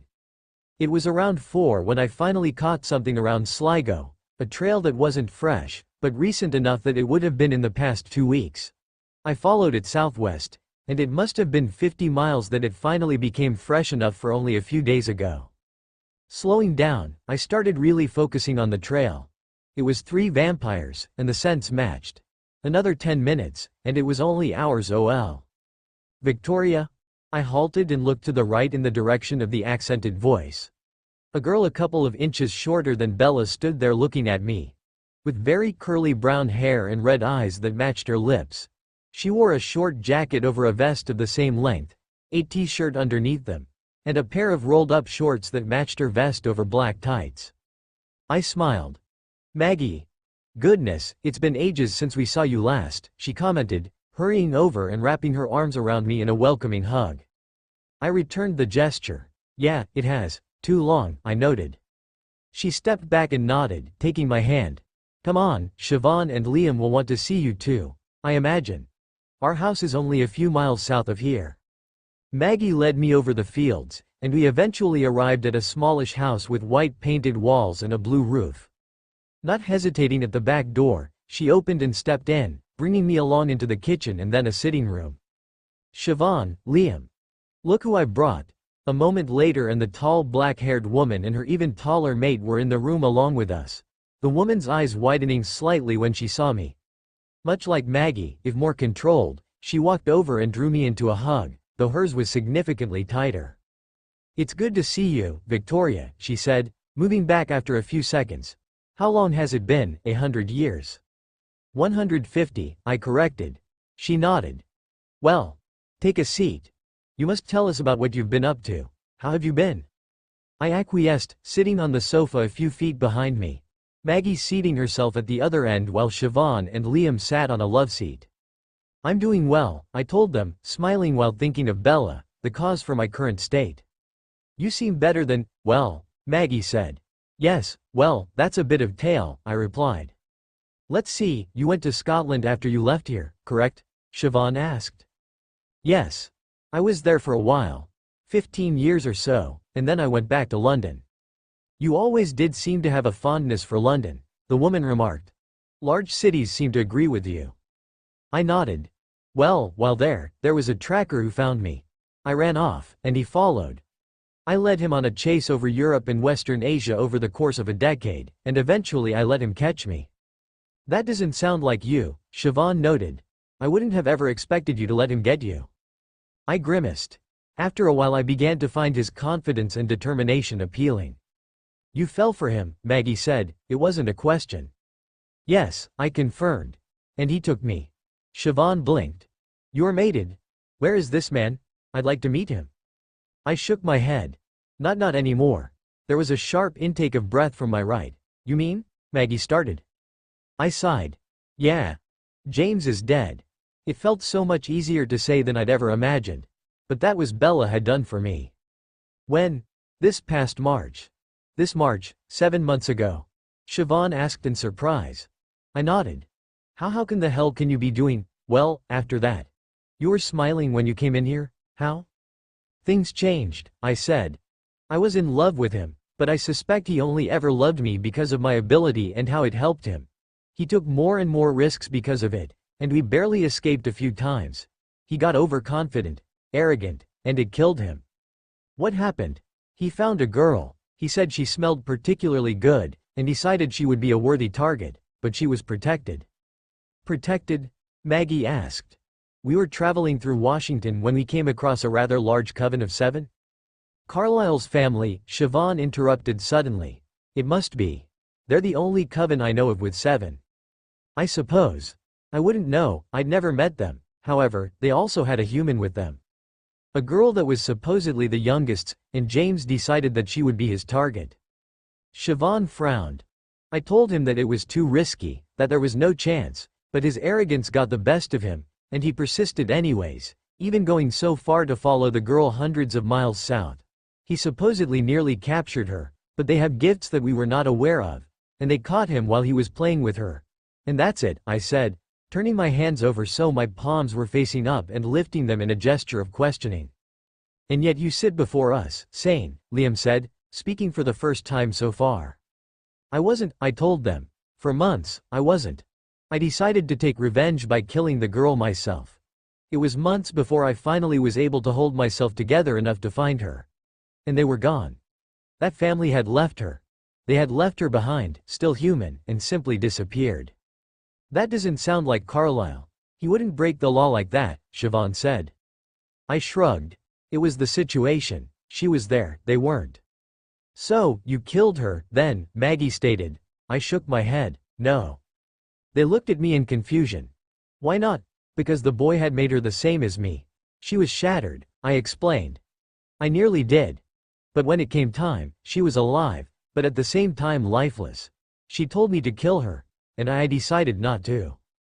Why? Maggie questioned in confusion. The law. I shook my head. I wanted to kill her for revenge. Nothing else. But with the boy gone, her death would have been meaningless. And what he had done to her had already killed her inside. Nothing I could do to her would be worse than what she was already experiencing. That still doesn't explain, she was like me. Maggie's mouth made a silent, oh, I was alone. I'd been planning to make a companion for a while, but decided to delay that until after her death. And then I found her, and she understood. And there was still the law, Maggie said. I rolled my eyes. Yes, and there was the law. Kill or turn. There was no point to her death, but turn she could be the one I'd been looking for. So have you? Where is she, then? I decided to wait. When was all of this? Siobhan asked. A month ago, I admitted. So then where is she? Athlone, I stated. You left a newborn in Athlone unsupervised. No, I denied. Do you really think I would do such a thing? I don't know, Victoria. You lost your mate 7 months ago, and then decided to kill a girl under the protection of 7 vampires as revenge, and when you finally got to doing it, decided not to but instead to keep her. So I have no idea what to think you might do. I winced at her description. When put like that, all right. I see your point, I conceded, but no, she's still human. I wanted to wait because I was curious how she would recover from what the boy did to her, but as soon as I began observing her she was different. She was so intriguing. You don't understand, she's so different than any other human I've ever seen. I couldn't stop watching her. She talked with me like I was a friend, like it was nothing remarkable. Like I was important and worth it, even though I was broken. She made me forget the pain. You're obsessed, Siobhan told me. I shrugged. Perhaps, I accepted. It's better than being half mad though, I'd say, wouldn't you? She just shook her head. So then why are you here? With some still human girl? I had been planning on changing her near where we were, but then we ran into some problems, I prevaricated. Problems? Maggie echoed. I rolled my eyes. Shapeshifters. Wolves. They took a great deal of offense at my being in the area. We went to meet them, they made it quite clear I wasn't welcome, we left. That still doesn't explain why here instead of somewhere else, Siobhan said. It's a good place for a newborn to be? I missed the Isles? That's not it, Maggie stated. Oh, right, truth-telling. Fine. I was hoping you'd be willing to help me look after her, I confessed. Siobhan looked at me appraising Ly. Why would we? Siobhan! Maggie exclaimed. The tall woman shook her head. I'm not against it, I'm just wondering why you came to us. Because I consider you to be some of the closest friends I have left, I told her. Maggie smiled warmly. And because she has a gift. Maggie's smile turned into a look of confusion. You're not lying, you really believe that. I know it. You found a human that has a gift?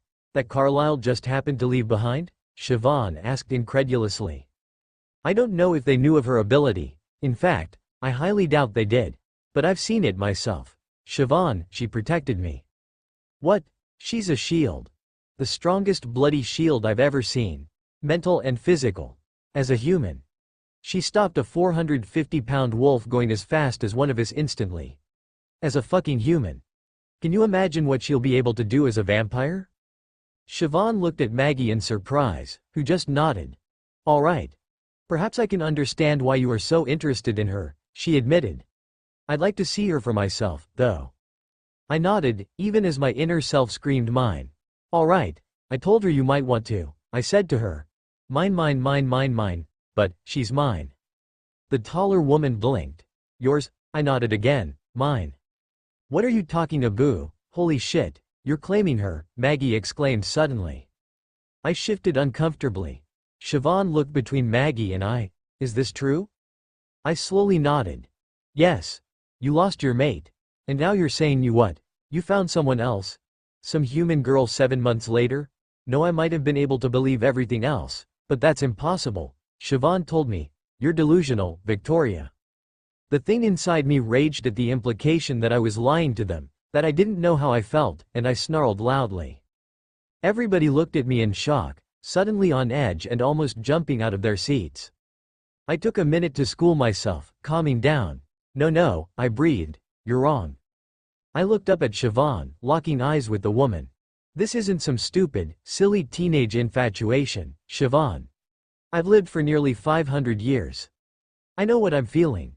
She is mine, in every sense, and all that entails, I stated resolutely, my proclamation ringing in the room's silence and brooking no argument. Only extreme self-control kept my fingers from digging into the arms of the chair I sat in. If you don't believe me, then so be it. But that doesn't change the facts of the matter. Siobhan swallowed and her eyes flicked over to Maggie, who nodded in the corner of my eye. The older woman looked troubled. She began. I think my coven and I need time to consider everything you've told us before we come to any conclusions. I nodded in acceptance, recognizing the dismissal. I plan on turning her before the end of next week. We'll be in Athlone until then. I stood up. It was good seeing you again, I said, looking particularly at Maggie, who smiled. With no other words, I stood up and walked to the door that I had entered the house from. Maggie walked behind me, and when I stepped outside I turned around. The shorter girl hugged me. Bye, Victoria. I'm sure the others will come around, just give them some time. I smiled. I hope so. With a smile in return, Maggie closed the door. I sighed. That could have gone better. I suppose it could have gone worse as well. Beginning the journey back, I slowly picked up my pace, my thoughts soon traveling away from who I had just left behind and to the girl I was going to see. After Victoria left, I took a shower, this time able to take long enough to actually enjoy the warm spray of water. After I was done, I got dressed and was about to stop when I remembered something. I don't have any money. Well, shit. Now why? I blinked. There was a number of bills folded in half and pinned down by the lamp and the end of the table against the wall opposite the bed. Smiling at Victoria's thoughtfulness, I pocketed the money and stepped outside, immediately wrinkling my nose at the weather. It was the exact same as Forks. Literally. Down to the 100% cloud cover, low 50s temperature, and obvious early morning rain. Well, at least it was something familiar. Sighing, I closed the door behind me and locked it, looking around and deciding to try my luck at finding something for breakfast. Athlone was small. Like, Port Angeles small. As in, I could probably walk the width of it in 40 minutes. I finally found what I was looking for about 20 minutes towards what I figured passed for downtown, and across a river. The River Shannon, according to a sign I saw. I made note of a few interesting looking places along the way, including what looked like an actual castle. The little cafe was relatively normal, and I ended up accepting the waitress' insistence on getting me a real breakfast and a cup of proper tea, after she noted my apparent accent. I suppose I was the accented one to them. It was large. I had a feeling that if I managed to eat it all I wouldn't be hungry until dinner. There was a fried egg, 2 sausages, a fried tomato, baked beans. For breakfast, a couple slices of toast, 2 large slices of bacon that seemed more like ham, and a pair of thick black and white discs that I wasn't sure I wanted to know what they had in them, but ate anyways. And found surprisingly good. The sheer amount of protein in it was staggering. I managed to eat the entire thing, but had to sit and nurse my tea for almost a half hour before I was ready to go outside and explore some more. My curiosity of the castle I'd seen before returned as soon as I saw it again, and I decided to take Victoria's advice and do the tourist thing. It was made of stone and pretty large, apparently built in the 1200s, which made me goggle. It was 400 years older than Victoria. It was a weird feeling walking through it. In America, there was nothing this old, and yet this castle just sat here, almost a millennia old, still standing and visited by people every day. After that, I really just wandered around town, stopping into shops that I saw that looked interesting. Around 5 I went back to where Victoria and I had gone for dinner the night before, and got a salad, deciding that I just wanted something light.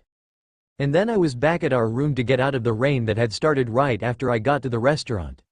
I wasted time watching the TV, which had really different channels than what I was used to, and particularly had ones in what I assumed was the language I'd seen on the road signs the day before. Whatever it was, I didn't understand a word of it. My idle browsing was interrupted by the door opening, a thoroughly wet redhead stepping inside.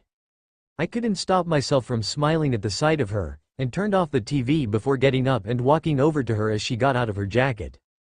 As soon as she turned around, I froze. Even looking like a half-drowned kitten, she was amazing. She smirked as if she could read my thoughts, and they slowed even further. She stepped towards me, almost predatorily. I unconsciously took a step back, and she followed, slowly pushing me until my back pressed up against the wall and I had nowhere to go. Victoria placed her hands on either side of me, trapping me. Hi, I greeted. Hello. Her voice was low, carrying an undercurrent of amusement. I stared up into her eyes. Such a bright, beautiful shade of vermilion. She simply stood there, holding me in place against the wall. I could see something in her eyes, something that reminded me of her bloodlust, but different. Slowly, hesitantly, I tilted my head upwards towards hers, my eyes flicking from her eyes to her lips. She responded, moving downwards slightly to meet me halfway, closing the gap between us and then capturing my lips with her own. Dear God, I loved kissing this girl. Moving from the chaste kiss that we first shared, I returned for a second, this time taking the lead as it started becoming rather heated. I impulsively bit her lower lip, and she answered my non-vocal question by parting her lips, opening herself to me for the first time. I moaned unconsciously as something cold ran across my front teeth. Kissing Victoria like this was so completely different from kissing Edward that there was almost no comparison. He had been eternally hesitant, and was never the one to initiate something like this, and when I did, it was like kissing a marble statue until he inevitably broke it off, stepping away within only a few minutes. Kissing Victoria was like mercury, cold but constantly flowing, no sign of any reluctance or indecision. It was amazing. Victoria slowed down, eventually pulling back before returning to give me one last chaste kiss, reminding me of this morning. Wow, I said breathlessly. She smirked in the typically smug fashion that was so Victoria that I couldn't help but smile. I tried to articulate my thoughts, but I was still drunk on the endorphins. You're amazing.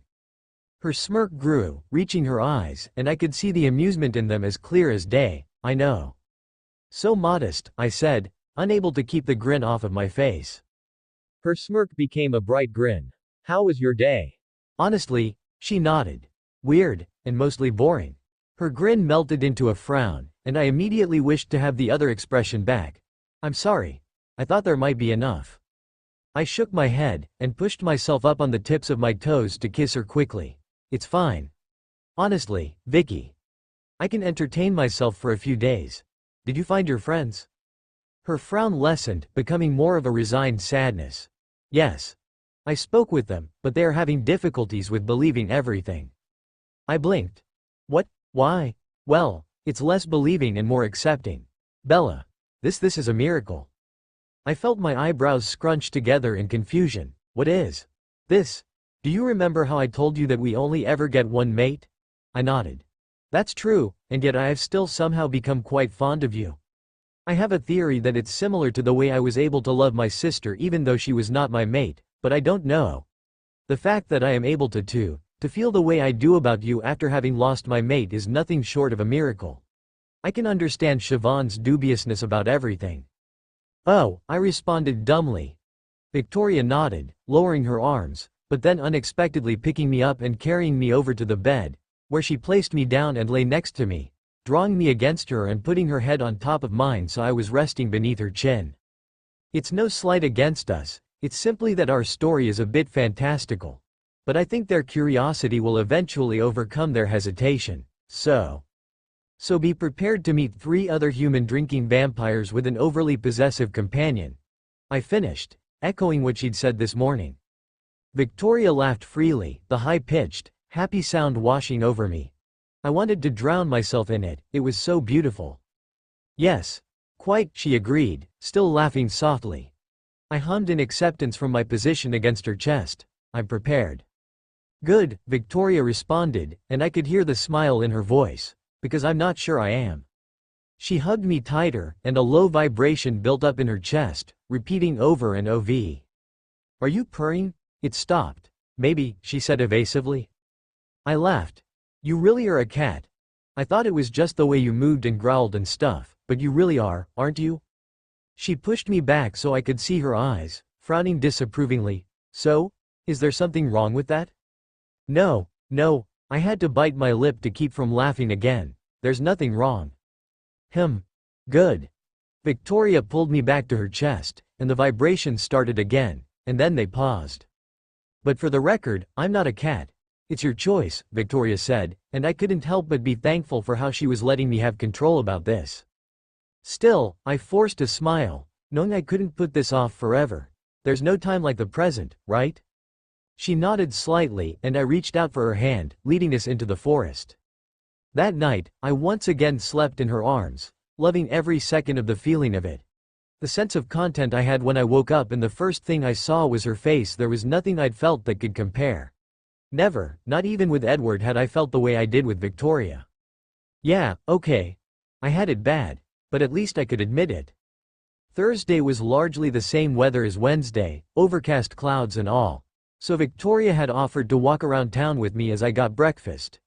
We'd spent the day passively, with the redhead telling me about what the area had been like 400 years prior. How what was once a mostly wooden village with cobblestone roads was now the concrete town around us. I'd enjoyed simply walking with her, despite the voice in my head cutting in every so often with its haughty, cynical commentary, which, despite hating to admit it, I was starting to find slightly amusing and entertaining. When it wasn't directed at me, that is. I still didn't know why I even had a voice in my head or how it had happened, but I'd resigned myself to its presence, at least, for now. I was pretty sure it meant I was at least partly crazy, but, I mean, what else could I do? It wasn't like I could somehow remove what was ostensibly a piece of my own psyche made manifest because of how screwed up I was. That didn't exactly seem like a smart solution, either. Mental mutilation was generally something to be avoided. Anyways, Victoria. She'd backed off a little bit from that first day, but she was still being mildly possessive and wary. She tried to be in contact with me as much as possible as we walked about Athlone, yet she was also hesitant, like she wasn't quite sure what she should be doing, how to act. She was adorable. And God, did it ever make me want to drag her into an alley and kiss her senseless. It was hard to restrain myself. The first time I'd actually had something tempting me that badly, actually. There'd been lust with Edward, sure. But it was nothing like this all-consuming desire I had in the pit of my stomach for her. Any chance of me denying being bisexual, or at least Vicky-sexual, was pretty much dust in the wind at that point. Damn my teenage hormones. She got me so worked up just by doing nothing, and I knew without a doubt that she knew what she was doing to me with that sense of smell of hers. Which I probably should have found more embarrassing than I really did, except it was Victoria. And it was one of those things that you couldn't really do anything about, just accept it. It honestly just turned me on more. So yeah. I knew she could tell I was wound up pretty much the entire afternoon, and her little reassuring touches did nothing to help me desire to touch her, kiss her, taste her, drown myself with her. She may have been the more primal, animalistic of us thanks to being a vampire, but it did nothing to ease my raging desire to claim her as mine, whether that was just a bite mark, a red spot on her flawless skin, or something else. Unfortunately, I knew that human teeth would have absolutely no affect on the ridiculously durable surface vampires called skin. You'd more than likely break them, dumbass, the voice had added when I'd thought about it. So I simply had to settle with leaning on her and kissing her as much as possible. And believe me, I took full advantage of every possibility, at least while attempting to be discreet. I'm pretty sure I didn't really succeed. My pool of experience in terms of kissing was limited to Edward and the couple of boys that I'd experimented with before him in Phoenix, but still, Victoria was by far the best, leaving me breathless almost every time. I took consolation in the fact that she seemed to enjoy it as much as I did. It gave me perpetual butterflies in my stomach. Among other things. I certainly couldn't have been the most experienced person she'd done this with, but she didn't seem to care at all. And that made me feel pretty warm inside, because she cared, truly cared about me. Not about what I could do, or what I could be for her, like it had felt like with Edward, but because I was who I was. Plain, simple Bella. Except not so plain and simple, to her. To her I was strong. Powerful. She had this sense of respect for me, like I was a force to be reckoned with, and it was rather intoxicating. She didn't treat me like someone who needed protecting. Oh, she was possessive, I've already said that. But it wasn't that overbearing possessiveness, like I was fine china. It was an assuring possessiveness of being wanted, which was warm and comforting. I enjoyed it, milking the feeling for all it's worth, because it was such a rarity. Renee was scatterbrained, a free spirit at heart. She loved me, but it was in her own special way, flitting about like the wind. Charlie was a rock, stable, but awkward and always resting at the edge, never intruding. But Victoria? Victoria was fire, and I loved every bit of it, even if it meant I ended up getting burned. I stood up on my tiptoes to kiss Victoria just as she turned around after closing the door to our room. In this kiss held all of my want and suppressed desire that I'd been carrying around all day, the feelings that she'd incited in me. I felt her lips form a smile against mine, before she pulled me closer, her hands above my hips on my waist. Our bodies pressed together, and I could easily feel that she wasn't wearing a bra. A warm tension started building below my middle, and I moaned into her mouth as the kiss moved beyond just lips, a slip of her tongue running across my teeth. I opened myself, yielding to her, wordlessly giving her permission to continue, because stopping couldn't have been further on my mind. The taste of her venom was sweet and tingled on my tongue. It was like nothing I'd ever tasted before. I was addicted the second I tasted it. Her fingers slipped beneath the hem of my shirt, cold fingers dancing across my lower back and igniting lines of fire on my skin. I pushed myself closer to her, leaving no room between us, my hands gripping her jacket tightly. Without warning, she pulled her head back and picked me up, carrying me to the bed in the blink of an eye, causing me to squeak when I was placed unexpectedly on the surface. Her lips returned to mine, and any sudden surprise was immediately forgotten. After a minute or two, she pulled back, allowing me to try and catch my breath. Once I'd recovered enough, my heart still pounding, I looked up and stared at her bright red eyes. "Is it later?" she smirked, her fingers trailing over my stomach, fanning the molten feeling inside me and only causing the sheer need I had for her right then to grow. "Do you want it to be?" I nodded, not trusting my mouth. Her grin widened, but then fell slightly before disappearing completely, the confident, aggressive girl straddling me suddenly replaced by an abashed and mildly unsure teen. I felt my eyebrows scrunch together. "What's wrong?" Victoria bit her lip, looking away slightly. "I have never done anything like this with a human. I'm worried I might hurt you." "I don't care. I trust you," I told her, trying to put all of my emotion and feelings into the words. She turned back to me. "It's not a matter of you trusting me. I do not trust myself." "Well, we don't have to go that far," I said, feeling a deep blush rising to my face. Despite the fact that I really wanted to right then. Stupid hormones. "Let's just see what happens, okay?" I offered. Victoria nodded hesitantly. I reached up with my right hand, placing it behind her neck and then gently tugging her head back towards me. Obviously, if she hadn't wanted to move, there would have been nothing I could do. I would have had more luck with a granite statue. But she complied nonetheless, allowing me to bring her back down until her lips were in contact with mine. I was worried about this, though I didn't show it. Bella was human and very prone to being broken, as the cast on her left arm and still present bandages around her chest evidenced, and I didn't want to break her any further. Such a thing, it made my chest ache harshly, for some indiscernible reason. It was funny. A little over a month prior, and I'd been actively planning on harming her, practically salivating at the opportunity, fantasizing about what it would be like to break her. But now, I couldn't even bear to imagine it. How we could change, in such little time. I'd never have guessed it before. Immutability inherently means that there is no change. Yet the introduction of such a volatile element had altered that entirely, leaving me no opportunity to do anything but adapt or fail. Failure was not an option. Not with her, not with Bella. I'd seen both sides of her, fragile yet strong, glass yet steel, vulnerable but resolute. It baffled me how I'd missed the signs, now that I had, and they were so obvious. The excuse might have held up for myself, as I'd been too focused on Bella to pay any attention to what had been happening, but I should have noticed her. It was simultaneously intoxicating and frightening. To hold someone in the palm of your hand, to be the one that could alternately build them up or break them. Love is such a dangerous thing. It could heal or hurt, and I shuddered to imagine what it would be like if Bella was ripped away from me now. I had lost James, and Bella had been swept into my life and somehow started piecing me back together, bit by bit. Without her, I couldn't help but think that I would fall apart once more, even worse than before. I didn't want to imagine a world without someone like her, without her, standing next to me. And so I poured all of my feelings into my attentions to her, ever aware of her inherent fragility.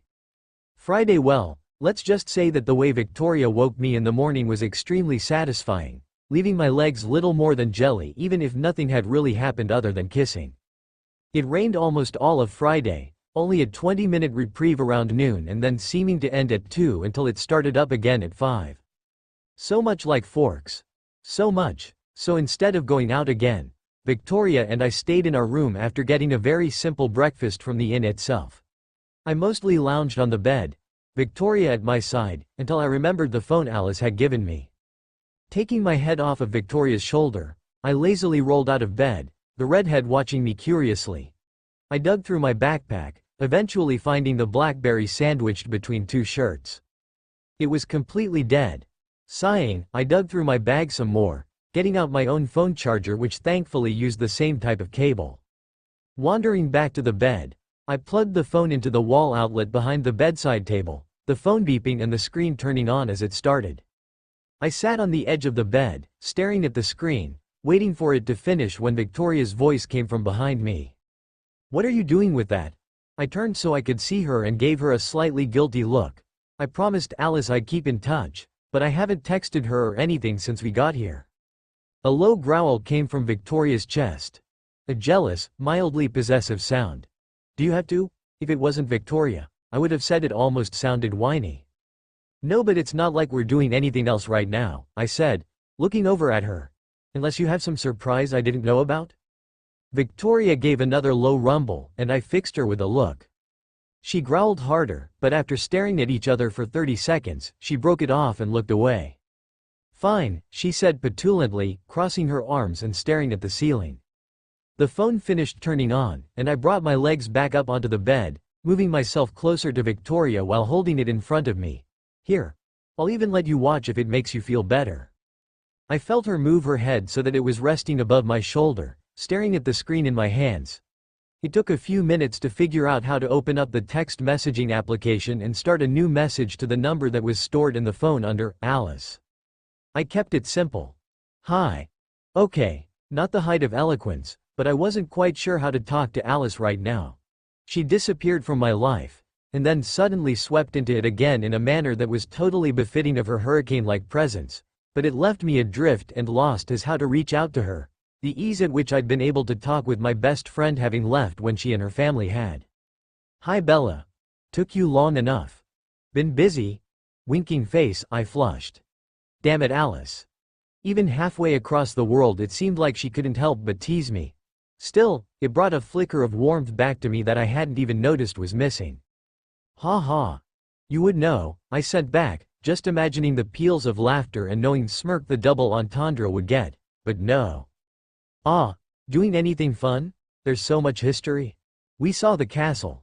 And we've walked around, but it's just like Forks. Welcome to British weather, love." Cheeky smiley face, she replied. And then immediately after came a second message. "Besides, you'll be having visitors in 5 hours, so you won't be bored for very long." Behind me, Victoria froze, becoming as immovable as marble. I wasn't really in the mood for Alice's games, especially with Victoria's reaction, so I decided to just be blunt. "What?" The Irish group, silly. Oh, 5 hours? So soon? I swallowed, and vaguely noticed that the BlackBerry in my hands was shaking. A white hand appeared in my vision, taking the phone from me and then rapid-fire typing out, "Where?" "Hi there," Victoria growled and seemed to be waiting for a further message, but one didn't come. Taking a breath, she let it out slowly between clenched teeth, and then typed out, "Hello." See, that wasn't so hard. Another text appeared before I'd even finished reading the first, "Don't crush the phone." Victoria's fingers twitched, and then she suddenly let the phone drop from her grasp like it had burned her before her hand clenched, and it felt like her whole body was shivering. Quivering in frustration and anger, I realized. I pulled her arm down so that it was wrapped around my middle, hugging it to me and feeling the shudders as she leaned into my back. She buried her head in my shoulder, hugging me tightly. The phone buzzed a few times, but we both ignored it. It was minutes later, her forehead resting against the skin of my neck, that I felt the shivers start to slow. "Where?" I heard her mumble. "What? Ask her where." I bit my lip, but picked up the phone, which held 3 new messages. "I'm sorry, I wasn't trying to make her angry. If you don't move, they'll come to you. There's also a pub nearby that I've seen you all in." She says she's sorry, I told Victoria. She snorted into my neck, the sound muffled. I don't see why. It's not like I shouldn't have expected it from her. What? I was instrumental in ruining her life. She has every right to dislike me and be unfriendly, Victoria said, almost somberly. I blinked, and then wriggled a bit so that I was twisted around and facing her. "No." She stared at me. "Wah." I put a finger over her lips, silencing her. "You did not ruin her life," I said. "I know for a fact that she's pretty happy now. You think she would have wanted to be stuck in an asylum for the rest of her life? Because I sure as hell wouldn't. Everything turned out for the best, even if it wasn't great at the time." Victoria sighed, resting her head in my hair. "I still regret it. And she probably knows that, with her ability." I half expected to get a text right that moment confirming it, but Alice didn't interrupt the moment. "You don't have to beat yourself up over it." I looked up to see her expression twist into a grimace. "Okay?" I asked. She sighed again, nodding slightly. "Okay." 2.5 hours of comfort and cuddling later, and Victoria seemed to have recovered her emotional balance and was being more herself. Well, as much as I could say, herself, considering how utterly different she was acting now compared to the weeks before. "What time is it?" I lifted my head up and looked over Victoria's shoulder at the alarm clock on the bedside table. 8. She sighed. "You need to eat, don't you?" "I wouldn't mind having some food," I admitted. "Alice said that your friends either meet us here, or at some pub nearby. But are you okay for going out?" Victoria took a deep breath. "Yes, we'll go there." "Okay," I accepted cautiously. She huffed, and then kissed my forehead. "Thank you for caring for me so much, Bella. I don't know what I've done to earn it, but I promise that I will do everything to deserve it and keep it." I blushed brilliantly. How is she so damned charming at a time like this? "If you keep saying things like that I won't be able to stop myself and we won't be going anywhere," I said, as composed as I could manage. She laughed, tinkling bells and light on glass. "Come on then. Let's go get you some food and find this place." I sat up, twisting around so I could get my feet on the floor and stand, Victoria blurring to the door of the room in under a second. I rolled my eyes. Stupid vampires and their stupid abilities. Wait. I was going to be one soon. The thought of that brought a grin to my face, and Victoria looked at me curiously. "What?" she asked. I shook my head as I grabbed my jacket and walked towards her. "I just realized that soon I'll be able to keep up with you doing stuff like that." Victoria smiled happily. "It will be nice, yes." We walked outside, starting down the main road of Athlone as I struggled to keep focused on the places around us and not Victoria, looking for the pub Alice had been talking about. We found one only a few blocks from the river that cut through the town, that at least seemed to be slightly restaurant-y as well. Victoria once again just watched as I ordered, shepherd's pie this time, leaning her face on her hand. I ordered a beer as well, figuring that I might as well try it at least once before I became a vampire, and the fact that it was entirely legal for an 18-year-old made it a bit more appealing than it had been before. Being the daughter of a police chief ingrained that sort of aversion into you. The waitress had practically demanded it be a Guinness when I asked her for a suggestion and said I hadn't had anything before. Proper Irish beer, she'd said. Not that I would know the difference. It was bitter and strange, and Victoria had outright laughed at my expression, but when I tried it again with my food it was significantly more palatable, complimenting and being tempered by the heavy food. I took my time, since we ostensibly had at least 2.5 hours before the Irish coven would show up. The hours passed surprisingly quickly, Victoria telling stories of her experiences and times across the Isles, what Australia had been like early in its colonization, the way London had changed over the years. She only once mentioned her human life, saying that she'd been a servant and nothing more.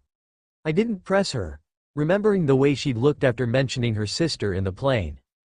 Still, imagining Victoria as a servant girl was odd.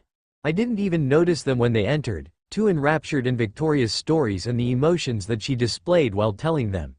It only seemed the waitress point at our table that drew my attention.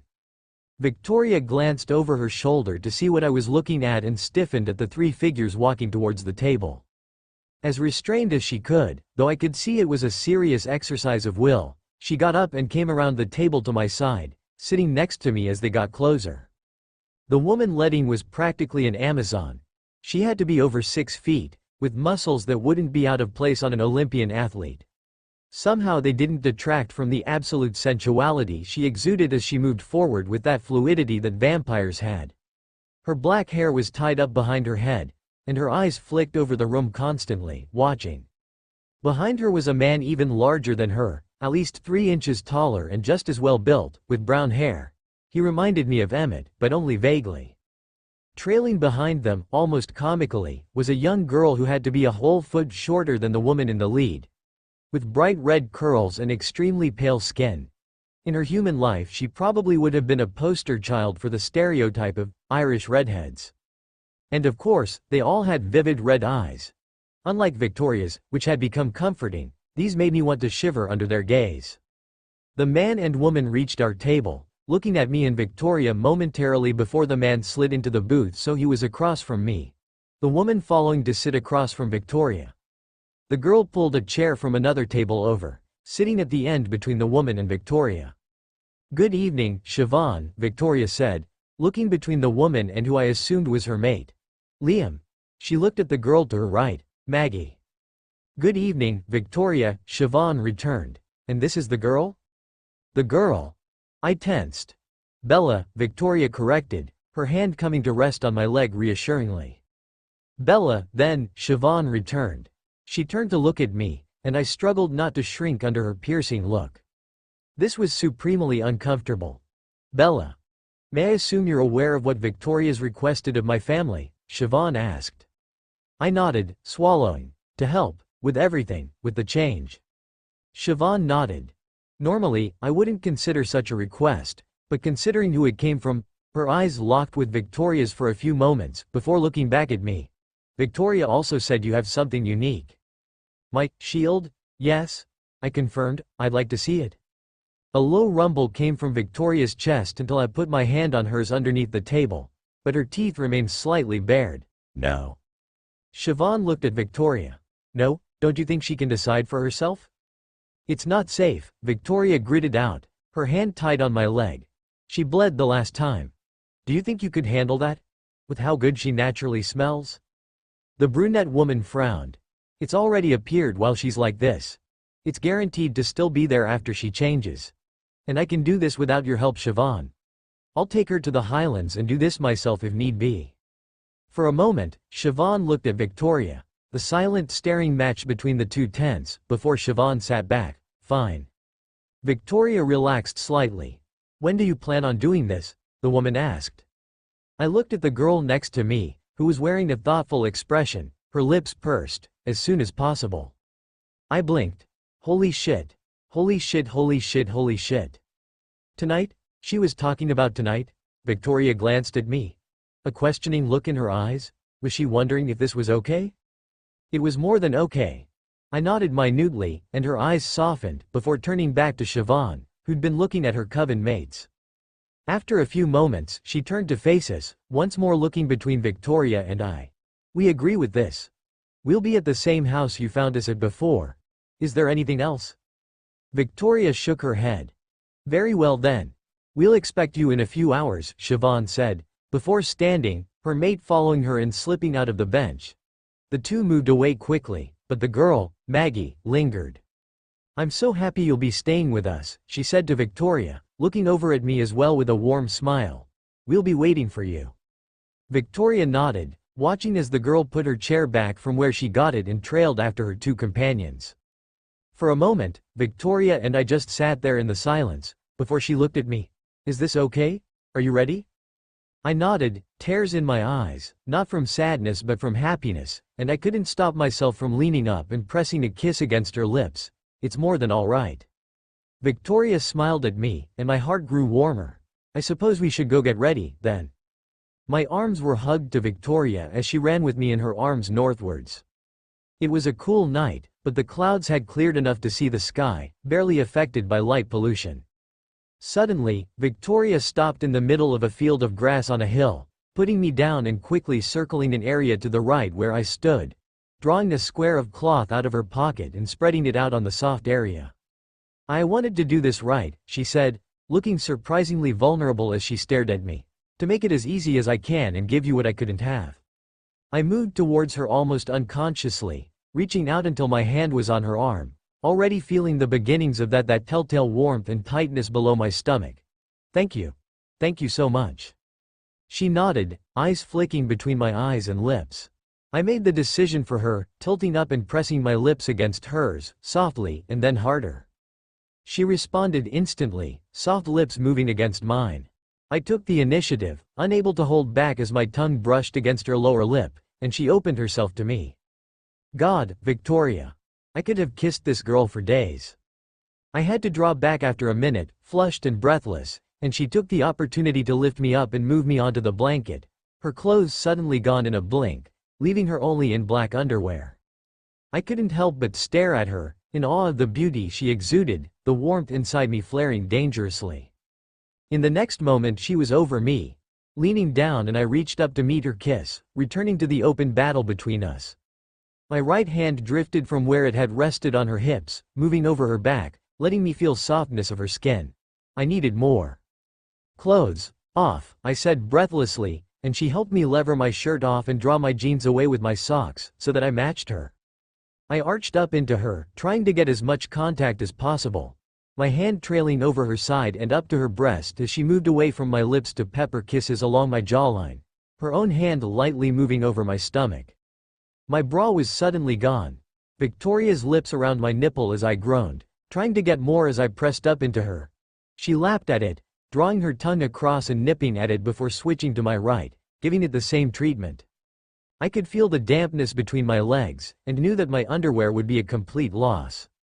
Victoria's hand trailed lower, moving over my panties to cup my mound, fingers gently pressing and drawing across, teasing as I tried to kiss any inch of skin I could access.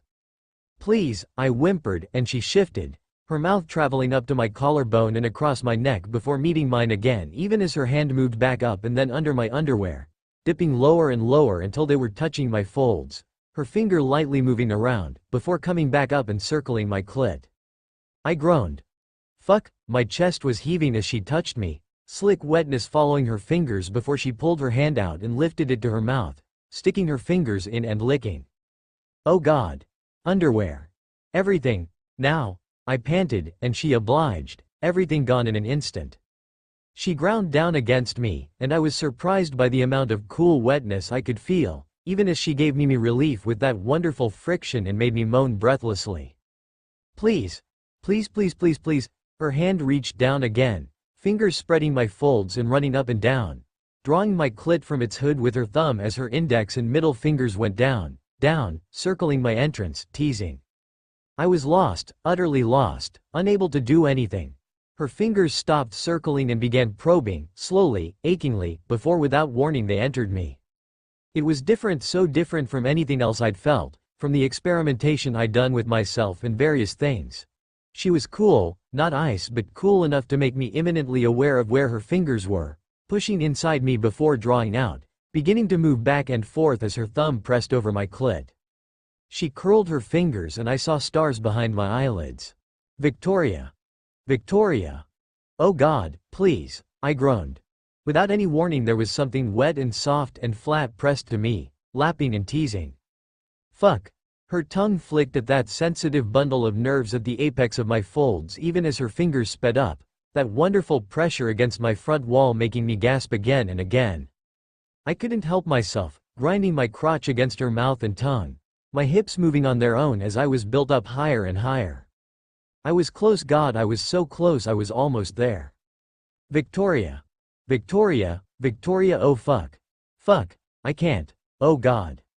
And then she nibbled at my clit and I couldn't handle it, Victoria. My whole body shuddered in what had to be the strongest orgasm in my life, muscles clenching and my left arm pressing in its cast, causing a pain that was absolutely delicious at that moment. The aftershocks rolled through me, and I expected her to slow down but her tongue and fingers kept moving, not letting me recover as they built me back up faster than ever. Fucking I couldn't, this was too much. My heart was pounding as she pushed me over the edge again in seconds, not even letting the aftershocks pass, and I shook. I was so sensitive, and yet the pain somehow made it even better and I wanted more. And then without warning, something sharp sliced into my thigh and for the third time in less than 2 minutes I went over. The orgasm not nearly as intense as the previous two but instead washing over me like an inevitable wave, pressing down and carrying me along. The pain from my thigh began spreading, and Victoria kissed her way up my abdomen, my chest, my breasts, before she reached my mouth and kissed me, letting me taste myself on her tongue. A shudder rolled through me just from that. She drew back, staring me in the eyes. I will be here, she said, and her words meant everything to me. She was here. She would stay. And then as the fire in my leg began to burn she leaned down and kissed my neck, and then bit, and I could just feel it as she drank at my blood, swallowing softly as I grew colder and colder, leaving me unable to do anything but stare at the beautiful night stars in the sky.